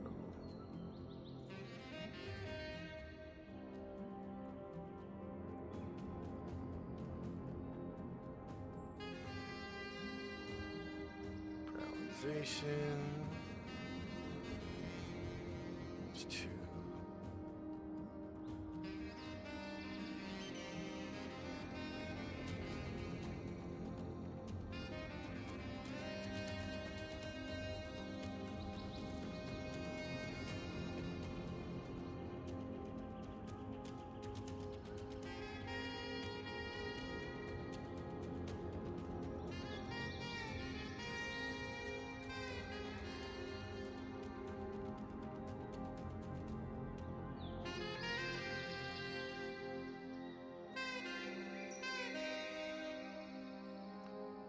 Willith seems enamored with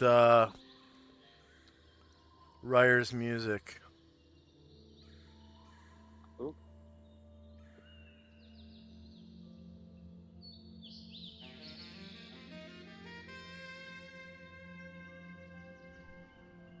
And he starts to listen intently.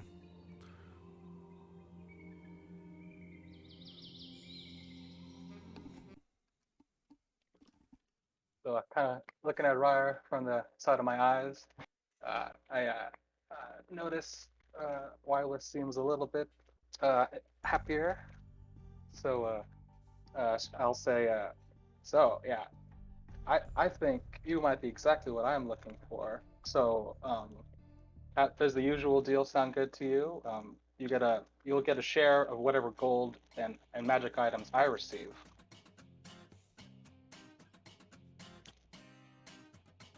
Oh, what do you mean?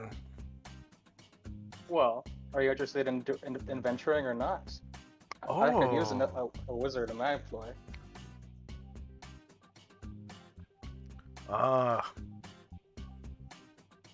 To be employed by a fellow wizard. To be the friend of a fellow wizard. Adventuring partners. Huh.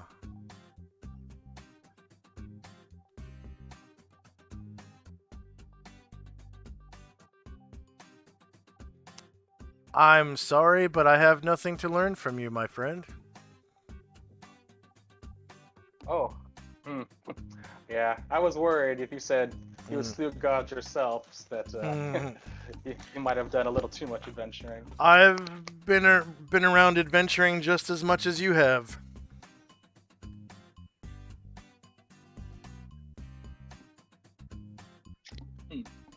Well, in that case, how many pages was that proof against combustion you had? Which book was that in? That. Let's see, I think it was the second one.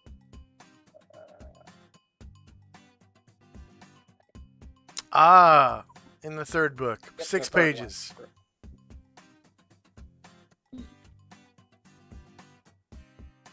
And what about the in your second book? You had a Mordenkainen force missile. How much was that? How many pages was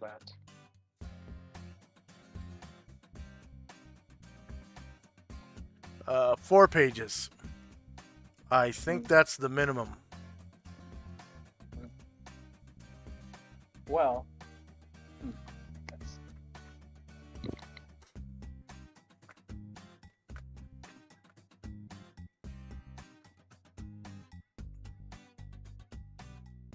that's a 5th level spell, and Mordenkainen's force missiles?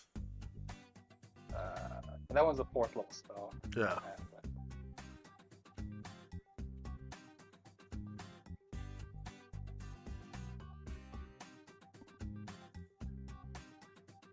The second. All right. Let's take a 5-minute break.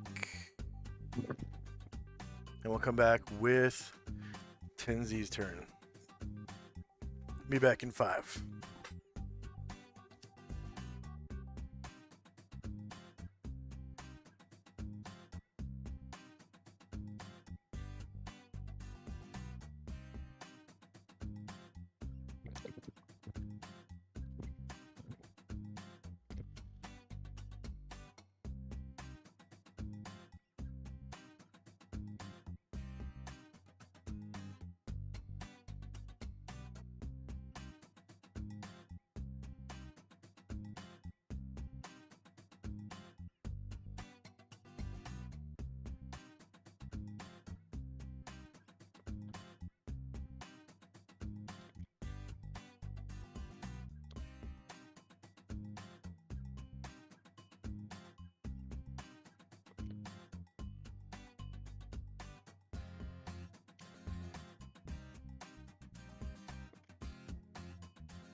I'm back. I'm back. I am back. Next up we have Tenzi and Company. Musashi continues to enjoy the brown down. Tenzi and Ashriel enter the left wing lane tavern.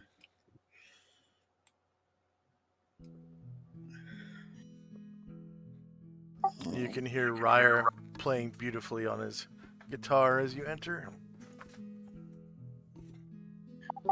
And Tenzi seeks out the innkeeper.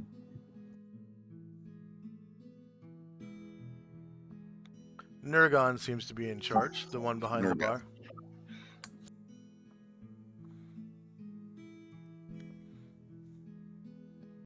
And asks if they have rooms for the night. He says, why, yes, of course. There are 3 rooms available. 1 room with 4 double beds, 1 room with a single double bed, and 1 room with a single twin bed.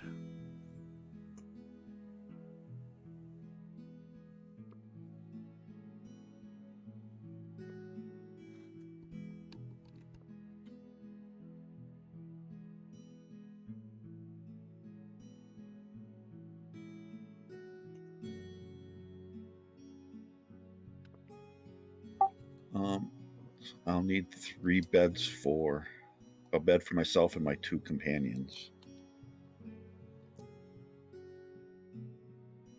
So I guess in that more common room we would go.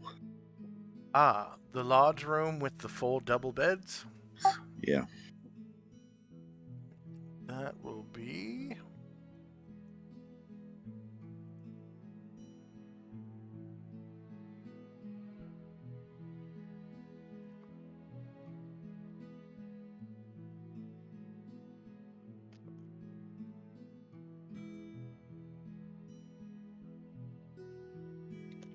$20 silver.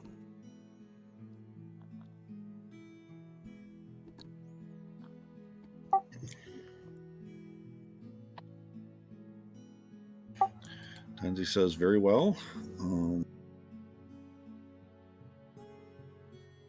And counts out 20 silver and gives it to Negret. Okay. Nurgon passes a key to you, and it says, like, you know, room 1 or whatever, which is this room right here. And you can see it has a locking door. I'm back.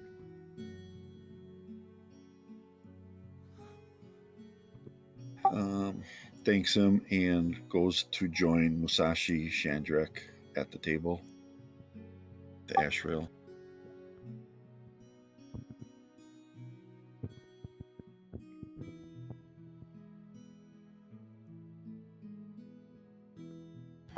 And that'll be the end of our turn. Okay.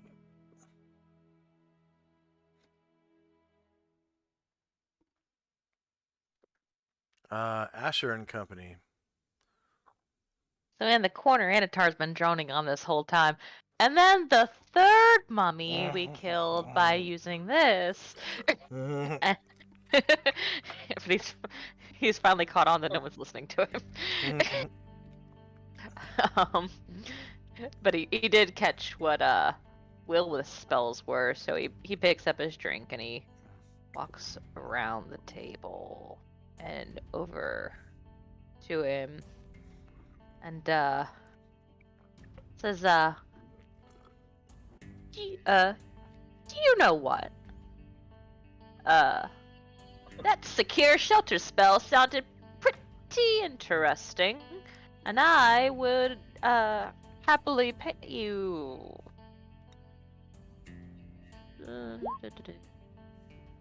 See what kind of gems he's got. He needs to pay 4,000.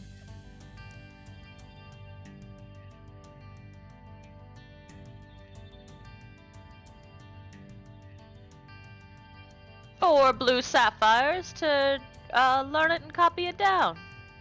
What do you say, mate? I only take gold. Hmm.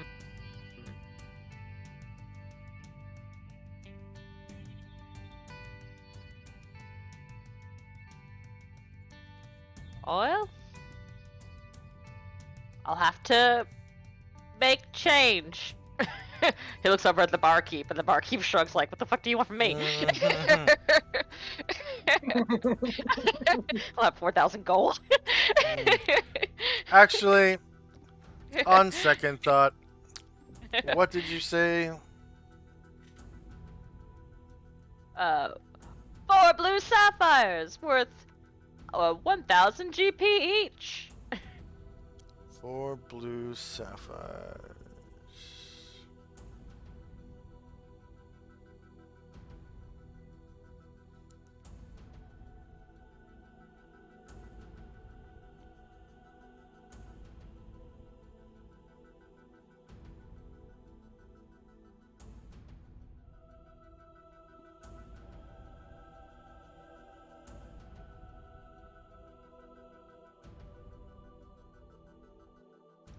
$1,000 GP each. For my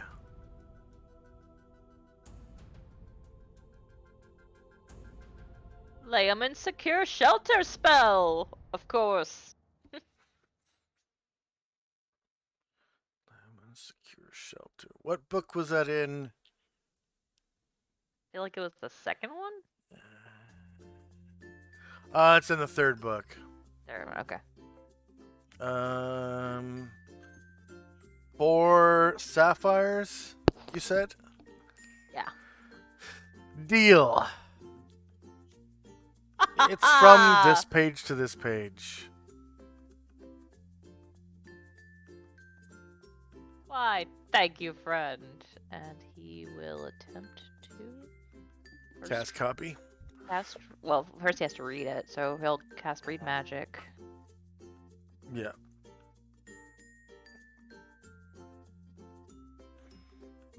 Okay, anything else for Asher and company? Asher is wrapping up her meal and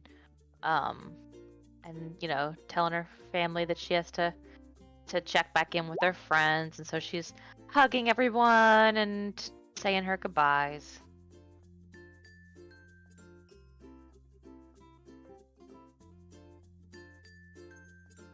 Oh, I cast it as a level 1 wizard. Hold on, let me recast that.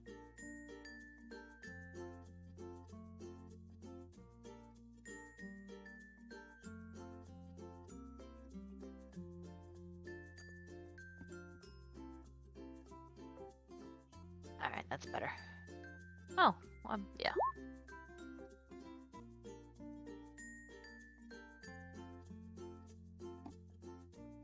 That's tech magic. Come on, Amber.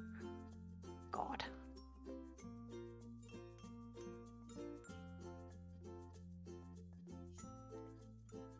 Read magic, level 9.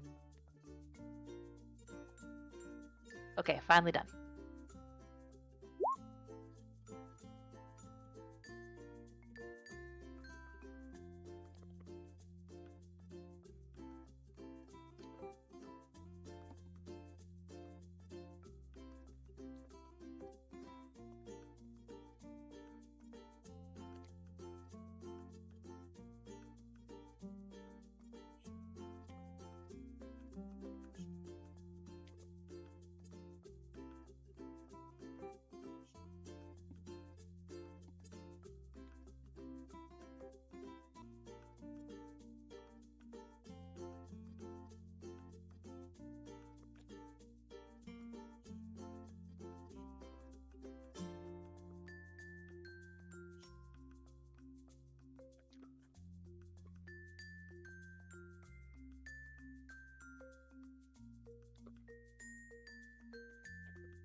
And that'll be it for this turn. Okay. Chandrak Company.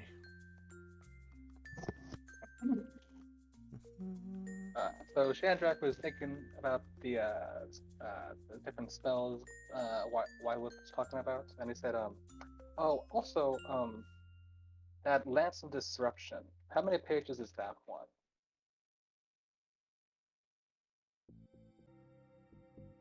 That one should be in your second book, Eyelash of the Arcane Gods.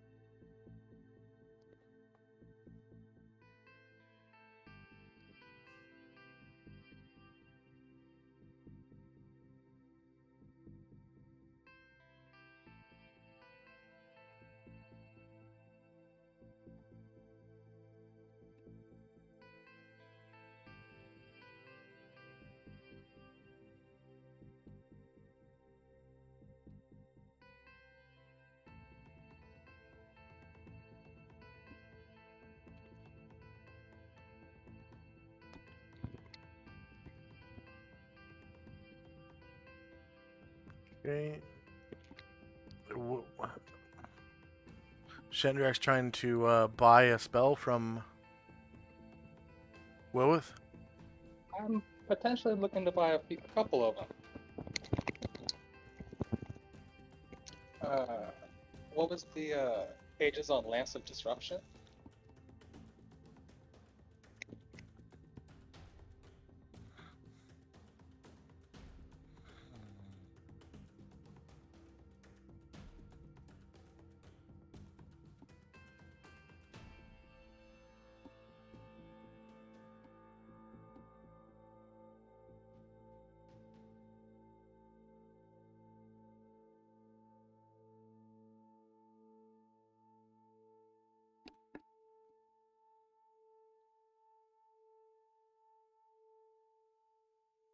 And what was your question of him? How many pages was that Lance of Disruption spell that you had?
Central.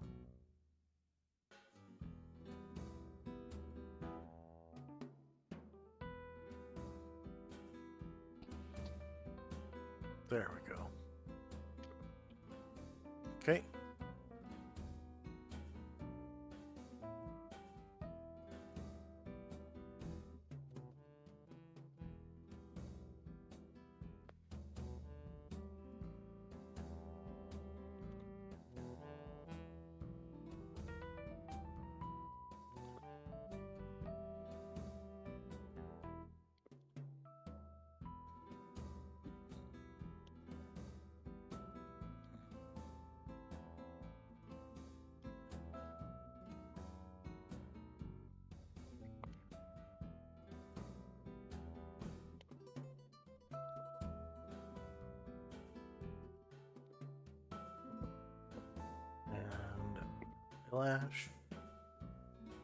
Lance of Disruption. 5 pages. Lance of Disruption. Well, if it sounds good to you, I would like to purchase 3 spells from you with gems. I could pay you in 2 Oriental Emeralds worth 5,000 gold pieces each, and 2 Sapphires worth 1,000 gold pieces each. So 12,000. Or I want Lance of Disruption, Mordenkainen's Force Missiles, and Proof Against Combustion.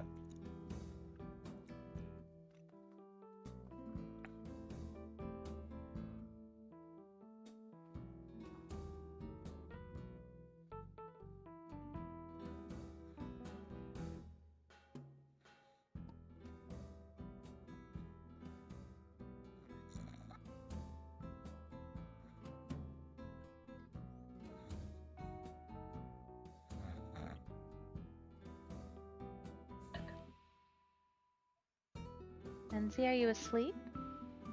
No. No. Eh, Thought I heard somebody. Proofing versus combustion, 6 pages. Okay. It's 5 level. And if I was sleeping, you wouldn't hear me. I thought I heard a soft snoring, and I'm like, well, the only person I haven't heard from in a minute. 7, 12. And he goes, deal, and holds out his hand. And Chandra.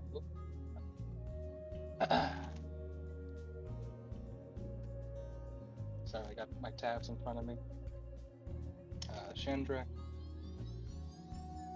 waves his hand to summon his hidden chest.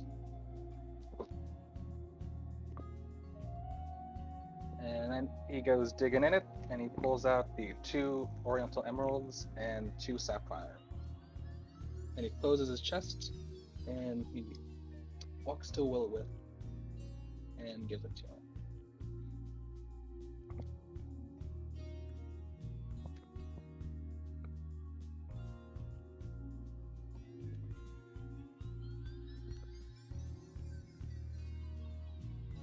Okay, and he pulls out book number 2, and he goes, from here to here for Lance of Disruption,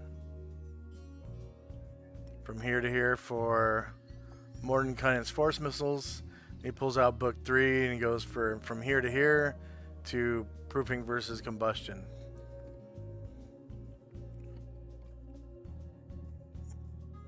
And that was sorry, how many pages total was that again? I think that was 4 for Mordenkainen, 6 for Combustion, and how many for the Lance? 5 for Lance of Disruption. Okay. And you just have to Awesome. be able to read all the pages.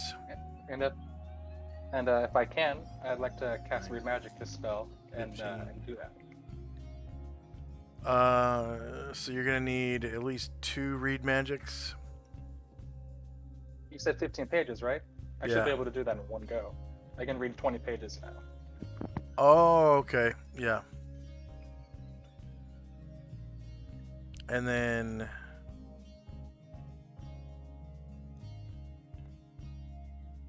since they're individual spells, you need, I think, 3 copy spells. I do. Luckily, I prepared 2 today.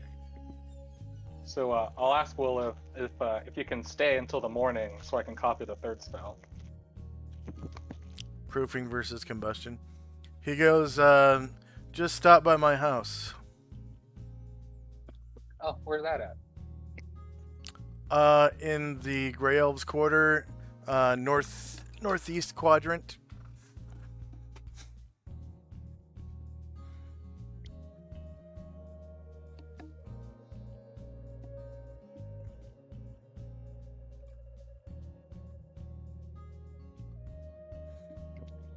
All right, awesome. I'll meet you there tomorrow.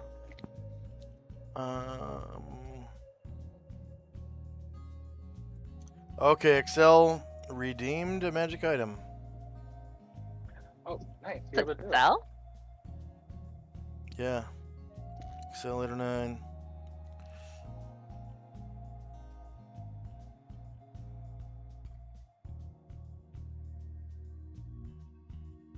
Thank you.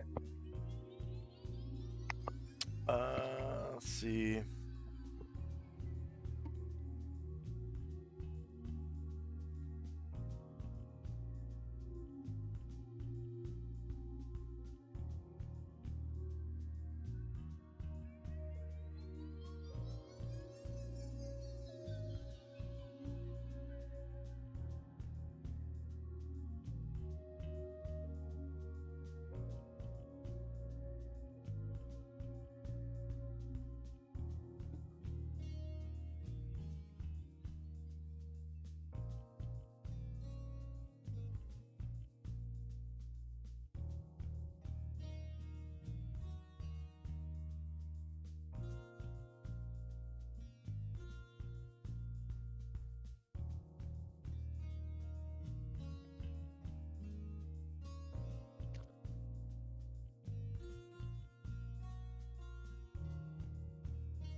Okay.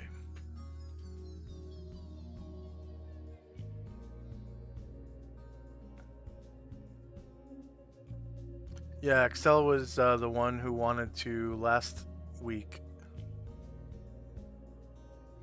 I'm glad they were able to this time.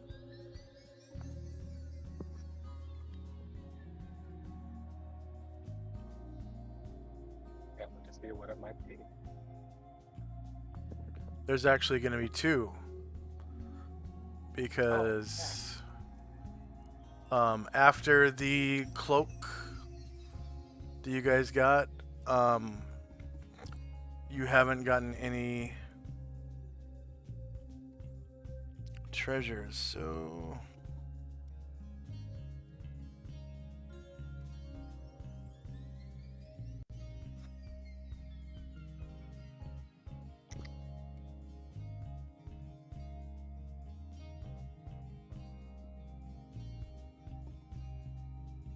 Okay. And then, who redeemed the last one?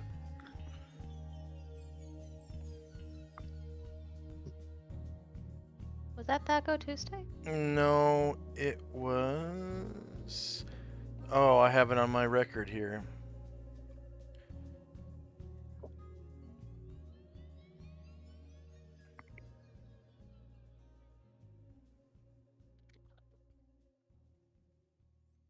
I should have it on my record. Where is it?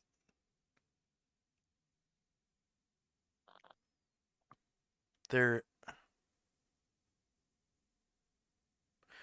it was Watch Your Pants. So... Oh, yeah. 2 weeks ago, Thaco Tuesday put the Cloak of Displacement in the Giants treasure hoard when you fought the, I think it was Fire Giants. Yes. Yeah. And they carry their treasure on them, so that's why you got that. And then Yeah, unfortunate. last week was Watch Your Pants, and I'm not going to spoil what it was. And today is Excel 809 with something else. Nice. So watch your pants. You guys are spoiling it. When we do get them, will you tell us who gifted them? So Yeah. I'm fleshing out ideas about how these people think about things and like it.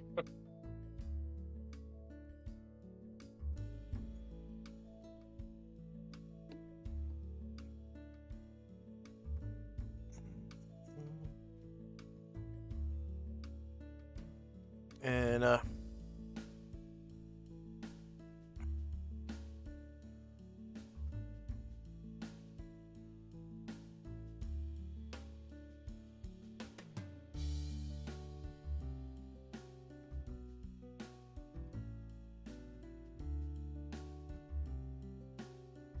Excel redeemed it glitch free. What do you mean glitch free? We never did quite figure out why they weren't able to redeem last time. I think is what they meant.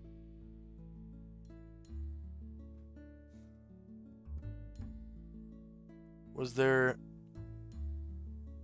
Yeah, there's a problem. Yeah, So glitch if free. I'm remembering correctly, they attempted to redeem. It. I don't think it gave them an error message the first time. It just like didn't go, and then they like just retried it, and then it gave them an error message Yeah. indicating that they had done it too recently. Huh. Last week my redeem glitched after the cooldown ended. Says Excel. Okay. Alright, so I've got that on the daily routine. Both those items are recorded. And hopefully we can beef it up a little bit more. The next treasure hoard. Okay.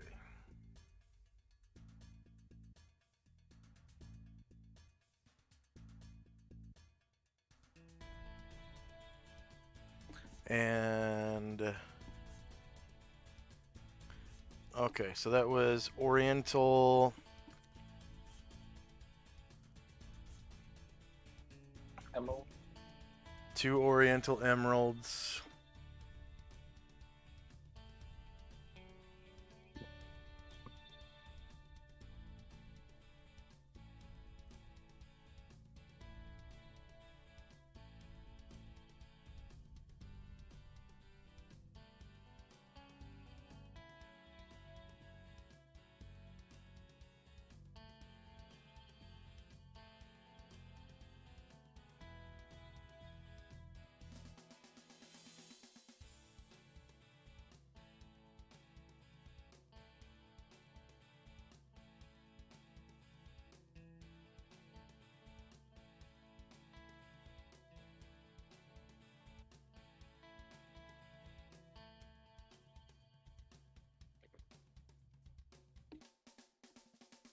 And 2. What was the other ones you gave him?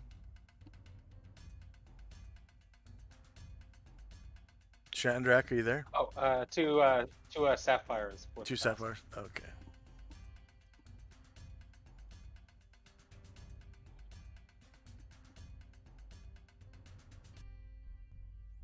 Oh.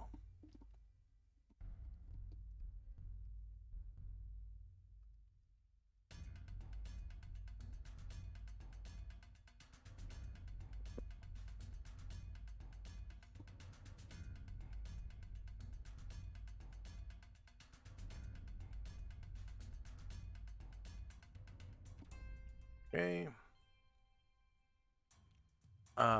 Anything else from Chandrak and Company? I'll just, if I am able to, I'll cast Read Magic and begin that. Okay. And Tenzi.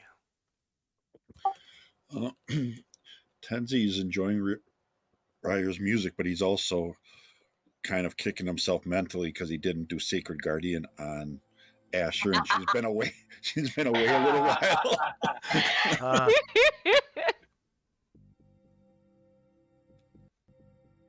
So yeah, he's a little upset with himself. Other than that, we're just enjoying Ryer's music. Musashi's enjoying the brown down. He's probably getting close to needing a pitcher, but we'll save that for another turn.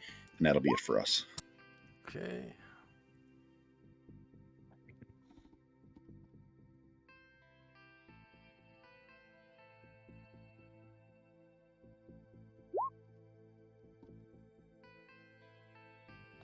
You've got to drink your brown down. Alright, so end of round. Asher and Company. Anatar is going to cast Copy. Or, no, actually he has to read the spell, right? How many pages is that spell?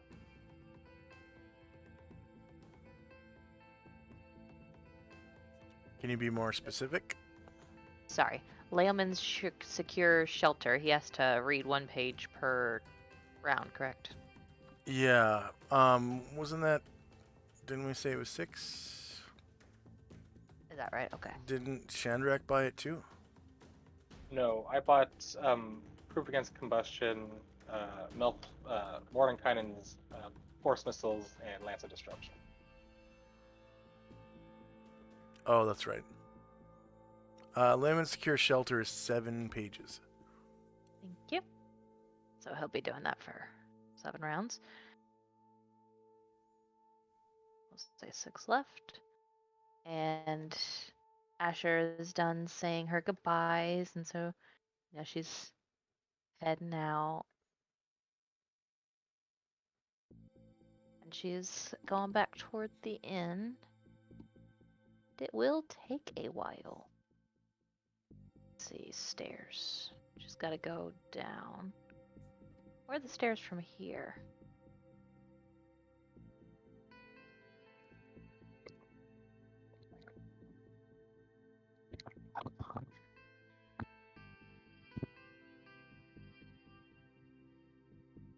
I think they're this way.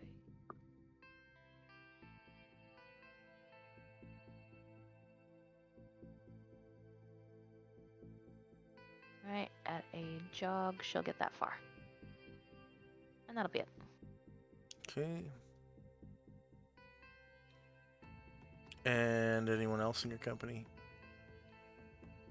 Ah, they're just drinking and carrying on. Okay. Shandrak and company. Shandrak will be reading magic for 15 rounds. Right. Tenzi and company. Yeah, we'll just be enjoying the music. Tansy will be nervously waiting for Asher to return. And that's all we'll be doing. Okay, I'm just gonna fast forward 15 rounds.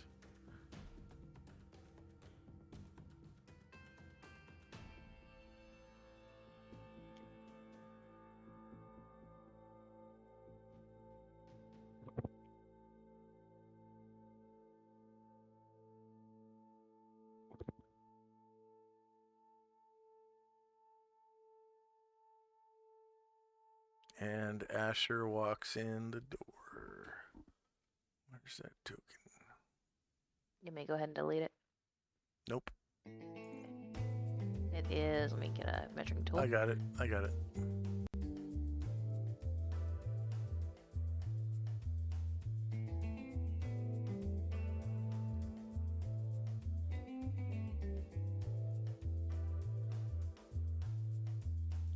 Alright. And Asher and company. You walk in the front door. Alright. So she walks in and says, hey guys. Tenzi's visibly relieved to see you in one piece. Shandrak looks up and smiles at you. Willwith gives a reserved wave. Just sort of like from left to right one time.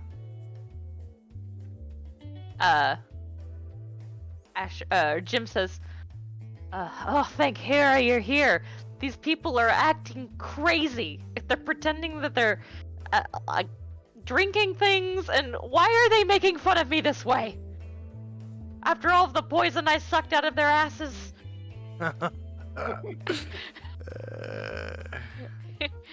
And Asher walks over and she gives him a little hug. And she takes up the seat that Anatar vacated. And Anatar is gonna cast Copy. Okay.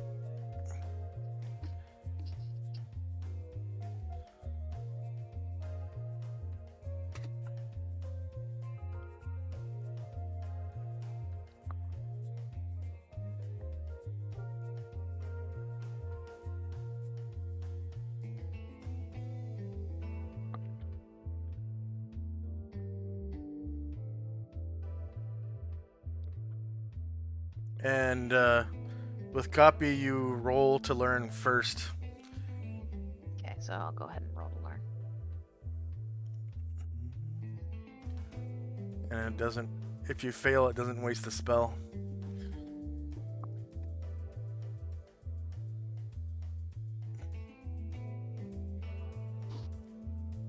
Spell Leoman, let's see.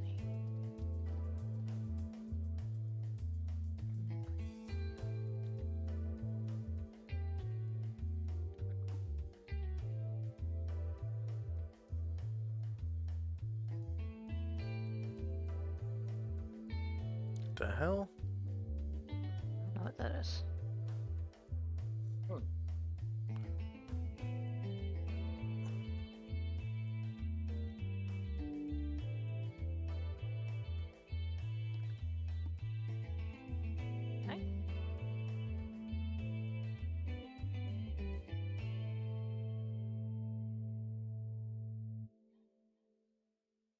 So 7 pages into his book. Oh, and cast Copy. It doesn't matter. Just remove Copy from your spell list. Or check it off as though you have a cast. Alright. And that is it for me. Okay, Shandrak. All You right. First one, gonna copy proof against combustion. So roll to learn it.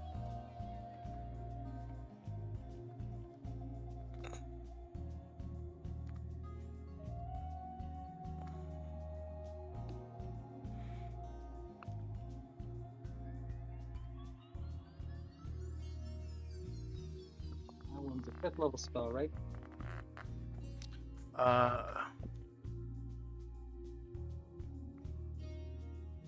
Yes, it's 5th.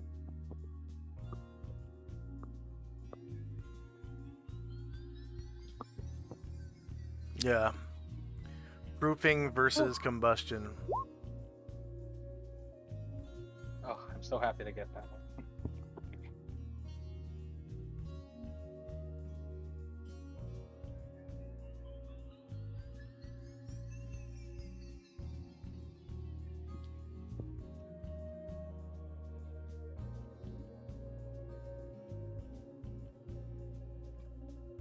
And then just, X off one of your copy spells. Yep. And then roll to learn the next spell. Okay. I'll do Lance of Disruption then.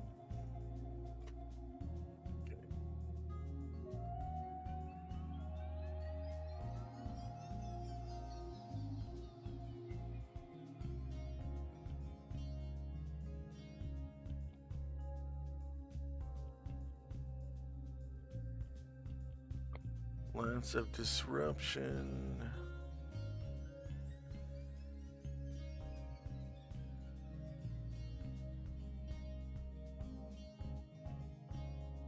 Third level spell. Yeah. And it's 5 pages. Yes.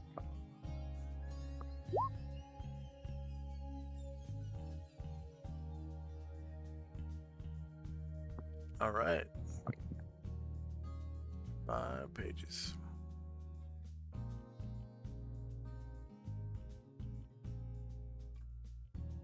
Chandrak thanks Wilbur and says, I'll see you tomorrow for the Mordenkainen's missiles.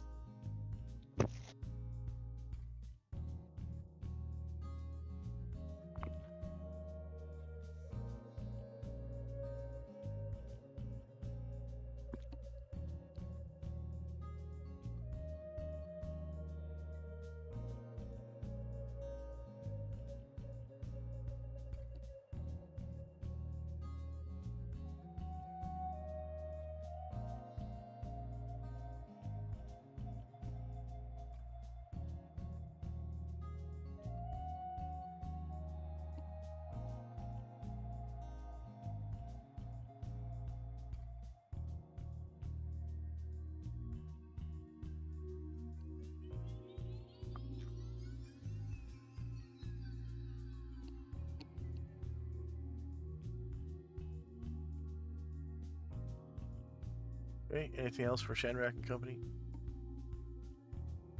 Now that Chandrak is done with all his magic stuff, he looks up to Asher and says, "So how'd it go with your parents?" She says it went really well, and my mom seemed to know a little bit about the book. She never scribed it, but she had heard some things about it, and for instance, I think she knows the name of, or at least the current form of the Dark Lord that these things are trying to summon, and she recounts the conversation. Yeah, she called him Tenebrous. Tenebrous. Tenebrous.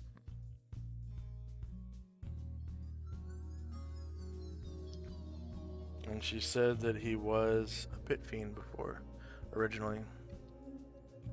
Yeah, Chandrak was going to ask that. He said, "Wait, so this is a Tanari, but he used to be a pit fiend?" Asher shrugs. Used to be a Beatitude. That's what she said, and my mom's pretty smart. That seems weird. But I could see why Tanari would want a Tanari that used to be a Beatazu. That seems like a good thing to have in the Blood War. Probably knew the enemy's secrets. And Asher asks Shandrak, she said, the book mentions Sigil. Didn't you say you're from there? Do you know anything about this? About these creatures? Well, I mean, to tell you the truth, I don't know too much more that's in the book. I do know about the Blood War, but again, I don't really know more that's in the book. It's been a long raging war between Shinari and Byakuzu, and they come to head a bunch of times, but nothing's ever come to it, and they keep fighting forever. This was a tough place to live, huh? Well, the Blood War only came to Sigil one time, and the Lady of Pain was able to put that down real quick.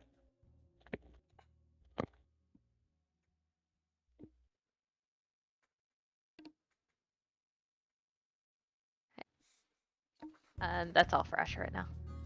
Okay. Oh no, wait, was it even my turn? Tenzi's turn. Oh, I was answering Shandrak, okay. Tan's gonna walk over and stand next to Asher.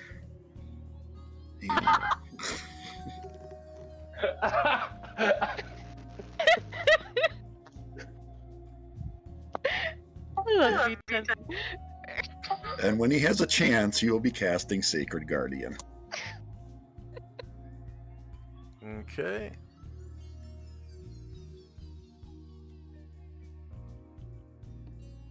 She sees him take up his accustomed casting position, and she sighs and shrugs.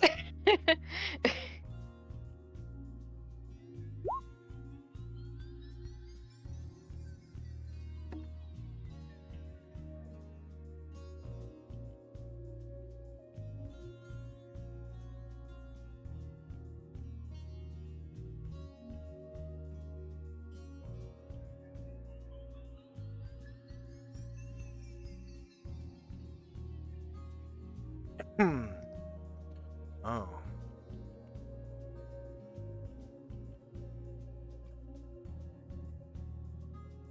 And that'll be it for Tenzi and Company. Okay. Some gray elves walk in.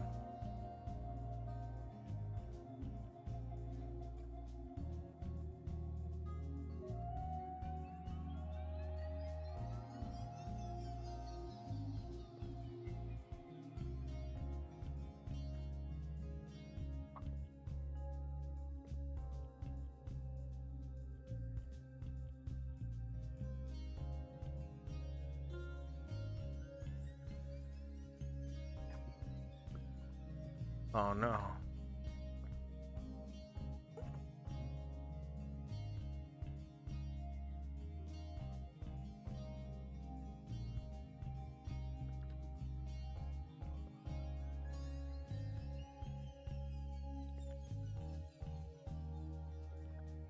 What the hell is going on?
Boom. There it is.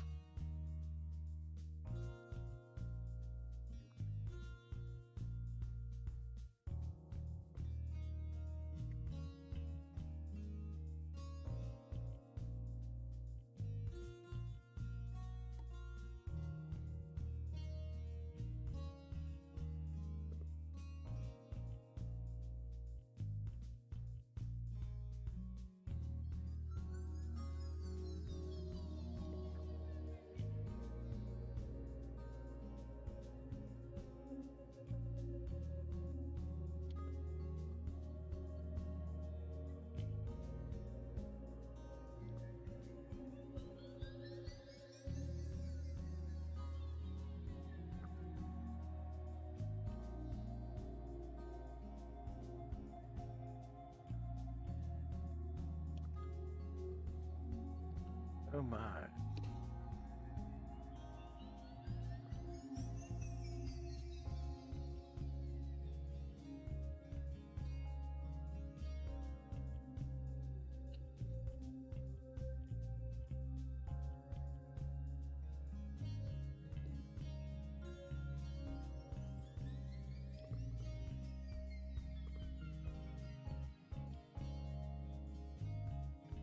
A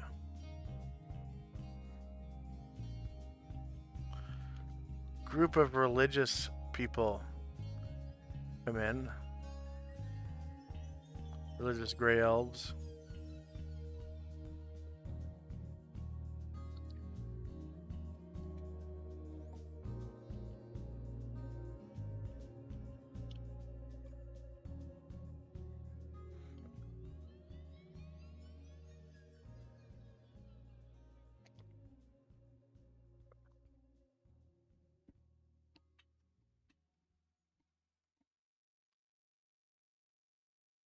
And they're all, dressed differently and whatnot. But they all seem to be wearing a holy symbol. And this holy symbol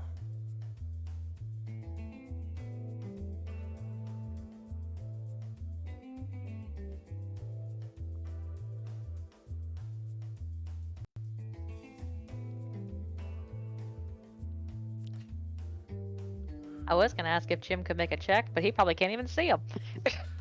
Yeah. Their holy symbol appears to be the symbol of the setting sun.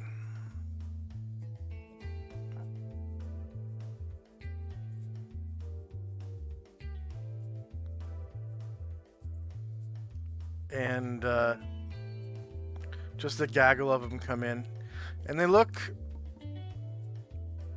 foreign. Like they're not gray elves from around here. You can tell by their clothes.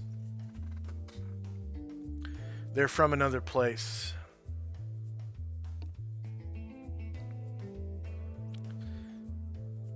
Okay. Asher and Company.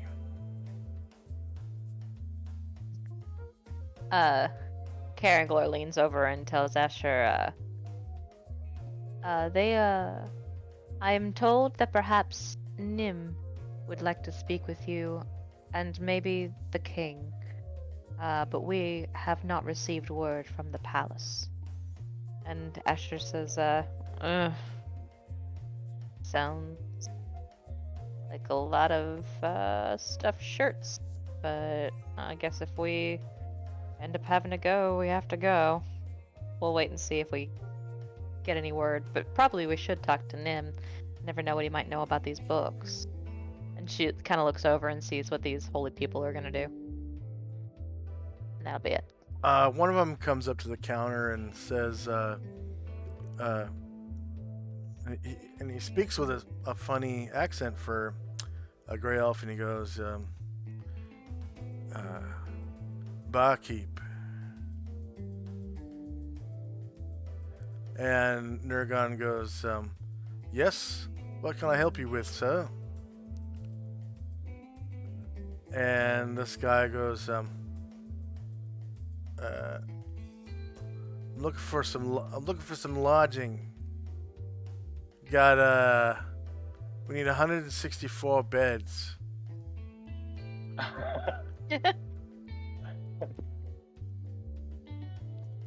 And a And- logger.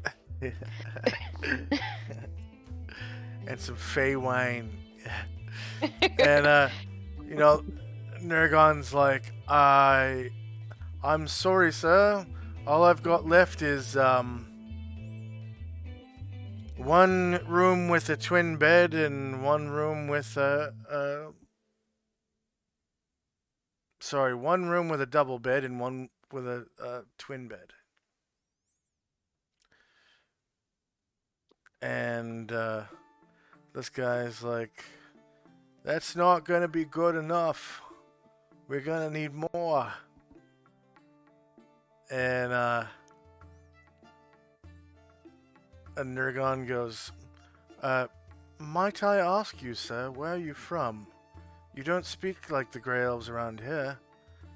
And he goes, well, that's because I'm not from here.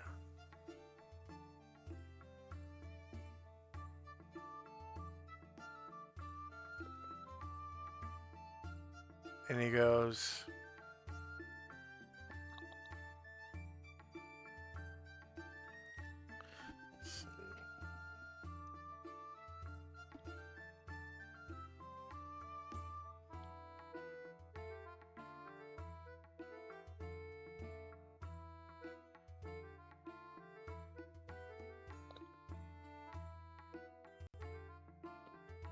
I'm from Illumina.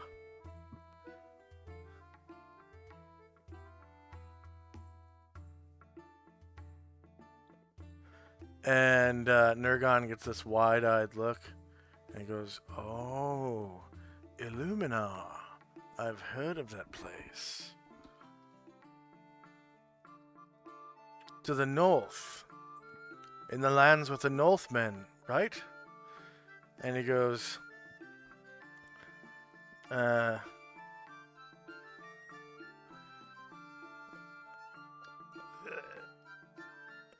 yeah, that's right.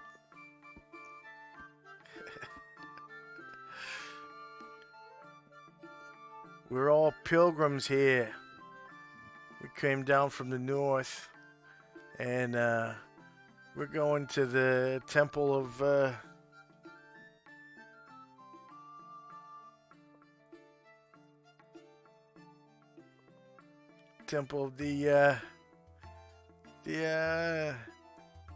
Label-S Enarith. Yeah. Maybe we'll check there. Maybe they got a lodge in there. Should go there first anyways. Pay my respects to God, you know.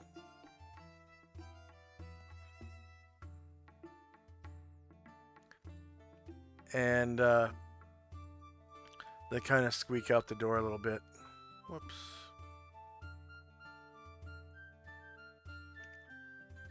The gaggle of them.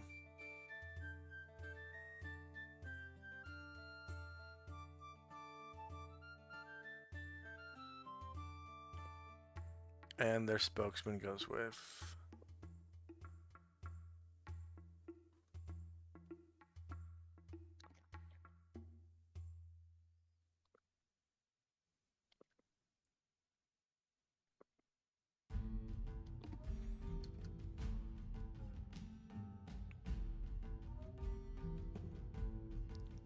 Shandrak and Company.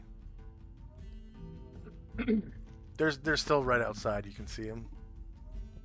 Oh, So, Ryer kind of looks at the crowd and kind of was a little upset because he's like, oh, 164 people. That's a pretty good crowd. And so Ryer's actually gonna move to the entrance and continue his song and see if he can coax any of them to just to hang around. And he puts his hat down. You'd see their spokesman talking to them all, and he's like, we're gonna need to go to the temple first. Pay our respects. Maybe they got lodge in there. Or maybe we could just stay there in the temple for free. Who knows? We gotta go there next. And then Shandrak will... he just kind of like hears Ryer's guitar playing. Mhm. And his ear kind of tweaks and he turns and looks at Ryer. That's a save versus paralyzation at -2. Mm-hmm.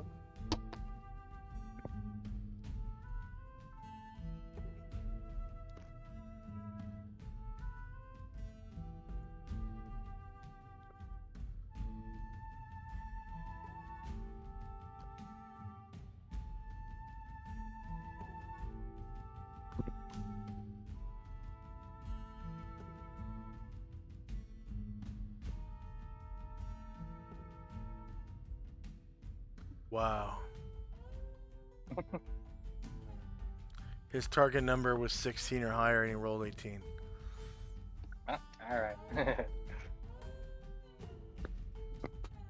So he's just like, yeah, well, at least that's where I'll be. All right, everybody. See you later. I'm just going to roll 1, 2, 3, 4, 5, 6, 7, 8 d20.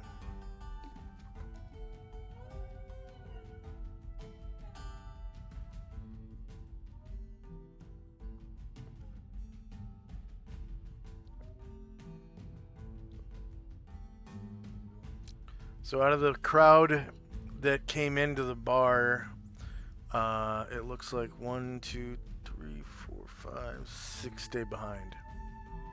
So this one. And Ryer put his hat down.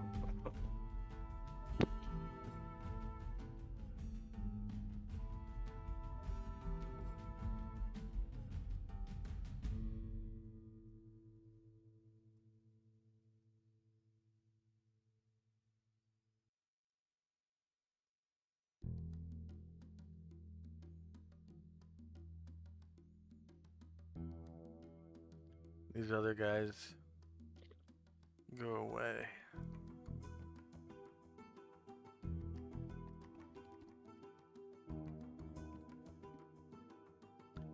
Yeah, Ryer put his hat down and they just kind of ignore it and they step in. That's alright. Good practice. One almost trips over it, kicking it around a little bit. Ryer kicks the hat backwards behind him so nobody steps on it. And then Shandrak will walk over to his chest and put his spell books all back in the chest and send it back to the ethereal plane.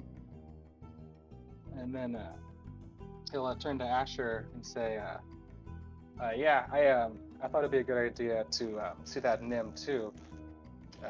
I had talked to Adolf before, back when we were in Nervia, and he said he used to be a student for him, so I wanted to see what he probably knows a whole bunch about what's going on with this."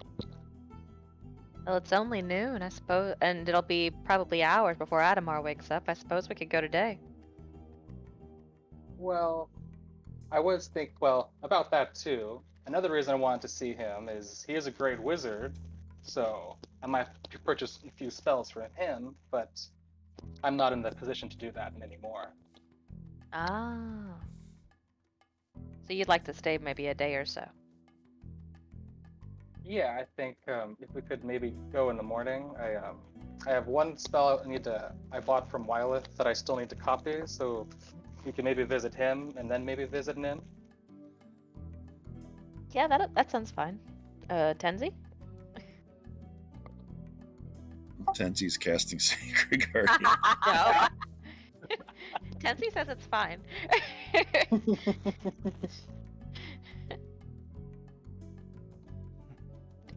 Alright, sounds good to me. Awesome. Okay, Tenzi and Company. Musashi orders another pitcher, and does Ryer still have his hat out? It is, but it's behind him. Okay. So Musashi will walk by and try to like prime the pump, put that first gold piece in there, and see if the others will follow suit. Oh, nice.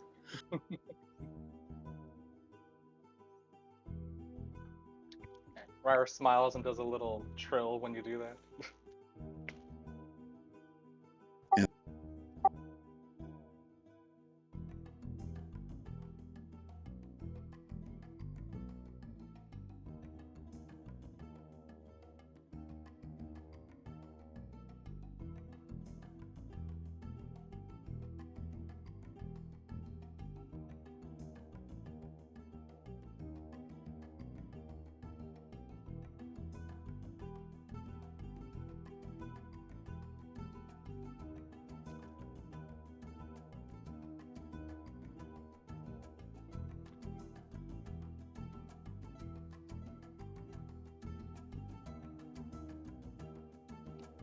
So that's it for him, and then Musashi and then Ashel just watching the elves that came in.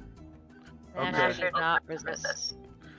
So, oh, Oh, she does not resist. I said. when Okay. the pilgrims see somebody throw some money into Ryder's hat, they're just kind of like looking at whoever it was. Was it Tenzi? Musashi. Musashi. So they're just like looking at Musashi, kind of funny, like looking him up and down, and looking Ryer up and down, and they kind of step back a little bit, and they look at Ryer's hat, and kind of like look into it, and try to look underneath it as much as possible, and they just kind of stay. They keep back. They kind of back away. Like they were gonna roll in, like 6 deep or whatever, but now they're kind of backing up and going back outside. And they don't take their eyes off of Ryer or Musashi at all.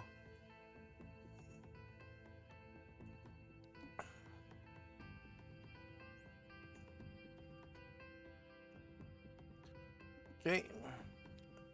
End of round. Asher and Company.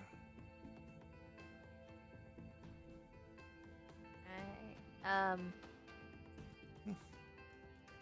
Asher is going to. Let's see. She is doing the math and realizes there are not enough rooms for everyone. She says, "Are there any other inns around or taverns?" To who? Sorry, to what's the barkeep's name? Nurgon? Nurgon. Yeah, he goes, "Oh, yes, there are inns and taverns all over the city. Ah, On okay. different levels, too." Oh, okay. Well,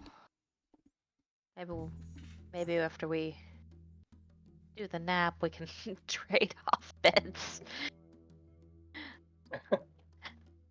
And Asher will rent out the remaining 2 rooms. So let's see, that'll be.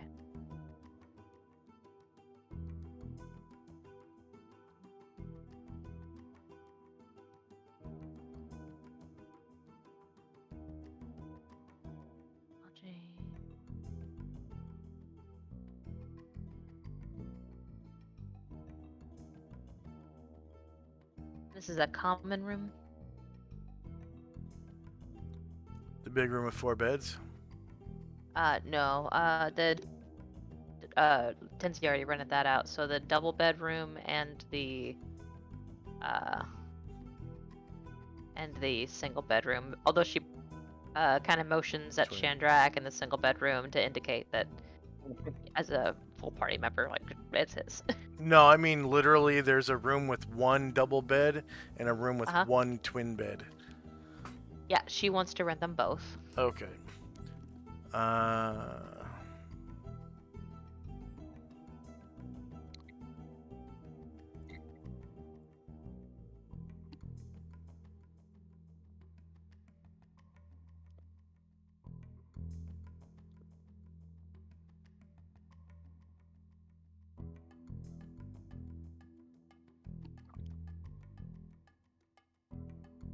um, Yeah, and is it he common goes lost? Or is it- 15 silver. Yeah, it's common. There is no poor. Mhm. Even in the non-cast, there's no poor.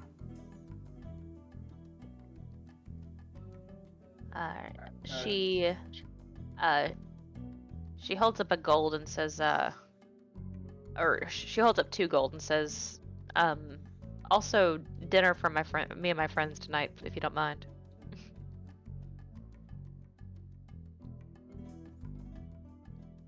He goes, oh sure, of course. Thank you. Thank you for the tip. You said you gave him a gold? Yeah. In the hopes that that would cover, let's see, a good meal per day is Yeah. 5 silver. So in hopes that would cover dinner as well.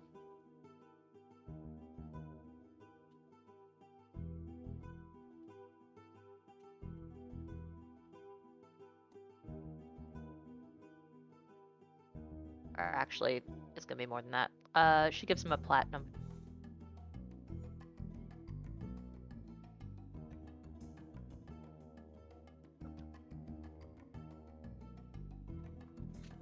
That should be plenty.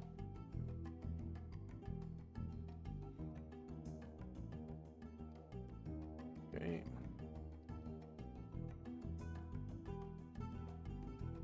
Shandrak and Company.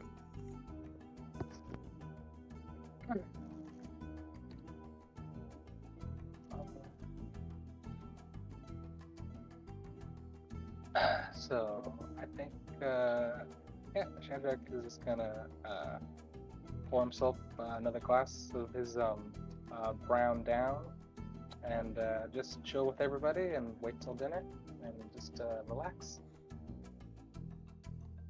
Okay. Tenzi and Company.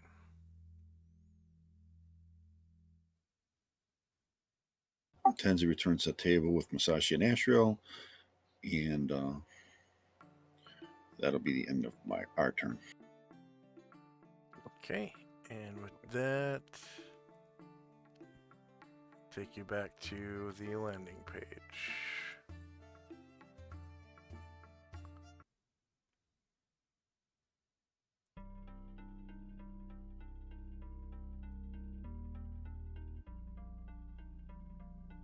Before I go, I just remembered.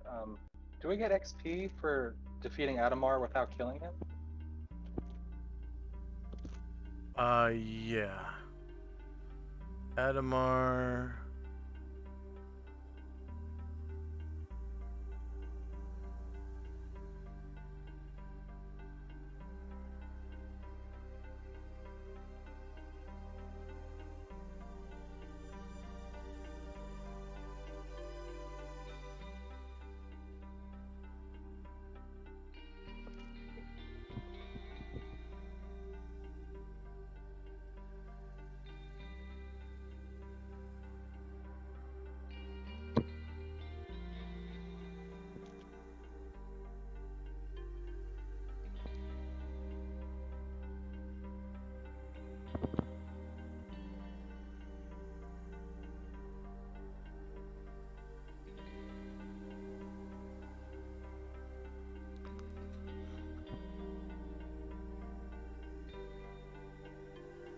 See rules.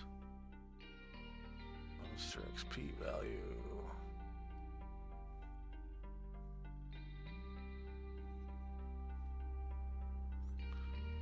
Okay.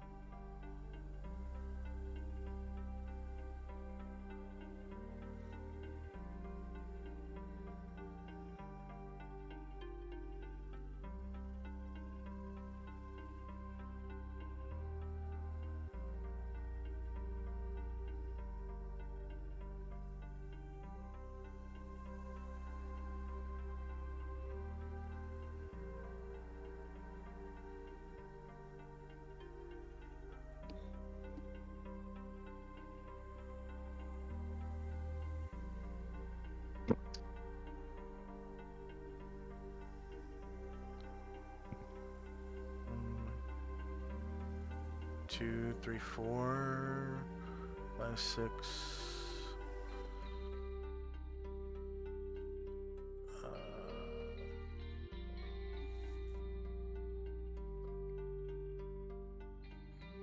7.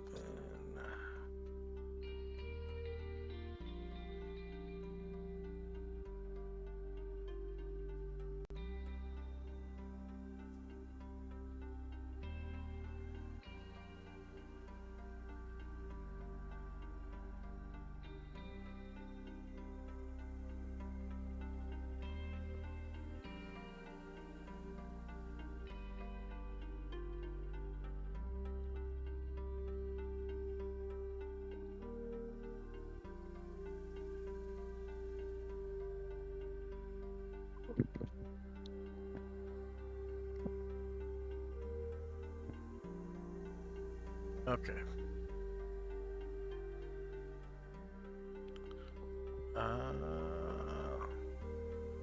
One Adamar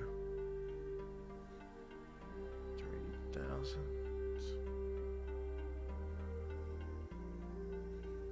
3 PCs, 8 NPCs,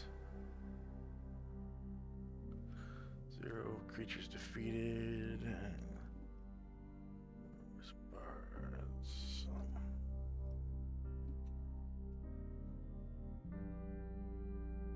So that's what Adamar is worth.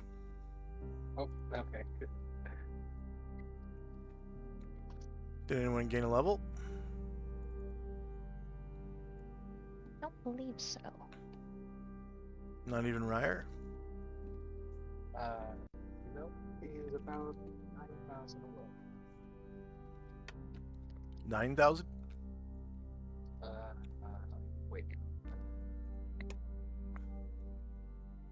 He'll make that up real quick.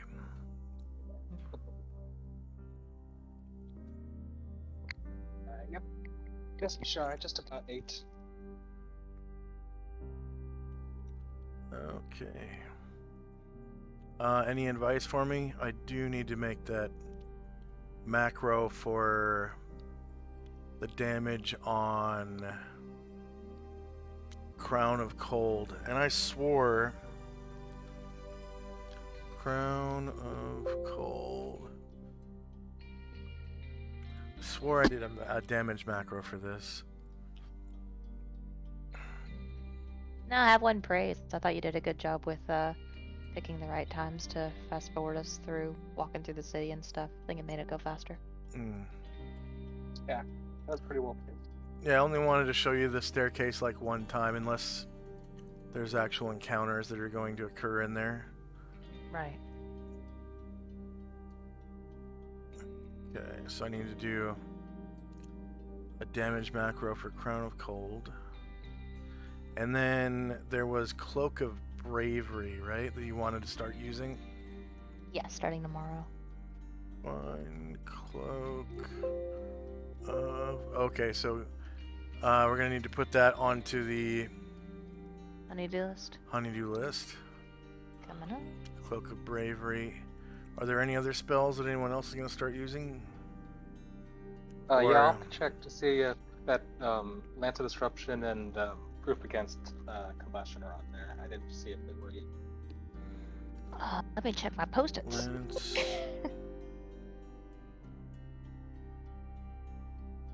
Do you have a macro for remove fear? Because I also saw that and thought that would be good.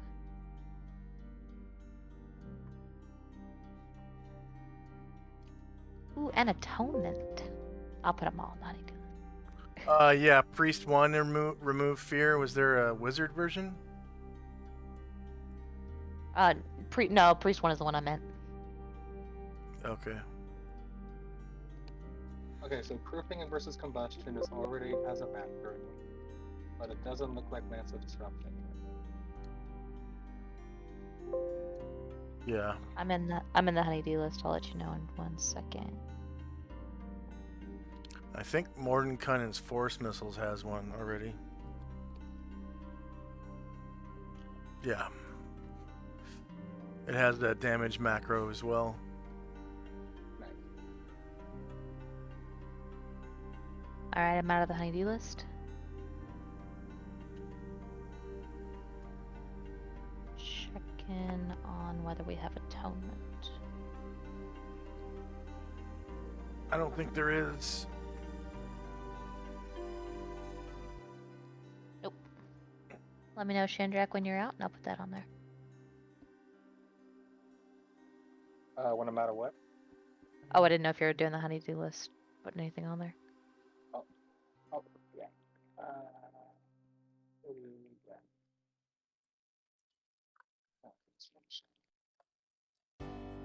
And Anatar will eventually start using the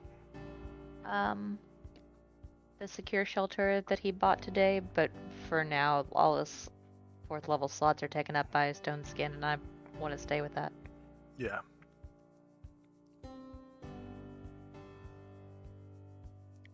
And I think there's a macro for that one.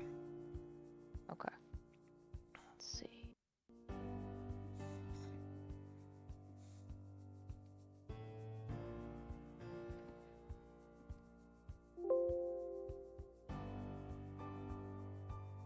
Yep. Or No. Lemon's Hidden Love. No, I didn't No, make not one for yet. secure shelter. Wow. Oh, is that different than Hidden Law?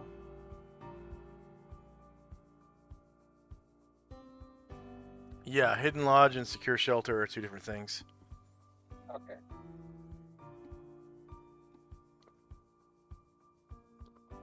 Did you already have hidden lodge or something? No, I just saw that on the level 5 list. Oh.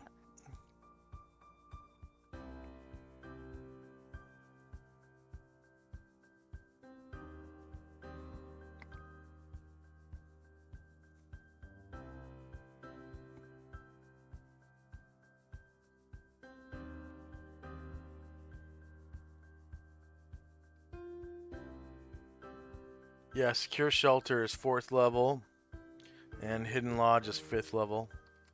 Hmm.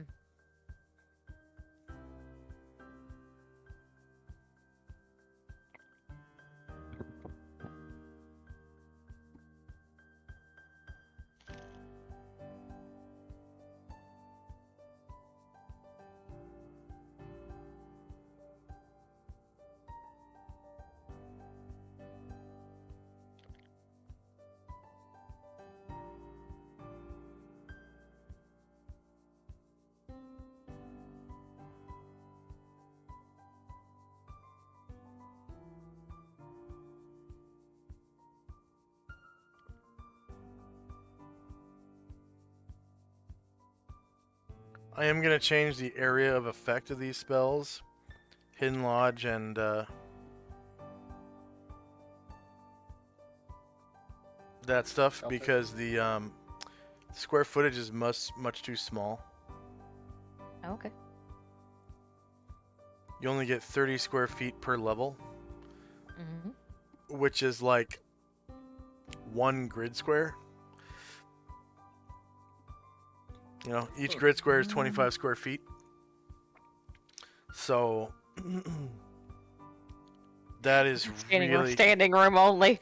yeah. That's like, well, a 5th level spell, you have to be level 12 to cast it, right? But you know, you're only making like 15 squares of space. And it has all these things, you know, inside in the spell description. Oh yeah, because it says like 8 bunks or whatever in the secure shelter. Yeah, and It's hard to imagine that being in Yeah. just Yeah. a few squares. yeah, I see your like point. 8 bunks won't even fit in the spell Yeah. if you have, you know, like 7 squares or whatever. I see your point. It should be cozy, but yeah, not as small as it says. Yeah. So probably what I'm gonna do is make it literally 30 squares per level. Okay. or something like that.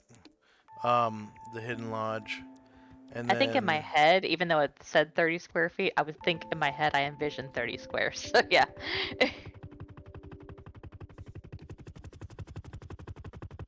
I'm glad you caught that because I envisioned something different.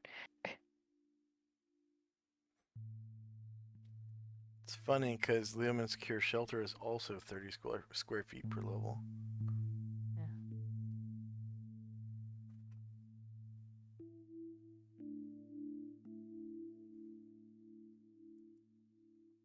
Guess the Hidden Lodge is just nicer and harder to find.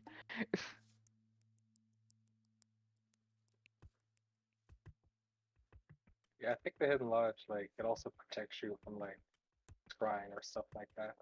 Mm. It's like camouflaged. Yeah. It's effectively invisible, from what I recall. That was what I think too. And it comes with all the amenities of the secure shelter, plus the door is wizard locked, there's an alarm spell, and there's an unseen servant that waits on the wizard.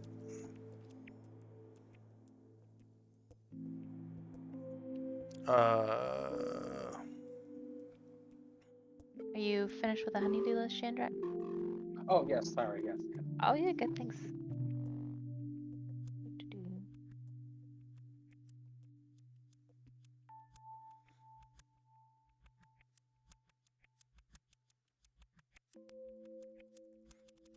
You have to have true seeing to see it. Oh, and if someone passes within 30 feet of it, they get a saving throw versus spell to spot it.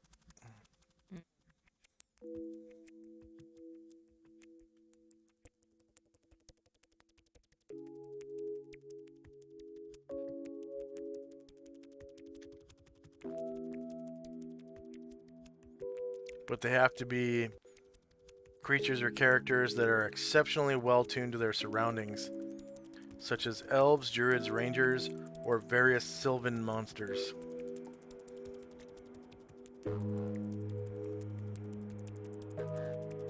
But kind of like a elf might find a secret door or whatever. Yeah.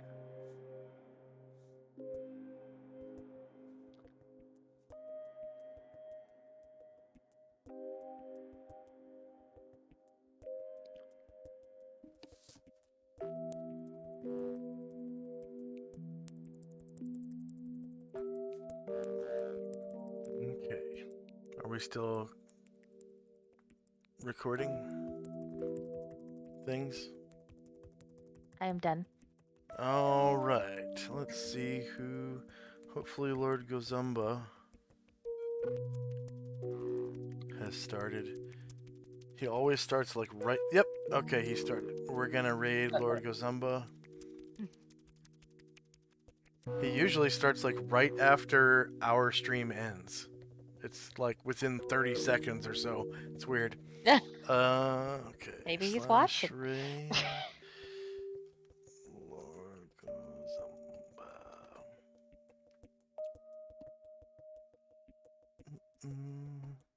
So Lord Gozumba is an online friend of mine. He is a DM of all things Greyhawk, and they play a mixture of first and second edition with a bunch of new maps for Greyhawk made by...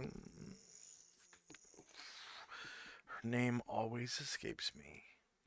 Anna Meyer. Anna Meyer. She's on Patreon, and she loves making Greyhawk maps, and they are perfect, like pixel perfect Greyhawk maps. They're beautiful.